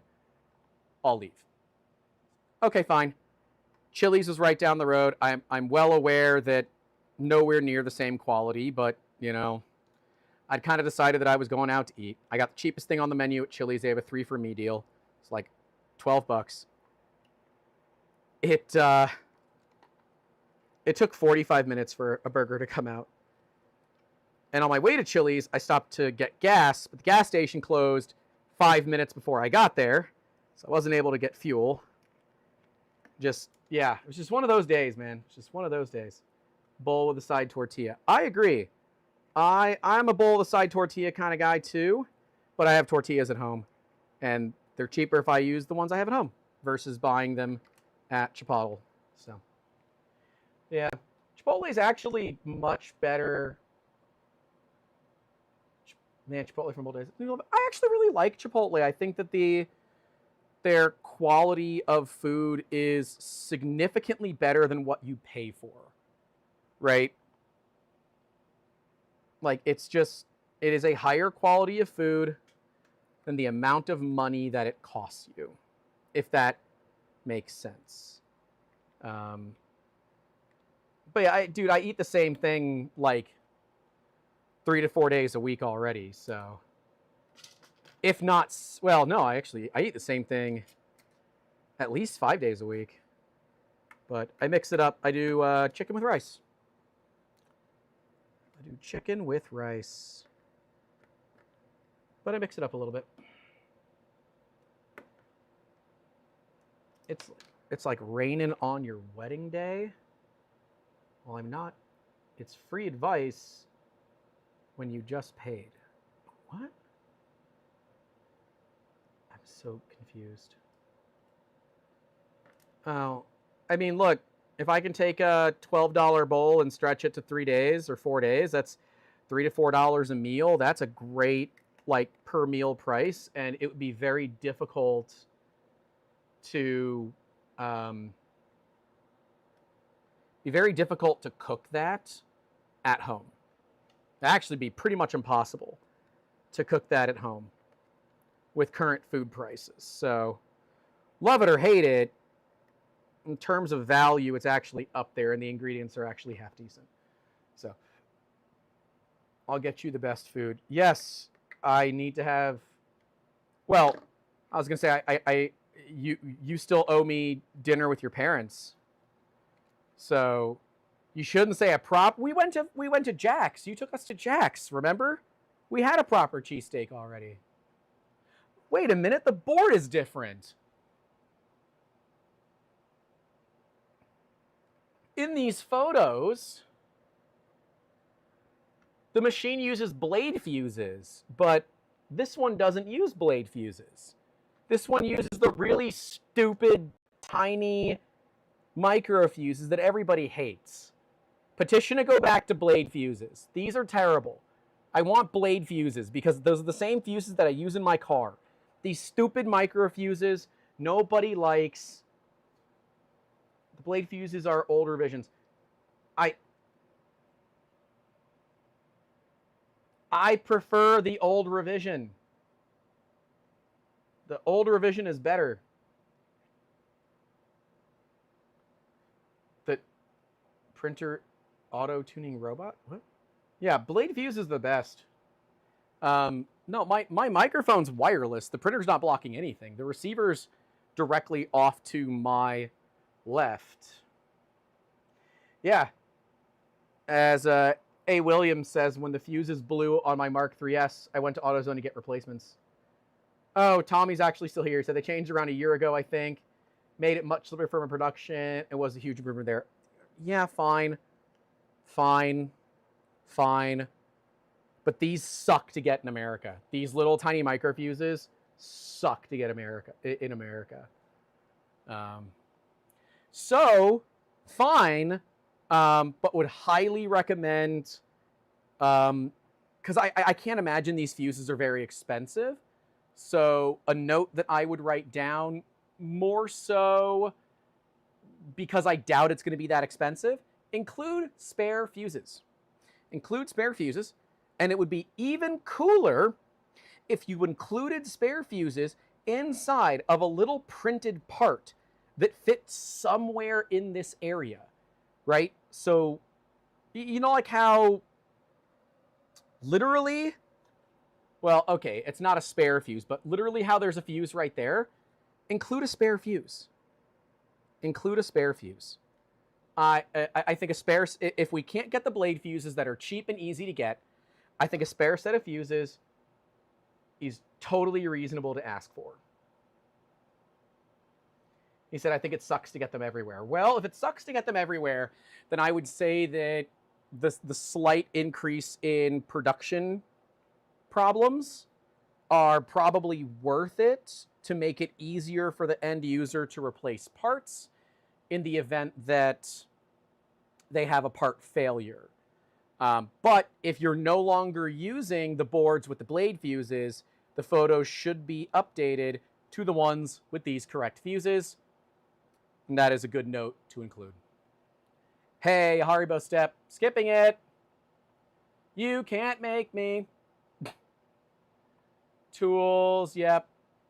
Oh, no. No, it's the belts. No! No! Oh, I don't want to do that. Oh, no. Crap. Well, I'm not really looking forward to this one. I'm not going to lie to you. Here, let's do that one. Let's make Anthony pucker real quick.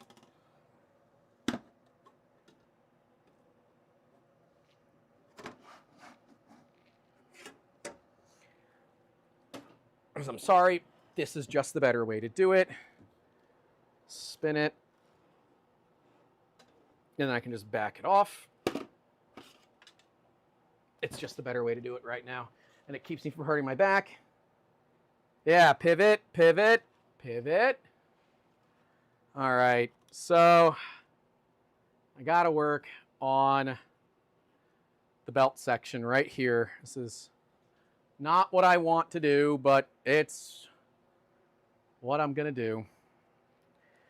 I need to be reminded to set up a second small monitor. I need like a little tiny blocking monitor.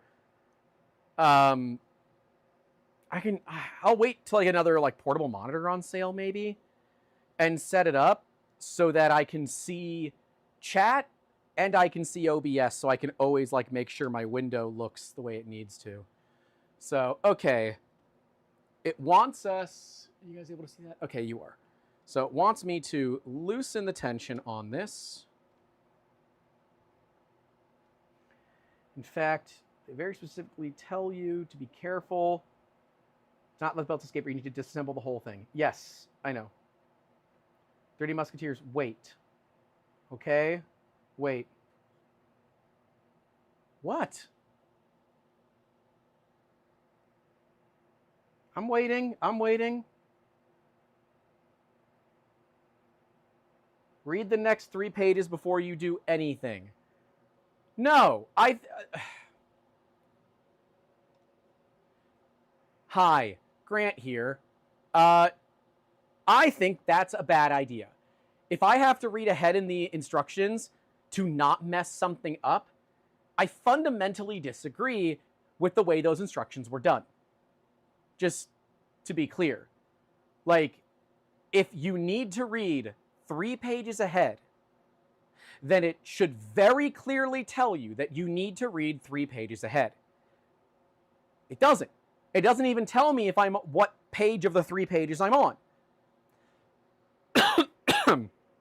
So a good note would be if there is a time and place where you do need to read ahead to make sure that you understand how this all works, make sure that it is well notated. And if you need to read 3 pages ahead, say, this is page 1 of 3, 2 of 3, 3 of 3, so you know how far you need to go.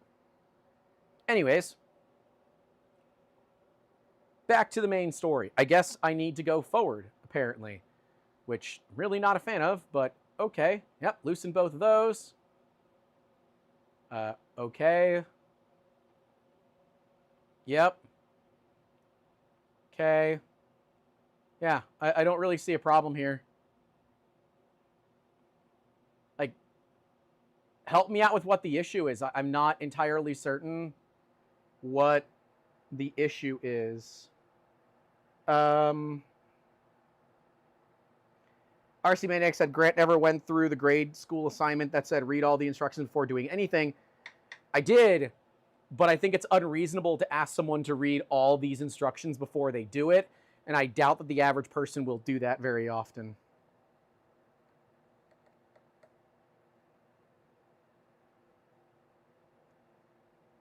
Okay, this is more so to be mindful when streaming. Okay, that's fine. I'm not going to pull on the belts. That's fine. All right, we're simply loosening the belts. No big deal.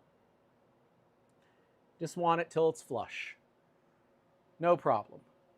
Next, Same deal here, till it's flush.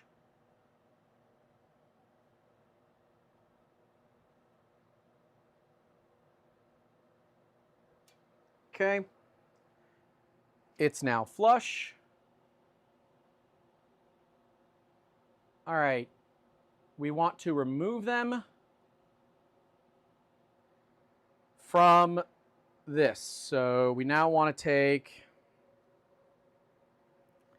I assume you guys have a decent view of this. I don't actually know if you do. Ah, it's a decent view. Okay. I'm going to take that. Remove them. So should I take the screws out completely? Let's see. Oh, yes. Okay. Yeah, we're going to take the screws out completely because the belts are going to hang free. Okay. No problem. A lot of M3x10 in here.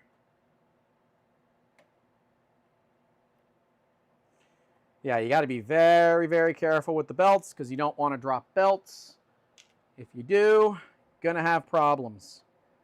I see we're using THK bearings on this, which is good. THK makes good bearings. Obviously not as good as Highwind, but they're like 99% as good as Highwind in my experience. So I support Prusa in doing that. This is a piece of milled. This is a piece of milled metal. No kidding. Protect your bed, apparently. That's fine. I even have spares if things go wrong. It's all right. All right. Let's get the belts free. I don't like this part. Free belties.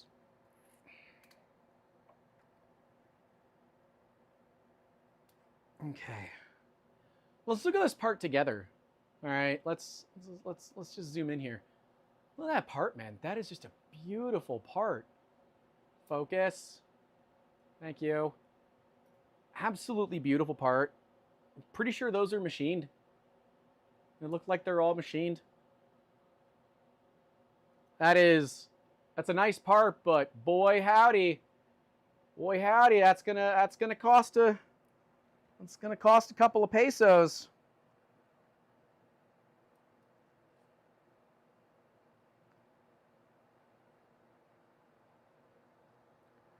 That's fine. I'll end up using it on something, I'm sure.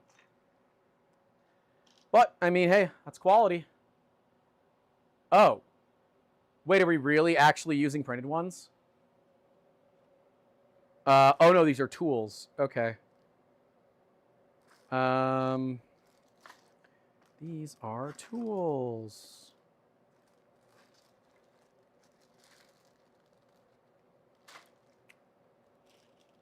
Found in the position tools bag. Well, this is just the tools bag. So I assume they're not in here. Here, you guys can see.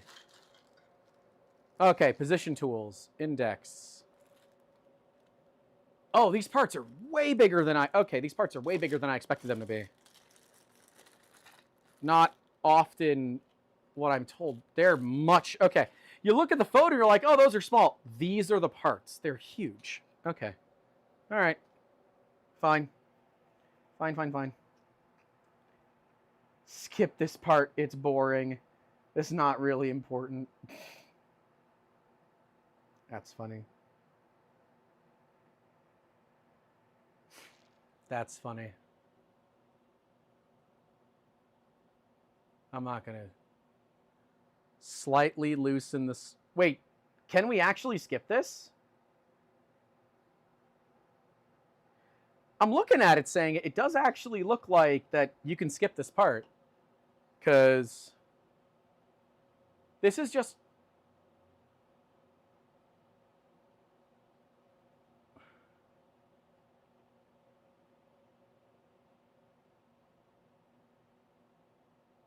Why would I need to do this?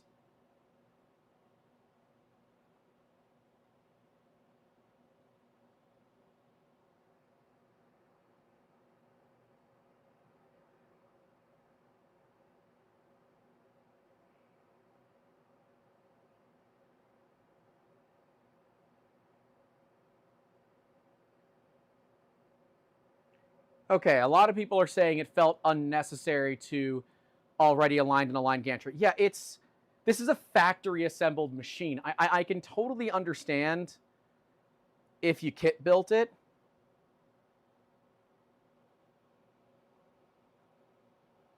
Honestly, I'm inclined to skip it. Because legitimately what I see, so let me go back to this. So here's my concern, right? My concern is that it's already really square, and whatever I'm about to do is going to unsquare it. I understand that, like, Nomad says that, oh, I can only square it better. But I want you guys to look at something here. Okay. So if we look at these parts, the tops aren't smooth. So there is a chance that these are not, like, the same. And I understand that, like, that's not that big of a deal.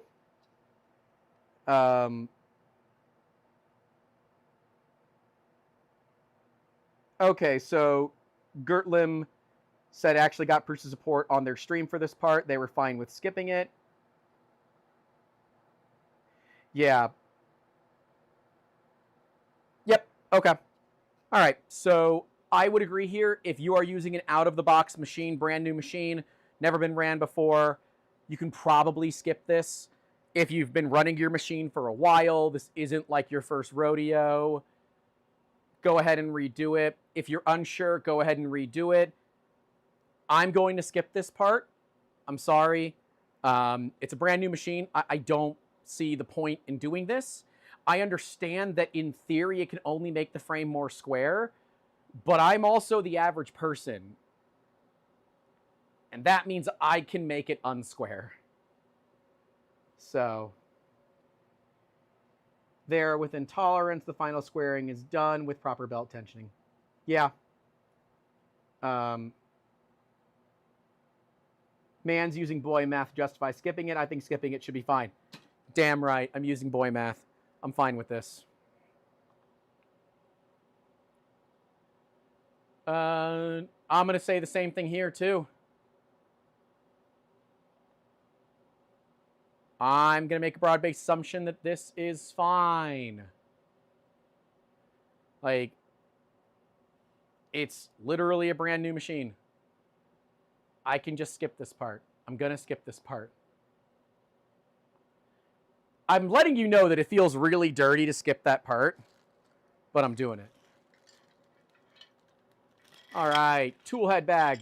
We are replacing a beautifully CNC milled part with a printed one. Yeah, that's kind of a bummer. Not gonna lie. Not gonna lie, bit of a bummer. Bit of a bummer. I understand. Like, I get it. But it is a bit of a bummer. Okay. I need to get the M38 Bravo, B for Bravo, which is found in the first fastener bag, which is empty now. M38 Bravo. I do not see an M38 Bravo thing on the chart. So I'm going to use the M2x8 hole for mine. Although I guess there is an M3x8. Yeah, there's an M3x8 that's not being used. It's not the right one, but there's an M3x8 that's not being used, so I will just go ahead and pour them out into there. So important the instructions are read and understood. User does what user wants in the end. Yeah, I know. And then fastener bag numero 2. I really should just keep both the fastener bags next to me. That's what I'm going to do. Fastener bag number 2, we're looking for the M3NS, the squares. Oh, which I already poured out. So we're going to need 2 of these.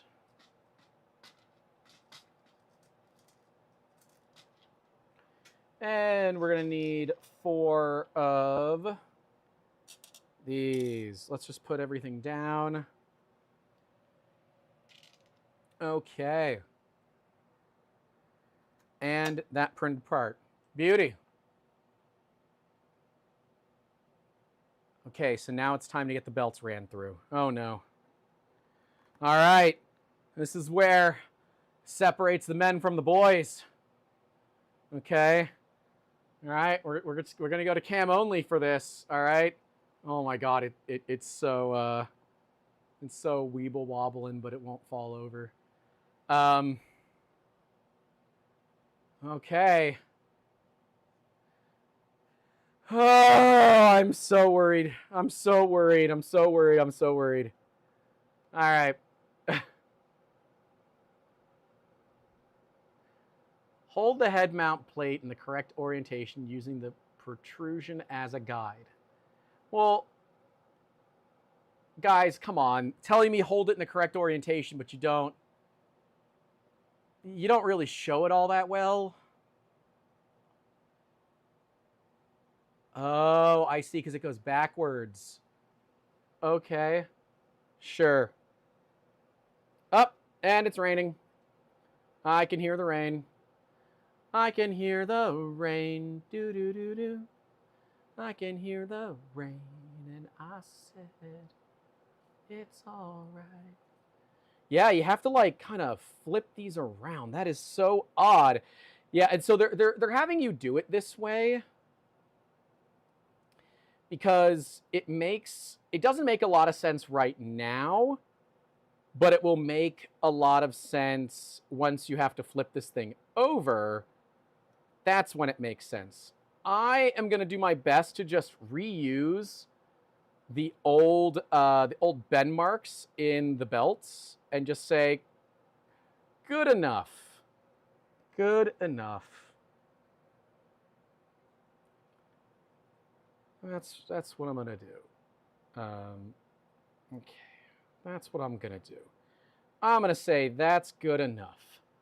So those are a little crossed. That's okay.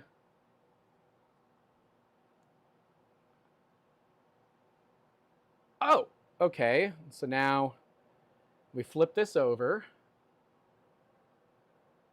And yeah, okay. So that goes through. Yeah, okay. That is what I was expecting. All right, that goes through into nya. And this does the same thing. That is why you had to loosen the belt tensioners, because you needed extra belt room for this. Makes perfect sense. We will, of course, be doing a shake tune on this machine when we're done. Or not a shake tune, the belt tensioning routine that it does. Which I still think is super freaking cool. And I love it. All right.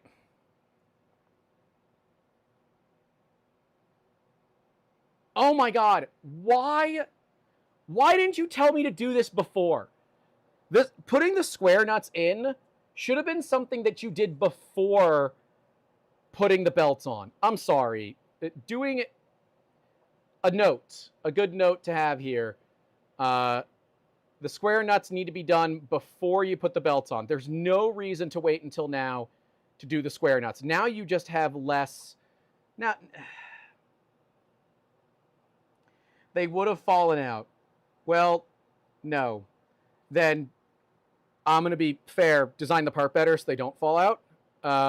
Put a little knurl inside of it or a little dot or something inside of it so the part doesn't fall out. I don't think that it is reasonable to have to do this with the belts on. Yeah, it is loose, but I think that the parts can be designed better. To solve this on the printed part, oh yeah, the square nuts literally just fall right out. To solve this on the printed part, just have a little bump in there, like a little detent, that you just have to press through. I fundamentally disagree with doing that afterwards. I understand why, but I don't think it should be necessary. Yep. And the screws. Okay. Firmly but gently, I'm told. Using a 2mm Allen key, which I need to get out of the bag.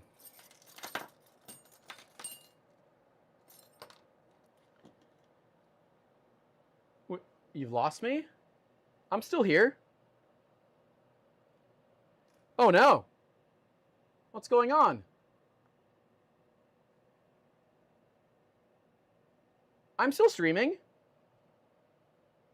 Read up.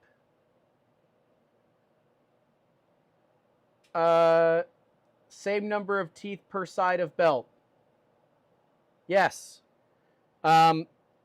I used the same bend radius that was... I used the same belt radius that was there. So I just used the old bend. Oh, damn it. Okay. Yeah, I would definitely want to see a bump put into this so that it's... Oh my god, so the friggin' square nuts don't fall out. Stupid. That could be done better. Oh, damn it. Now these are coming out. There's no easy way to make sure that you have the same amount of teeth on both sides. Like, I can certainly make sure that I have the same amount of teeth top and bottom. That's not too bad to do. But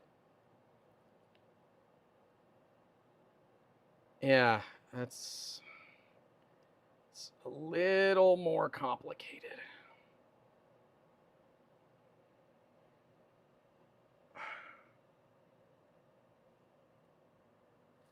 Okay. Right, needs to go in this way.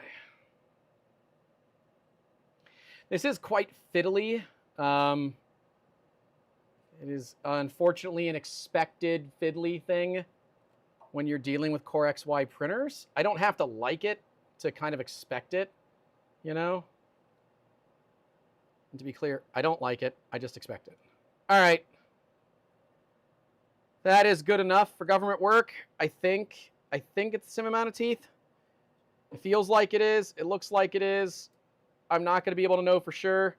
There's no easy way to count. And I don't think Prusa did a very good job on ensuring that, like, you can't screw it up. That's something that's, like, really, really, really easy to screw up. So, yes, you do need to make sure the belts are properly routed through the channels. If you can count your belt teeth, do that. Do we have to call Mandy? I don't know who's Mandy.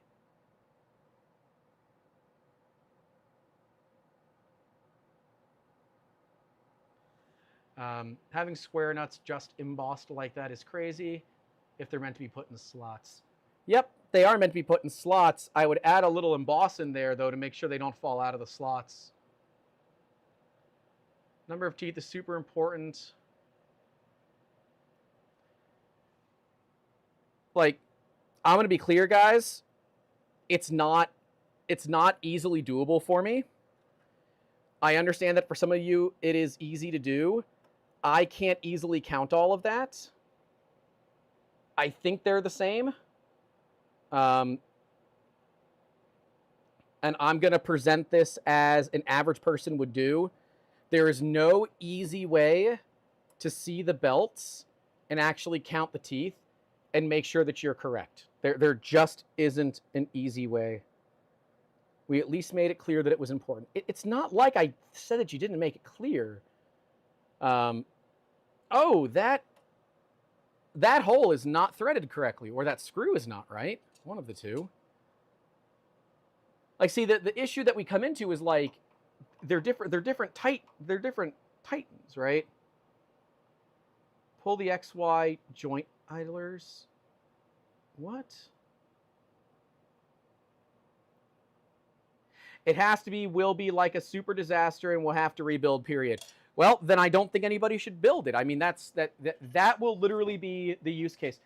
it has to be in a way that the average person can easily work on it, Prusa edition or not, right? This is a Founders Edition, but it has to be done in such a way that the average person can easily, oh yeah, I was a little bit of a tight thread there, that the average person can easily figure out whether or not they've got it right.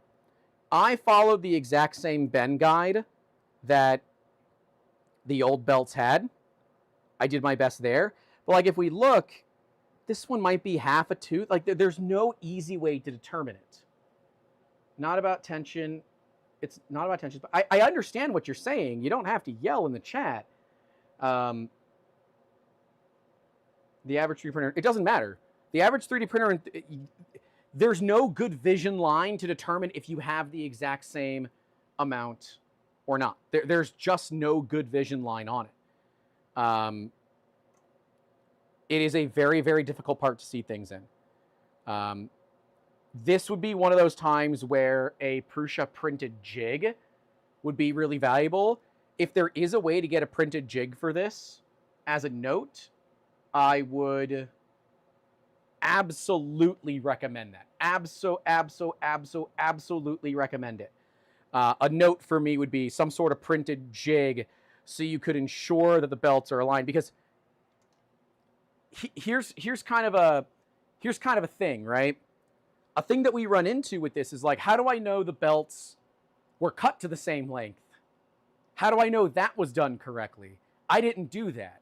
I have to assume they are, but how do you know without completely taking the belts off that the belts themselves are the same length?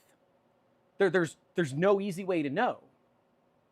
So outside of like using the previous marks that were there when the printer worked fine, I can't think of a better way to do it other than literally to completely unbelt the printer. And I don't think that's reasonable. So count from the end, use a Sharpie to mark the smooth side of the belt. That is assuming that you can guarantee the belts are the same length. We cannot guarantee the belts are the same length. We don't actually know that. You measure it at the building, which this was a pre-assembled unit. If I bought a pre-assembled Core 1, how can I guarantee that like maybe the belt isn't just cut a little bit wrong? Like,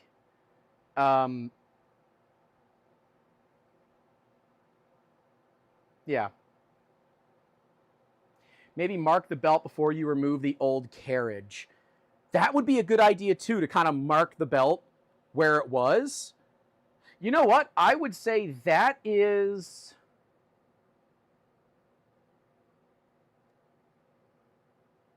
I would say that's probably a good idea.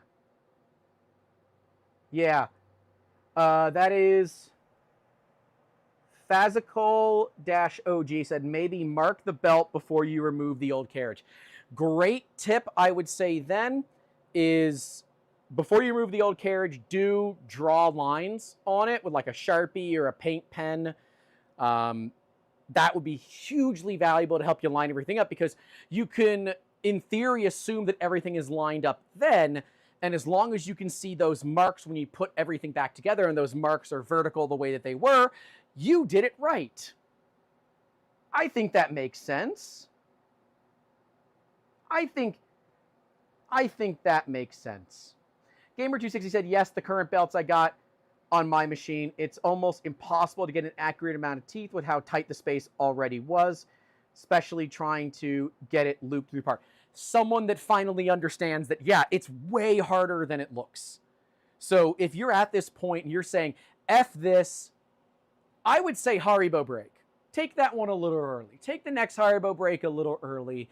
Belts can be frustrating. In my opinion, as someone that's done plenty of printer builds in their life, and I will tell you it's way harder to do on camera, the belts are the toughest part of any of these jobs, right? Because if they're off even a little bit, it's like just gut punching you. And the only way to fix it is to basically tear it back down to where we are. And that sucks. Nobody wants to do that. I would say that could be a factory thing, man, where there's a mark.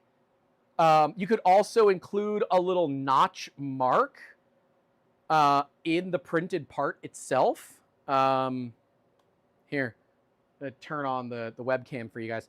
If we included a little notch on the part, that would, in my opinion, make it easier to kind of line things up, right? Further, if it like directly aligned on a flat or on a tooth, that would help as well. There could be some revisions to this part. This is the most complicated part of the build. If you're stuck, don't worry. It's okay. Take your time. If you're not streaming, get cameras out of the way because you don't need them, and get the access that you need. When in doubt, grab a flashlight. You know, use the extra light from it, right? If you need more light, use more light. I have faith in you. I know you can do it. I'm reasonably confident with mine. We'll see if I was right. We'll know in a few hours.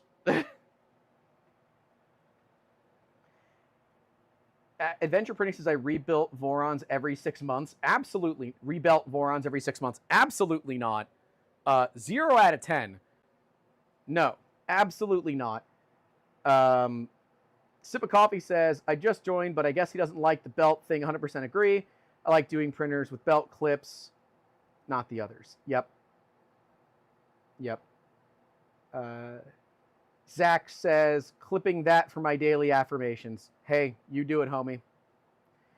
Nomad says, I feel like you're overthinking. Belts are pre-cut to the same length. As long as it's the same length on either side, you're fine. 1 or 2 teeth off can be compensated by tensioners. Well, then the same length doesn't actually matter. And again, we can assume the belts are cut to the same length, but without actually measuring it yourself, you don't know for sure. And you're there. That is a calculated risk. It is an acceptable risk, but it is a calculated risk. So, yep. Again, I think everyone kind of expected me to have an issue here. I expected to have an issue here. This was the one thing I wasn't looking forward to in this. I'm very curious to see what the comments say. If there's like any good comments here. Words cannot describe my excitement for the use of hex socket flatheads here. Well, that doesn't help. Yeah. That comment doesn't help. All right. Moving on. All right, now it is time to retension. Awesome. I'm looking forward to that. So they want it to be about 8 millimeters from the end. Well, hilariously, I would say another great tip. You can just go ahead and grab an 8 millimeter screw. And so when that 8 millimeter screw bottoms out, you're good. I am going to cheat, and I'm going to use a electric screwdriver for this.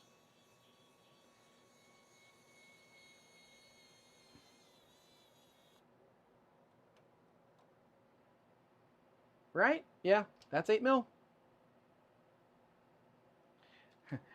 Someone says, watch that 8 millimeter screw falls in the machine. You know, part of me doesn't appreciate your all's jokes. Part of me knows you're afraid of it happening to you too. Other than just guessing, I don't really have a good way to tell you when it's like, you know, properly spaced. So I'm going to say you do it this way. Because I think that's the best way to do it.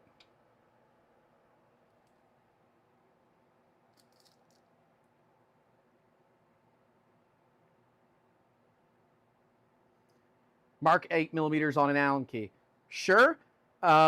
If you have a set of calipers handy, you can mark 8 millimeters on an Allen key. Now it does say final tuning will be done in the final chapter. So like, it's not that big of a deal right now. Just get it somewhat tight so the belts aren't limp and floppy like, you know. I don't think it's that big of a deal, but I think when we have the opportunity to use a tool, that we should just use a tool. It's okay. It is okay to use the tools that are at our disposal. There's nothing wrong with it. And I fully support you in using the tools that are at your disposal. I need to go back real quick. Okay, tighten the screws firmly but gently. I do wish that had some level of torque spec. So instead, we're going to use the German torque spec. Guten tight. Just get it on there. Let's see, if you want to be extra special, you can go, you can turn it and go click. That's how you know it's torqued. Click, it's torqued. Click, torqued, and click, torqued. See? Don't you just love that? Don't you just love that? I'm here to help. I'm here to help. Wait, Heather Schultz didn't know. You didn't know the. You didn't know that joke? That's an old shop joke. The German torque spec Guten tight. Like, come on, that's a good one.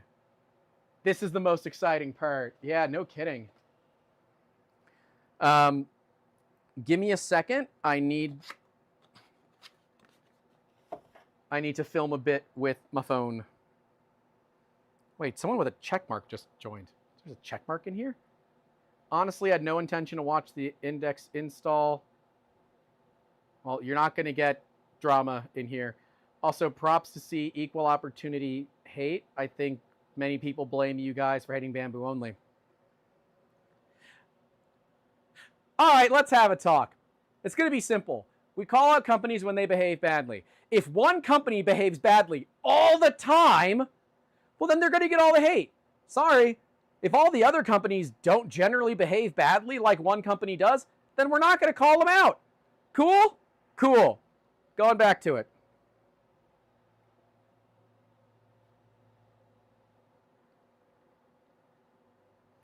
Like, I just, yeah.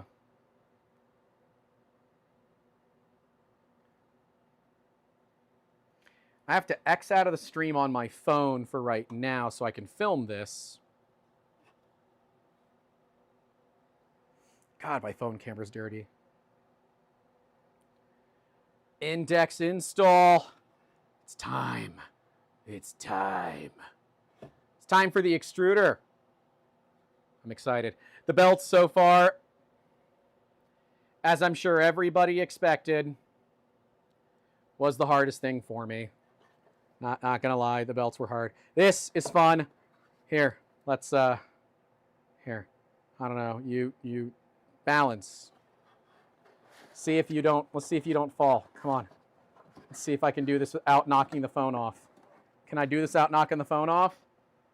Ho ho ho! Survey says I probably friggin' can. Yes, he can. Ladies and gentlemen, look at that. That's the piece de resistance right here. Look at that beauty, the bell of the ball. SLS 3D printed. Oh, pour some INDX on me. Yes, I'm stealing the Pika joke that I made. Look at that coil. Look at how cool that is. INDX install happening live on YouTube. I'm technically live right now, but I'm not going to post this till afterwards. Go check out the live on YouTube. You'll probably enjoy it. It's long. We're 5 hours deep, and we're still going. INDX! Okay, and there you go. You get to see the behind the scenes on how I make content. Wow, it's just Grant being Grant? Yes, that is exactly how I make INDX, or I make content. Short form content specifically is, yeah, I just do it. He said, wow, I thought I would get lost in the comments. Did not expect that. That's okay.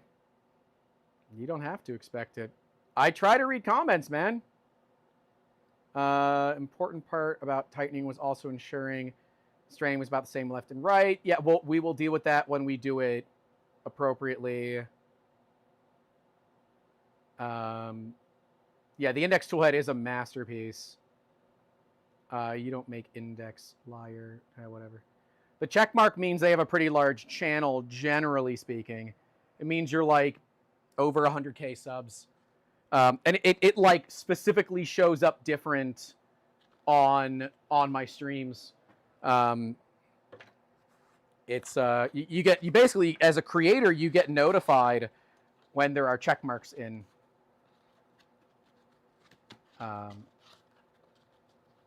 Then totally means it's a bug. Well, I don't know. YouTube says you're cool enough to get a check mark. Check marks are a big thing. So, all right, let's do just real quick. Just real quick. Because I know I'm not the only one. All right. We got to go closer. Look at this. Just look at this. Just for a second. Just for a second. Let's look at this. So good. So good. It's so good. Oh, I love it. I love how it says, do not print. Well, I'm going to do it. I really want to take this front cover off. Like, really badly. I want to expose it. I want to see it. F it, we're doing it. We're doing it. We're doing it. We're gonna. No, I gotta see it. I know I'm not the only one. I understand this is a live stream. It's supposed to be a build stream. Justin Levy says leave it. He has no subs, but I want to clear. Oh my God, Zaxman, I want a clear cover version 2. I'm not leaving it. I'm not leaving it. Warranty voided. I am the warranty. We're doing it. We're going to look under the hood right now. We're doing the Dave Jones. Don't turn it on. Take it apart.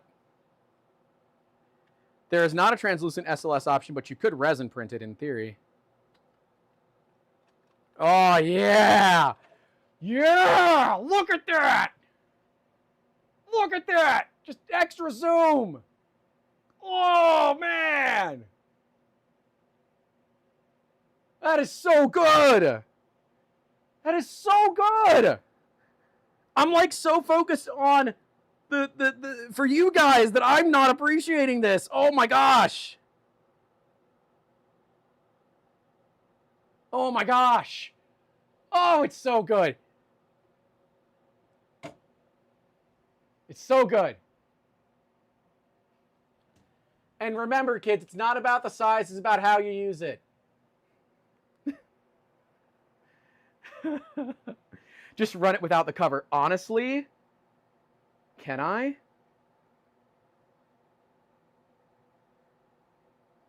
I kind of want to. Yeah, I'm sorry. I gotta take some B-roll of this. It's gonna be a second. Just here. I don't know. That.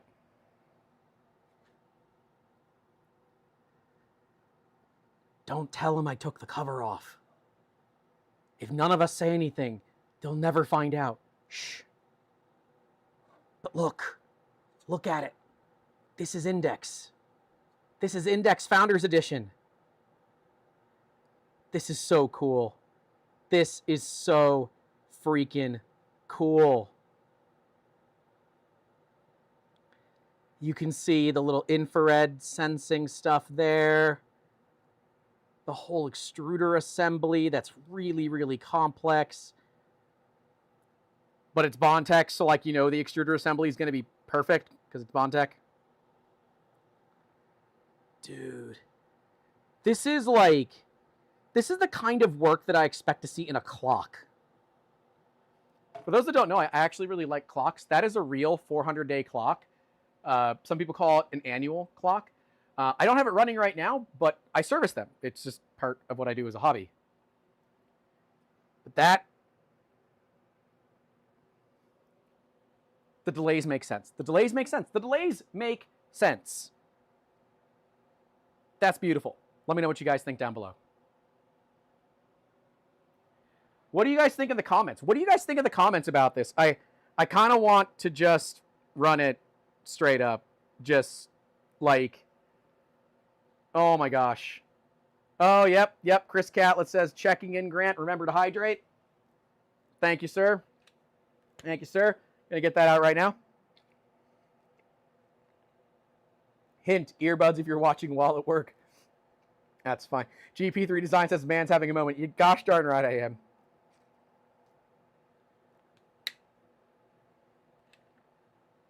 Vertigo said, thanks, I'm sending the video to my cloners in China. They're excited to see this.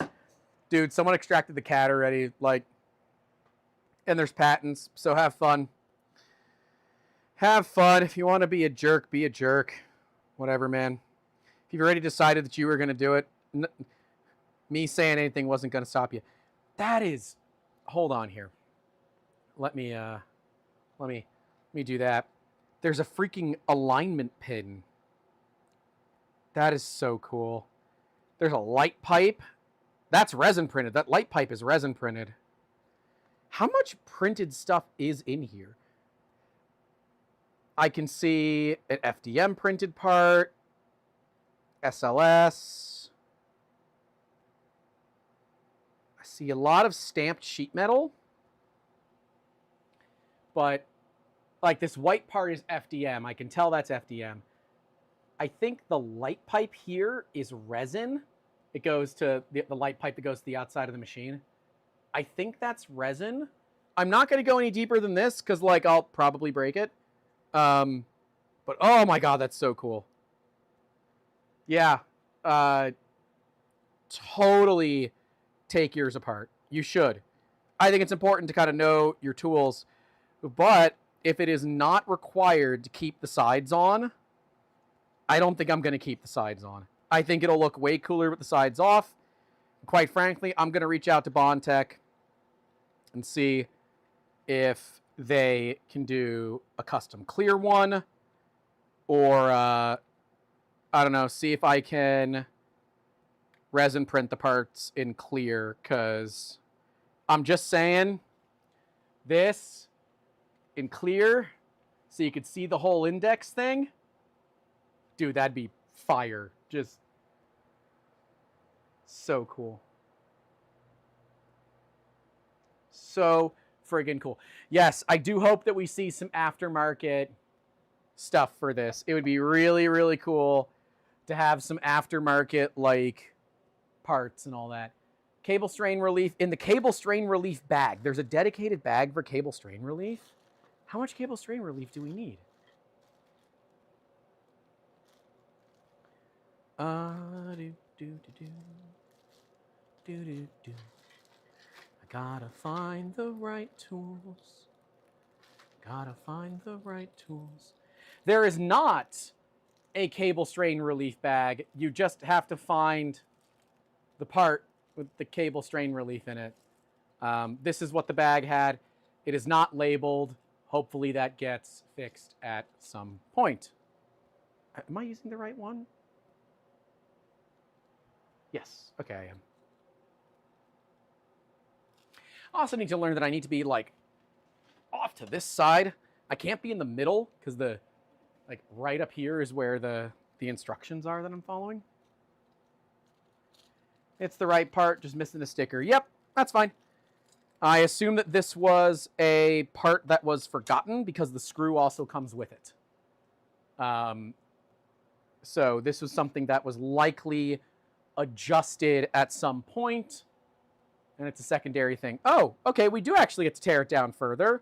They want us to tear down the screws back here, which is very interesting. I wouldn't think they would have us do that, but apparently they trust me enough to do this.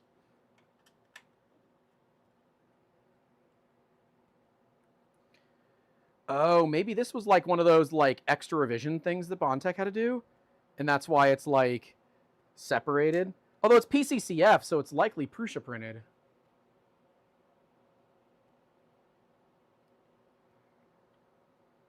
Who knows?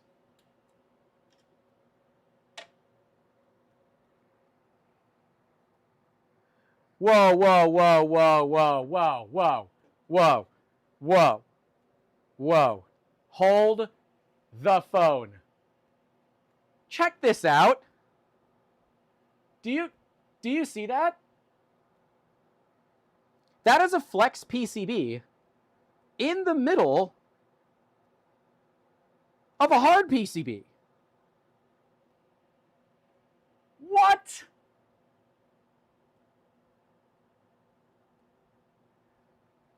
Dude. Dude.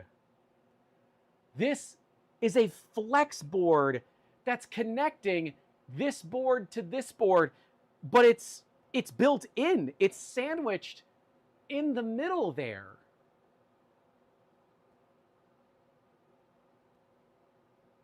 Okay, I don't care who you are. That's pretty friggin' cool. I don't care who you are. That's pretty cool. That's pretty cool. I'm just saying. That's pretty cool. All right. Let's keep going here. Sorry, I'm like fangirling over the random things that I find in here as we're taking it apart, but like, how can you not? How can you not?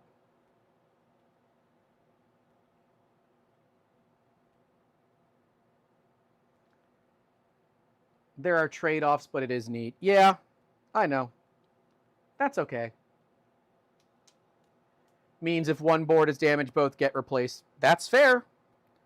That is a very fair criticism of that design thought. That design process is that if one of the two boards fail, you can't service it. But honestly, with pieces this small, I don't think you're doing a lot of servicing anyways. I think that, like, you're kind of just replacing it at that point. But yes, a very expensive flex cable to damage. Nope, I need to now go ahead and get another video. Here. I just noticed something. This is a flex cable that is connecting two hard boards, but there's no connector for it. It's actually sandwiched in the middle of that board. That is so flippin' cool. Miroslav, who runs the SMT division over at Prusa, or did the last time I was there, you and your crew absolutely knocked it out of the park. That is such a cool board. 10 out of 10. 10 out of 10. Super cool engineering. Like, come on, man. I understand, like, the people in chat are like, yeah, but that means if one thing breaks, you got to replace them both. But that's okay. That's super cool, man. There's no connectors. There's nothing for me to get wrong, which is nice, because I'll find it.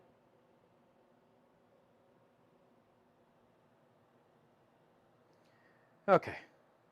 Coming back. All right. Beauty. All right, we got the piece on, as expected. Oh, we got to close it back up. Okay, bye. Bye, have a beautiful time. Whoop. You know, there's really nothing that beats SLS all that much. Like, SLS parts, they're strong. They're beautiful. Now, these have been tumbled and dyed. Or they've been shot blasted and dyed. But, man, the cool thing with SLS is that, generally speaking, they're totally acceptable for end-use components. Like, 100% acceptable for end-use components. Oh, God. I sat back a little bit, and I smacked the table behind me. Oh, God. Okay.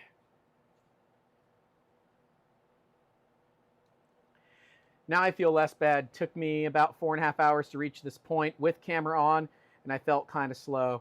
Now I know I'm okay. Well, you know. Is it SLS nylon? Yes, it is. It is on a Formlabs Fuse 1 Plus. If you want, you can check out our video. I linked it below, of our tour of Bondtech. We actually show you guys their 3D print lab where they do all this. And yeah, super cool. I kind of wish that was a nicer surface finish on that part. Bit of a bummer. But yeah, Matt asked if I'm okay. Yeah, I'm fine. Missed stream for the past 4 hours. How good, bad is it? So far, really good. Really good. As expected, the Prusa kit is, like, pretty much perfect. Couple of small little hiccups here and there, but that's acceptable, especially for a Founders Edition. You know, this is not the final Prusa edition, but the cool thing is we are able to provide feedback as we're doing it live. And I think that's really the value of having people that are, you know, kind of, I wouldn't say confident on camera, but certainly, confident is definitely not the right word, comfortable on camera, so that, you know, they can provide that feedback as it happens. So in my tray, I don't see M3 by 14, so I'm going to go the M3 by 12 bin. If I ask, why don't I have M3 by 14 later, someone please remind me that it's in the M3 by 12 bin. Please and thank you.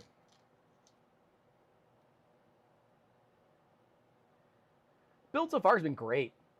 Yeah, Keychain 2010. We need a clear version. Honestly, I don't know how much money I would pay for one, but I would pay a decent sum of money for a clear version. Did some math. For example, a 2-tooth difference on a GT2 belt equals 4 millimeters in length mismatch, so 0.8 of angular error. Obviously, I can't know if there is a teeth difference. That's fair. Hey, he did the monster math. I'm here for it. It's not pedantic. You did the math. Yeah, comfortable showing your mistakes to be very accurate. Yeah, I show my mistakes all the time. But I think that's kind of what makes me unique. That's a nice way of saying it, right? Yeah.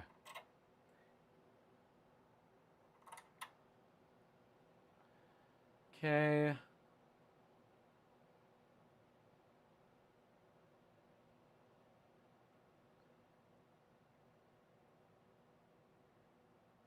Okay, this is going to be a bit of a challenge to film. So I will just have a camera on the front and one on the back. And I'm going to just apologize ahead of time if it doesn't get the view that you're looking for. Actually, I don't even know what view you guys see. Oh, okay, I can see what view you see because I'm watching it live, you dingus. Okay. All right.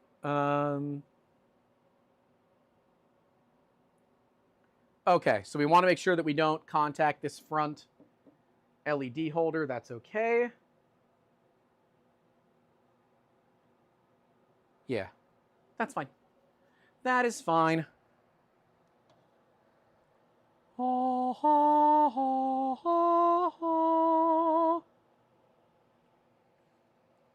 Do you accept this index toolhead? Yes. Yes, I do. Where the hell's that? What?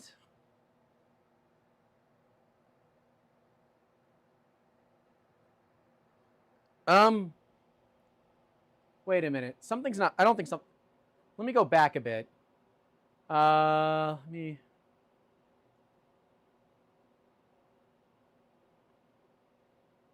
There are screws in the index toolhead that are absolutely going to get in the way of this dock. Yeah. You're going to have to remove that bolt from index. I don't know. You guys can tell me, but it looks like this. I mean, it has to get in the way, right?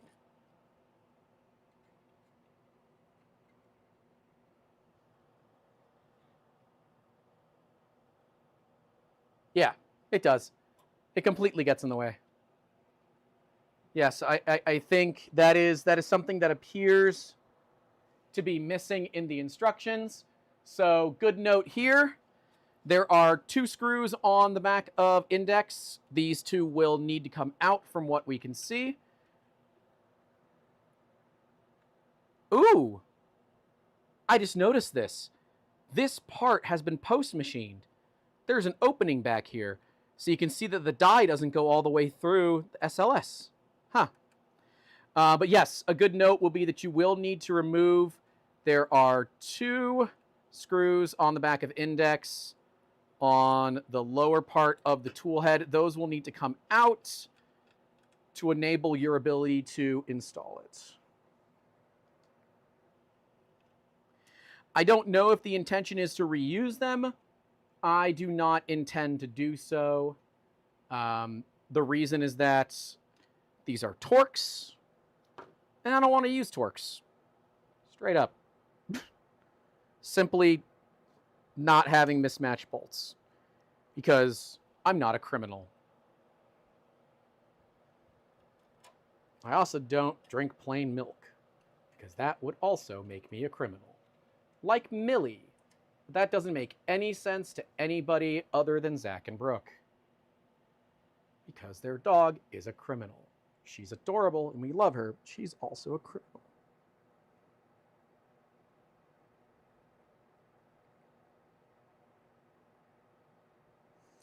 Okay, so it appears that this is a common thing that you run into. So definitely something to add. It looks like it's just like completely missing from the instructions. Whoop. Looks like it is completely missing from the instructions. So I think it would be a great thing to add back is to ensure that those 2 screws are removed from the back of INDX so that it fits onto the carriage. Nice and tight like. Okay, we got that. And then we just find the holes for the lower 2. Okay.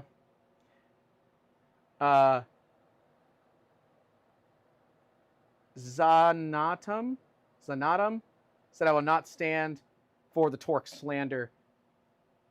Okay. All right. We're gonna have one of these moments, right? Are we having a moment? Yes, we're having a moment. Okay. I would agree that traditionally Torx is better. However, Torx is nowhere else. Like the other bolts they tell you to use are not Torx. So why would I use 2 Torx and 2 non-Torx? I don't disagree that Torx is better. That's just math. But I'm not going to mismatch screws. Damn it.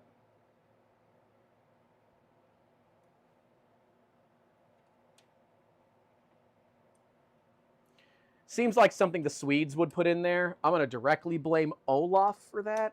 He's a staff member over at Bondtech. I'm going to blame Olaf for that, just because, similar to how we take no responsibility when printer builds go bad, and we blame Steve Builds, who was super awesome and donated 50 subs earlier. We're going to take no responsibility for the weird screws, and we're going to blame Olaf, because we can. Okay, so we do not reuse the fan shroud. Wow, you really don't reuse a lot of the printed parts. I legitimately thought that you'd be reusing more of these parts. Here, I just got to find the right part. Got the right part. Wunderbar. Move you back. So we got the right part. We need M3 by 14, which are definitely found in my M3 by 12, and one of the square nuts. Great. This should be my last square nut that we use, which I am heavily looking forward to. I can see the square nut goes into the square nut hole.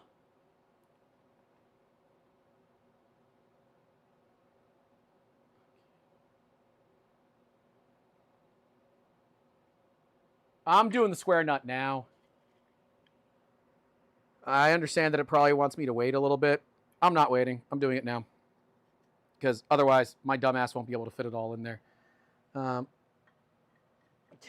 Looks like, give or take that, it's probably where it needs to be.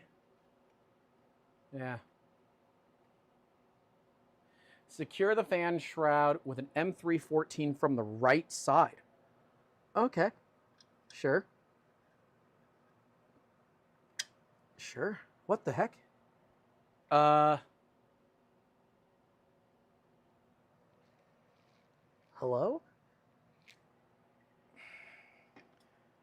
Grant, you have a table that can be lifted up. Don't bend down and hurt yourself, you dumbass. Grab your light. Aha. Okay. I see what I'm looking for. Oh, these are... Okay. I know what's happening here. So these go into those square nuts that we installed earlier. Yeah, it's a tight fit. It gets up in there. But these go into the square nuts that we installed. Okay. Love it.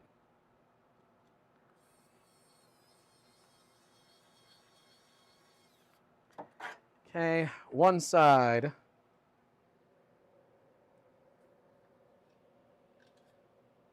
Two sides. Sorry, I'm just cheating. Just using the electric screwdriver where I can. Makes my life easier. Okay. Yeah, got it. Square nuts already in there. We need the fan, which is apparently a different fan because we don't reuse the fan that the machine came with, which is really, really odd. Like, it would make sense to me that we reuse the fan. Oh, same deal. Oh, wait, no, this anti-static bag is sealed. The last one wasn't. Are these the same fans? Yeah? From what I can tell, they are. Cool. Spare fan. Let's go, baby. I'm happy with that.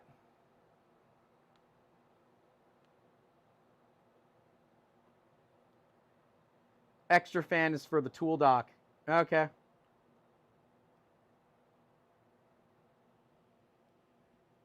Oh.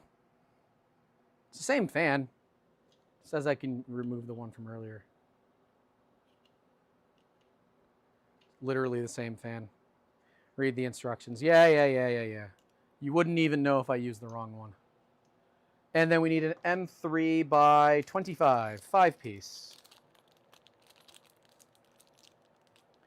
Oh, I think, yeah, we had one that we removed earlier that we can use. So I will just grab that. Yeah, this machine does look like it could pretty much just immediately take a CPAP fan, which I think the community would mod the ever-loving hell out of. And to be clear, when I say community, I mean Steve Builds is probably going to do it. And then I'm just going to do what Steve does, because Steve knows what he's doing. And that's the difference between me and Steve Builds. I don't know what I'm doing. He does. And that's why he was a beta tester for this, and I was not. Probably. I offer to be a beta and share the fact that I know nothing with all of them. But apparently, you know, they wanted somebody with skill. Folks, would you remind him if he doesn't see it? What? For the next fan, you don't plug the fan until after you install the printed part. Do connect the cable, though. What? Okay. Interesting. Oh, that is so loose. Why is that so loose? Why is this fan shroud so loose? It might have loosened up, but it should not be that loose. That seems a little unnecessary. Okay, so it wants me to go this way. Okay. Great, I did it. And then it plugs in on the side.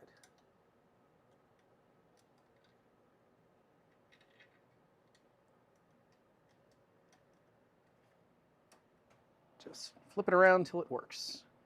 I am going to retighten this to see if that... I think it's literally the PCCF bending. I think it's just flexing. Yeah. It's flexing a little bit.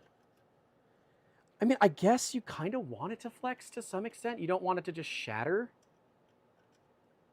So, you know, I guess that makes sense. I'll tighten those up a little bit more. But yeah, she gets a little wobbly.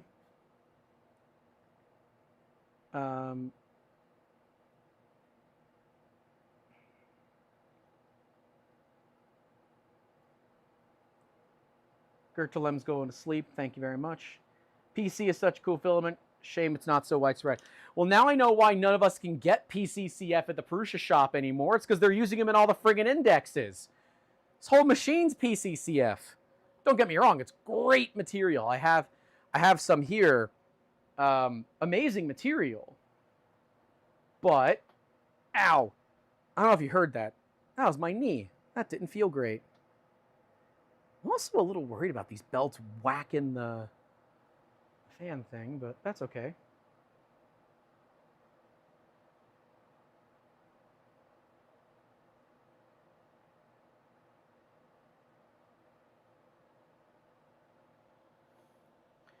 Man, someone was really rude to me in the Bondtech Discord.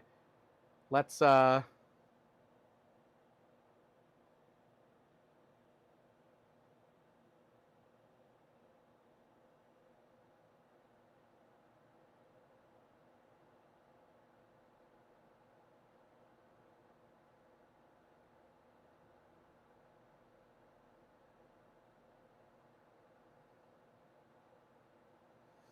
wow, there's someone in the... My God. Just some rude people, man.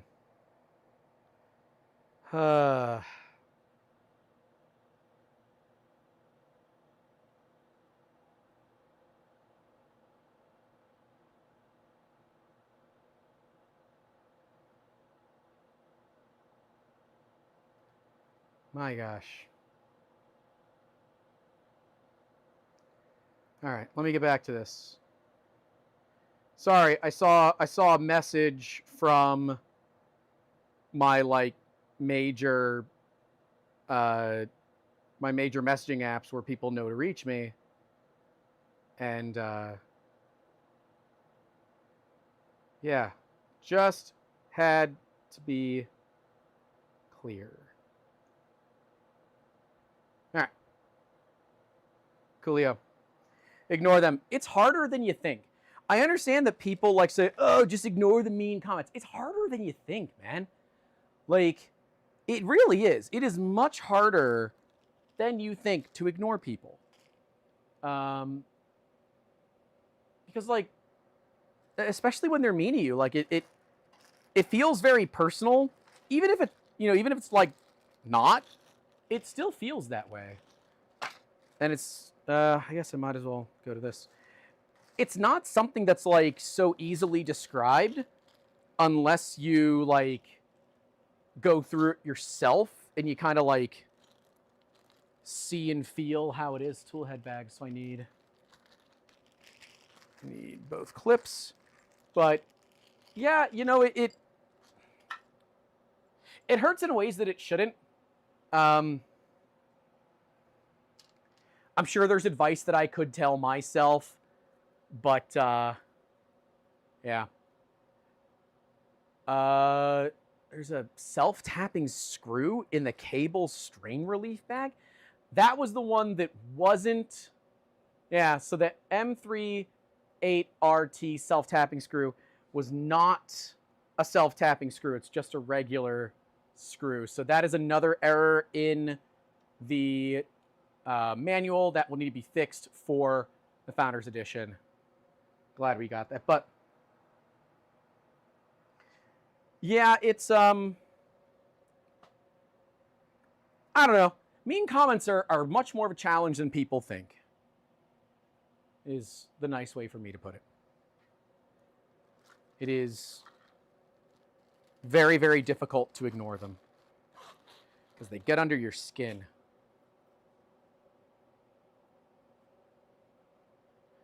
And until you yourself have to deal with it. Are these like supposed to be hooked together? I think so. Oh yeah, nope, they are. Okay. That isn't immediately clear either. All right. It needs that. It needs nylon string. It's a piece of 285 filament, guys. It's a piece of 285 filament. Don't call it nylon string. That's a terrible, terrible name for it. It is not nylon string.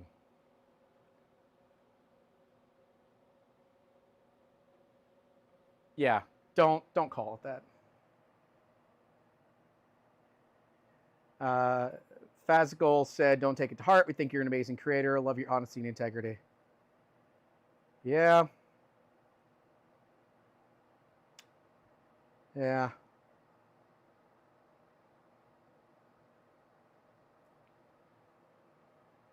He somewhat apologized. Don't look back. All right. Cool. All righty.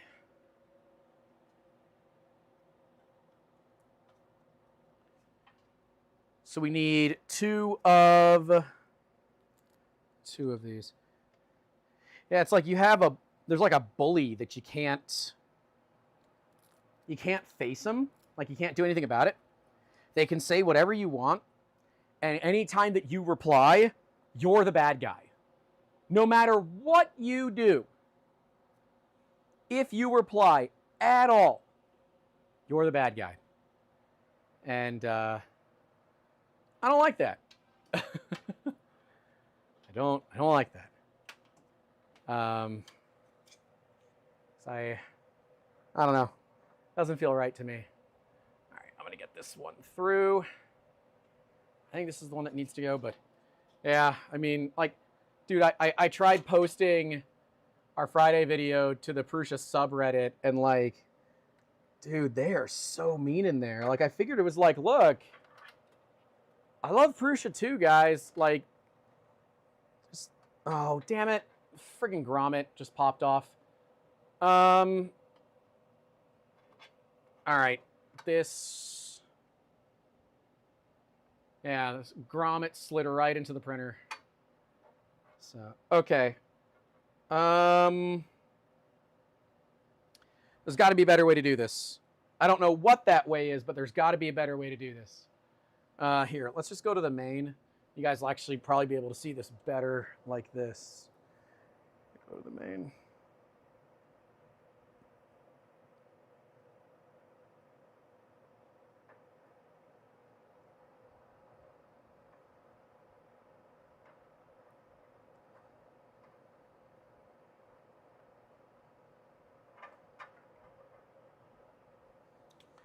All right, I don't really know what to do about this grommet. It is very, very difficult to handle. So instead, I'm gonna let it fall on the outside, and we'll place it later, I guess.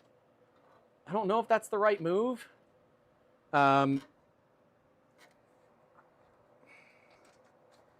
not certain if it is the right move, but I doubt it's the wrong move, because I can always put it back later.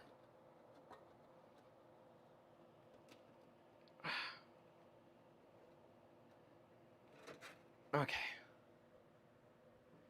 I don't know how far to pull this.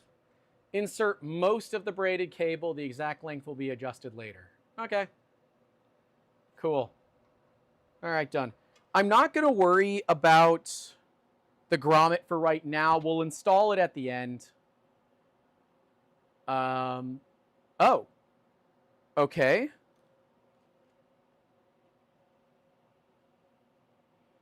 Insert the nylon string into the cable sleeve near the head cable connector. I read that as heat bed cable connector. God, I feel like an idiot sometimes. Okay, so it needs to, and I guess, here. That'll be more useful for you guys. The best way to do this would be one of those times where if we had printed that part out earlier, That would be useful. I would think that's a good note, too, is just like, hey, this part might be useful. You know? Print this. That'd be cool.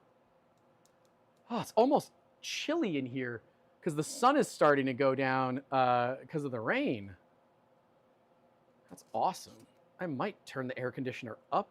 You know what? I'm going to turn it to 77. 75. I'll go 76. Go 76. Let it here. Let it cool down for a little bit, you know. I know a lot of people might call me crazy for that. Grant, remember that a great poet and writer once profoundly penned through the haters are gonna hate. Hate. One must simply shake it off.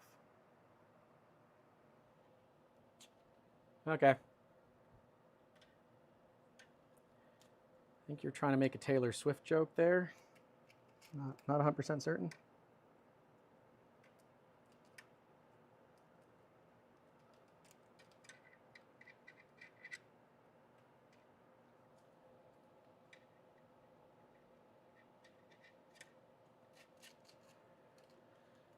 Sorry, I know this part is kind of boring. There's not much I can do. I just kind of have to go through the steps just like you guys do. Wait a minute. This is way shorter than that. Is that correct? Yeah, it's totally correct. Okay. Sure. All right.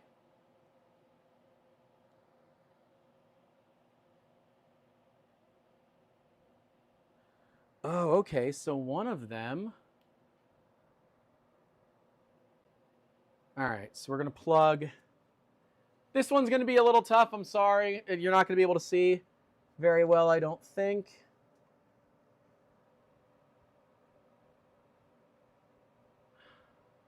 God, even I can't tell.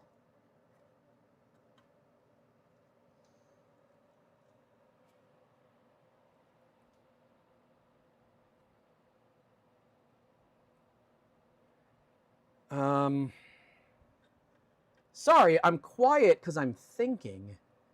And, you know, the brain is slowly overheating.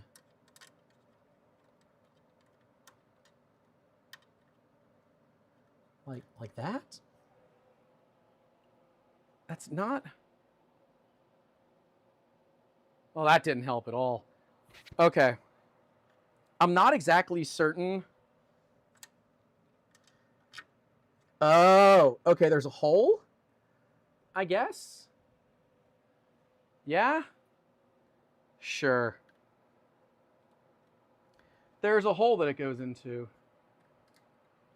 The slot for the nylon strand is invisible. Yeah, like that's not that visible. Right? Like, that's not that visible.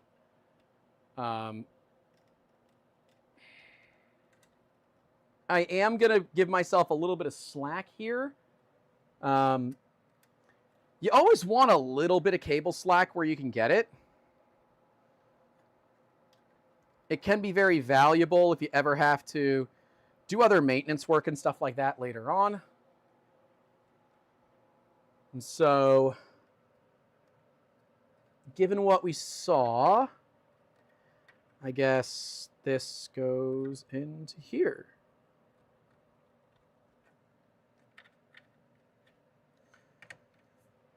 In theory. In theory. Binary Blitz with the $5 says, amaze, amaze, amaze. If you get that reference, thanks for being here. I actually just watched Project Hail Mary the other day. It was a great movie.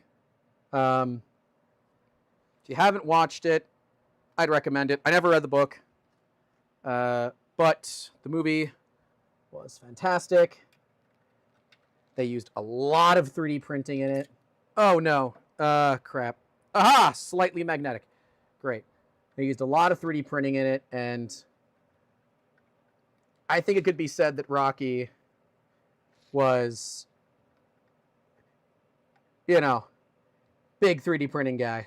Big into the 3D printing Rocky.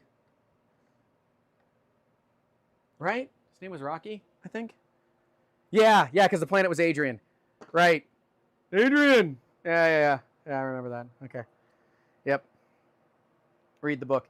I've got like 9 books that I need to read right now, and no time. No time. It's the same deal here. That screw's a different color, so it's a black screw that we have. That's fine, though. It's close enough, but I would still say a note is that it is not a self-tapping screw in the version that I have.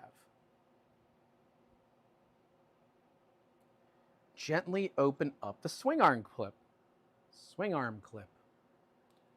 Okay. Pay attention to the correct orientation. Oh, this thing just looks like it's going to break just looking at it. Oh, I see. I see what we're going to do. I see what we're going to do, says the blind man.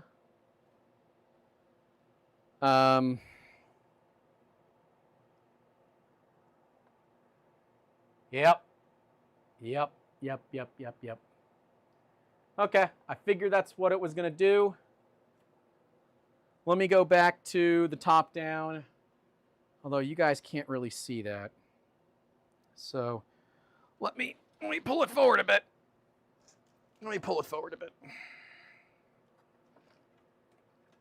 It's a little close to me. Oh, you're not going to be able to see it. All right, well, I don't know. Try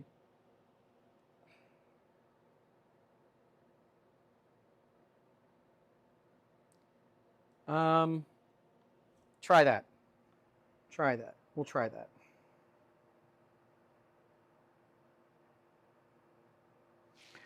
What's the square shiny thing in front corner of the plate? That is the tool offset part. All right, so we need to do it kind of here. Not a huge fan of the nylon filament. I feel like that just reminds me of like the Mark III, Mark IV days of needing to do this over and over again. But I get it. Like, it's a necessary evil.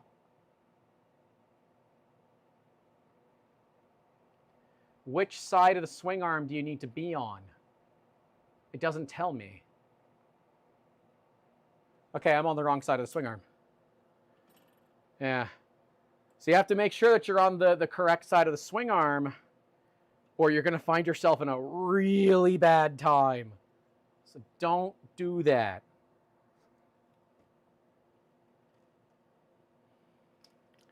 I am afraid this part's going to break on me. Gently. Oh, wow. It didn't break. Okay. Look at that.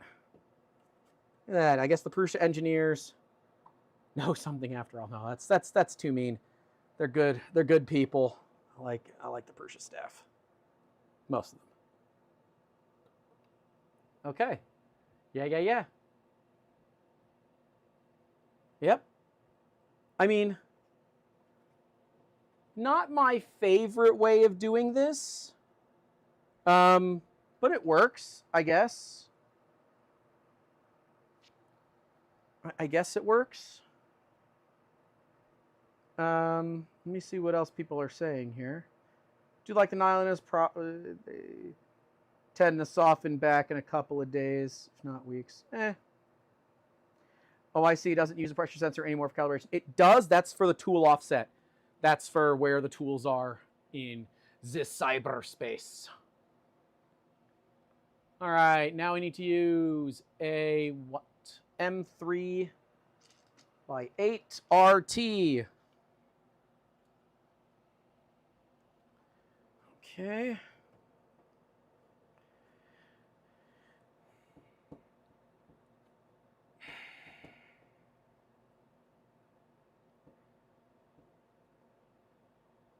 Did that work the first try? No kidding. That totally worked the first try. That never happens to me. Wow. Honestly, I was going to give that part a little bit of hate. Because, like, it feels kind of chintzy. I'm not going to lie. But honestly, it works. Something to point out. A good note. The swing arm, at least on my Core 1L. It happened on my Core 1, but it eventually went away on its own. The swing arm could use some lube. They squeak. I would use oil if you have it. Like a sewing machine oil or something like that. I'm trying to see if I have any that is easily accessible. And the answer is no. I've got Prusa lube with the Prusa lubricator. I'll add a little dollop on the top side there.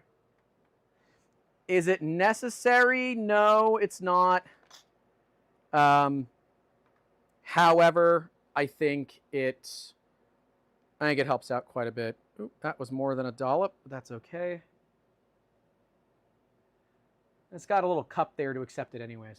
So that's fine. You don't need much. That should keep it from being noisy. If it is noisy, it's not something that I think is needed in the manual, to be clear. I just think that if you're at this step and you're worried about it being a little bit noisy, that is a phenomenal way to do that. Oop. Okay, that's fine. Is it going to show me the right way to do the ties? Oh my gosh, it does. Prusa is so good. Like, again, so good to show me the right way to do the ties. I would argue, okay, that the zip tie, that the Velcro ties you show in the photos are not the same as the ones that you include with the kits, but that is being like so persnickety. It is not necessary. It's just not necessary. This swing arm seems loose. I don't know why. It seems loose. Okay. I'm used to them being a lot tighter than that. That's what she said. But okay, sure. Same deal with the last one. It is nice that they provide you with the wrapping instructions, because if you do it incorrectly, it is very possible to add some extra thickness where it's not necessary.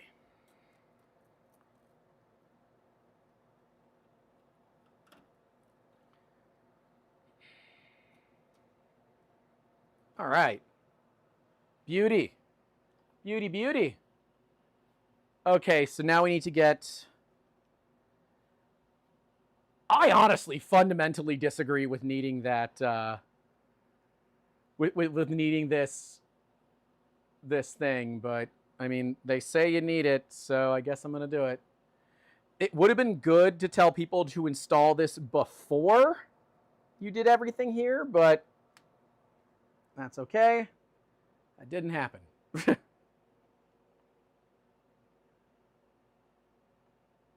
Okay. So that uses an M3 by 10.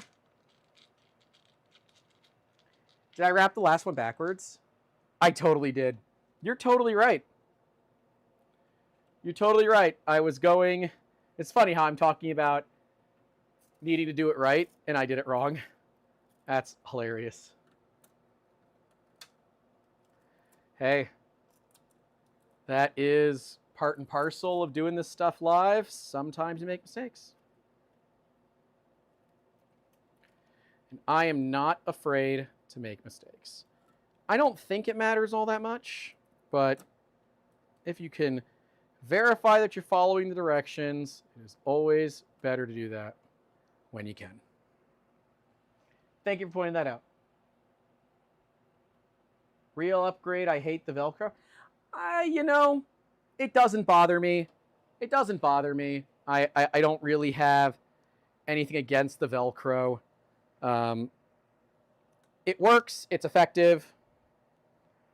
Like, I don't want zip ties. I'll tell you that much. I don't want zip ties there. Hell no. I don't want zip ties at all. Zip ties just going to get in the way.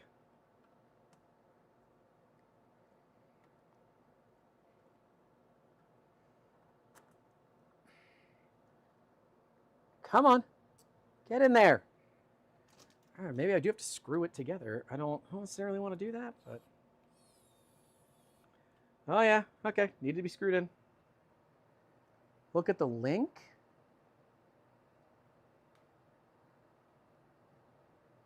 I don't see link. That's okay. Hyper misses. I hate the texture of Velcro. Yeah, if you are a texture person, you know, I can absolutely... I can side with you on that. That's fair. If you're a texture person, I can totally understand the Velcro thing is going to suck for you.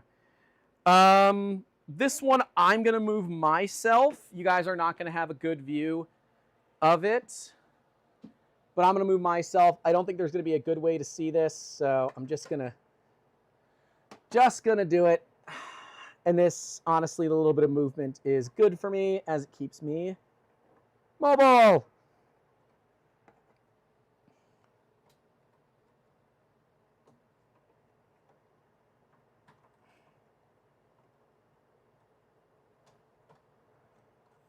It's also a very, very hard place to, like, see. Okay, we got it. It's in. We got it. Ladies and gentlemen, we got them. Okay. All right. Cool beans. Cool friggin' beans. All right, we got it. Time to move on. Zip tie time.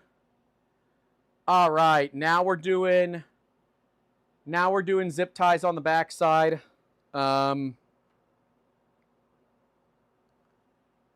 Okay, I guess we will turn around, bright eyes. Always hated texture on those sloped Lego pieces as a kid. That's totally fair. Electronics time! Let's do the thing that upsets Anthony the most. It is spinning the printer on a spool. There it goes, spinning on a spool. Honestly, if you don't have a Lazy Susan to do this, a 3-kilo Sunloo spool is like literally perfect. I am on some wire here. Don't want that.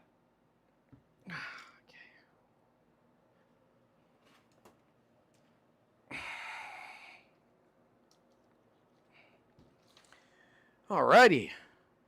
Let me get you guys set back up. 110, 240 checked. It is a multi-volt power supply. It just figures itself out, so I don't have to worry about it. I can fix this grommet now, since it will forever bother me if I don't get it right. Ah, so much better. Okay. And I guess we can go to that. Get you guys back to your normal, your regularly scheduled... Hello? Oh, that's overhead with cam. My bad. Oh, no, that's what I want. I want the overhead with cam. Although, honestly, cam only right now is likely better since we're doing electronic stuff. I don't know how well you're going to be able to see this, but I'm just going to do what I can. Oh, that's so trippy to see the bricks moving as I'm pulling this up. That's kind of funny. Oh, gosh. Okay. Oh, my God, my back hurts. Oh. It is a muscle relaxer kind of night tonight, guys. All right. It is zip tie time. I don't... Are we really that far in the electronics? I think it needed 3, if I remember correctly. Like, is that all that it really needs electronics-wise? I feel like it needs more. I could be wrong, but I feel like it needs more. Even I need this right now? Okay. Wait, how many of these are there? Oh, okay. It's only the one. Okay.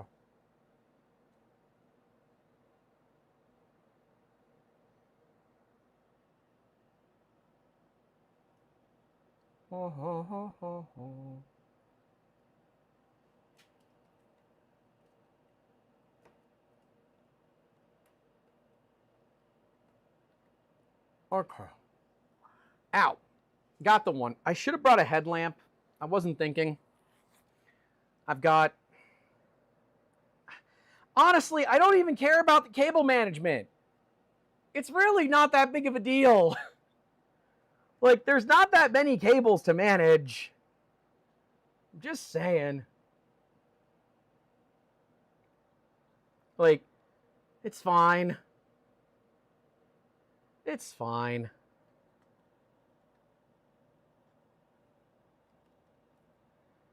It's fine. Like, if you decide to skip this, I won't call you out for it. But I know if I skip it, you all will call me out for it. So, if I was doing this off camera, though, I would probably skip this part. I don't see it as being 100% necessary. I think that, like, you're not... These machines aren't, like, rugged. You know what I mean? They're fine. Now, I'm sure I'll catch hell, like, you recommended something that's not right. Yeah, well, honestly, it's already so well organized that, like, the cables are all bent in the way that kind of keeps them out of each other's way. Like, it's not that big of a deal, you know? All right. So we need to get... There's a bundle here. I don't know really what the bundle is, but there's a bundle. We need the smaller of the two. Goes into here.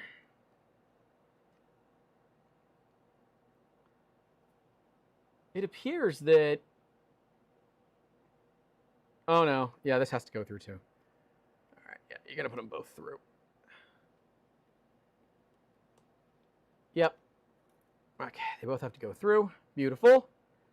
We have the wide one, which goes right there. Or sorry, the narrow one. And then the wide one, I think, goes all the way down here at the bottom. It does. Cool. Again, like... Well, okay. I can see the way it wants me to do the cable management. Fine. There is some value in cable management, to be clear, especially when you're doing parts that have sensitive electronics. You know, there's absolute value in doing cable management there. I would not classify this machine as a sensitive electronic machine, personally.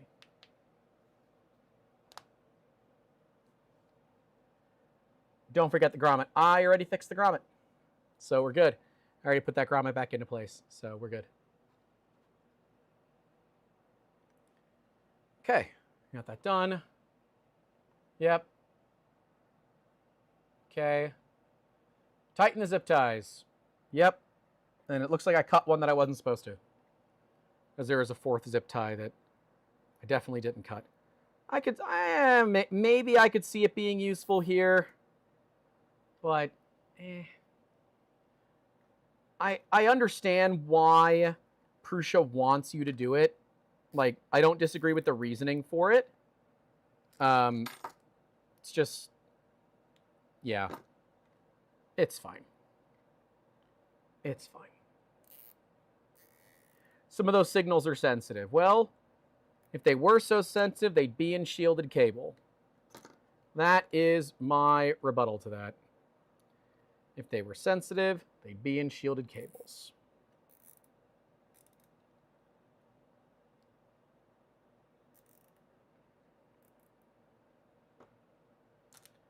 It's why I see there's some people saying that I cable managed so nicely, then I had to redo the cable, and I was like, yeah, no, I'm done wasting cable ties on this. It's why I don't always do like really pretty cable management. It's like, does it work? Does the machine turn on? Do I have issues? And if the answers are yes and no where they are most appropriate, then it's fine. I wholeheartedly understand that some people disagree with this sentiment, but I'm not one of those people, man. I'm one of the people that tells you, man, just do what makes the most sense, okay? Do what works best for you. That's what matters the most here, okay? Do what works best for you. Yeah, okay, so we've got this one. We're good. Oh, that's for the dock fan. Okay. Oh, and it says, okay, we recommend hanging it with the other cable so it doesn't get damaged. You know what? Great little tip. 10 out of 10. Good job on that tip. I can definitely agree on that. Haribo time. Which means it is probably time for me to get some water here. We have been going for 6 hours, and I'm thinking this is the perfect time as any to call it a break.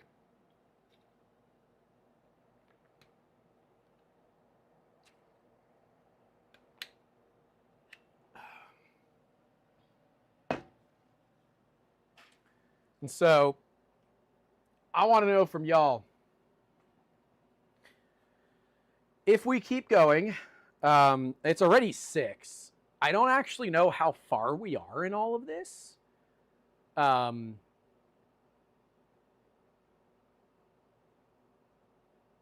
I'm not actually certain how far we are. Yeah, so this is where I stopped and picked it up. And picked it up is a good point. It goes downhill after.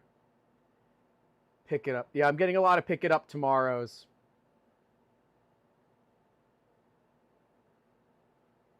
I got wiring, spool holders, and tool holders. Yeah, you know what? You're right, because I have to do all the docks and stuff like that. I think this is probably, if there ever was a time, and look at this, I have like a dedicated button to turn on and off. I'm so proud of myself for setting this up. Shane helped me out with it. But yeah, like, I think if there was a time to stop, now is it.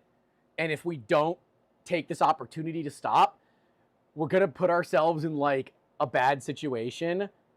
And I'm going to like find myself in a lot of pain when, you know, I want to stop and I'm not. This also means that like I won't still be working when the people in Prague and in Vanama wake up. So I think 6 hours is a clean stream. I think we did pretty good for today. Everyone remember to leave a like. Yes, please like the video. Break, not beak. Okay. I appreciate you guys coming to hang out. Leave a like on your way out.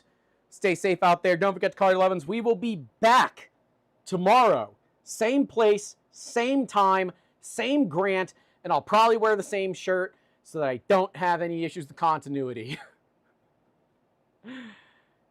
I think that's going to do it for today.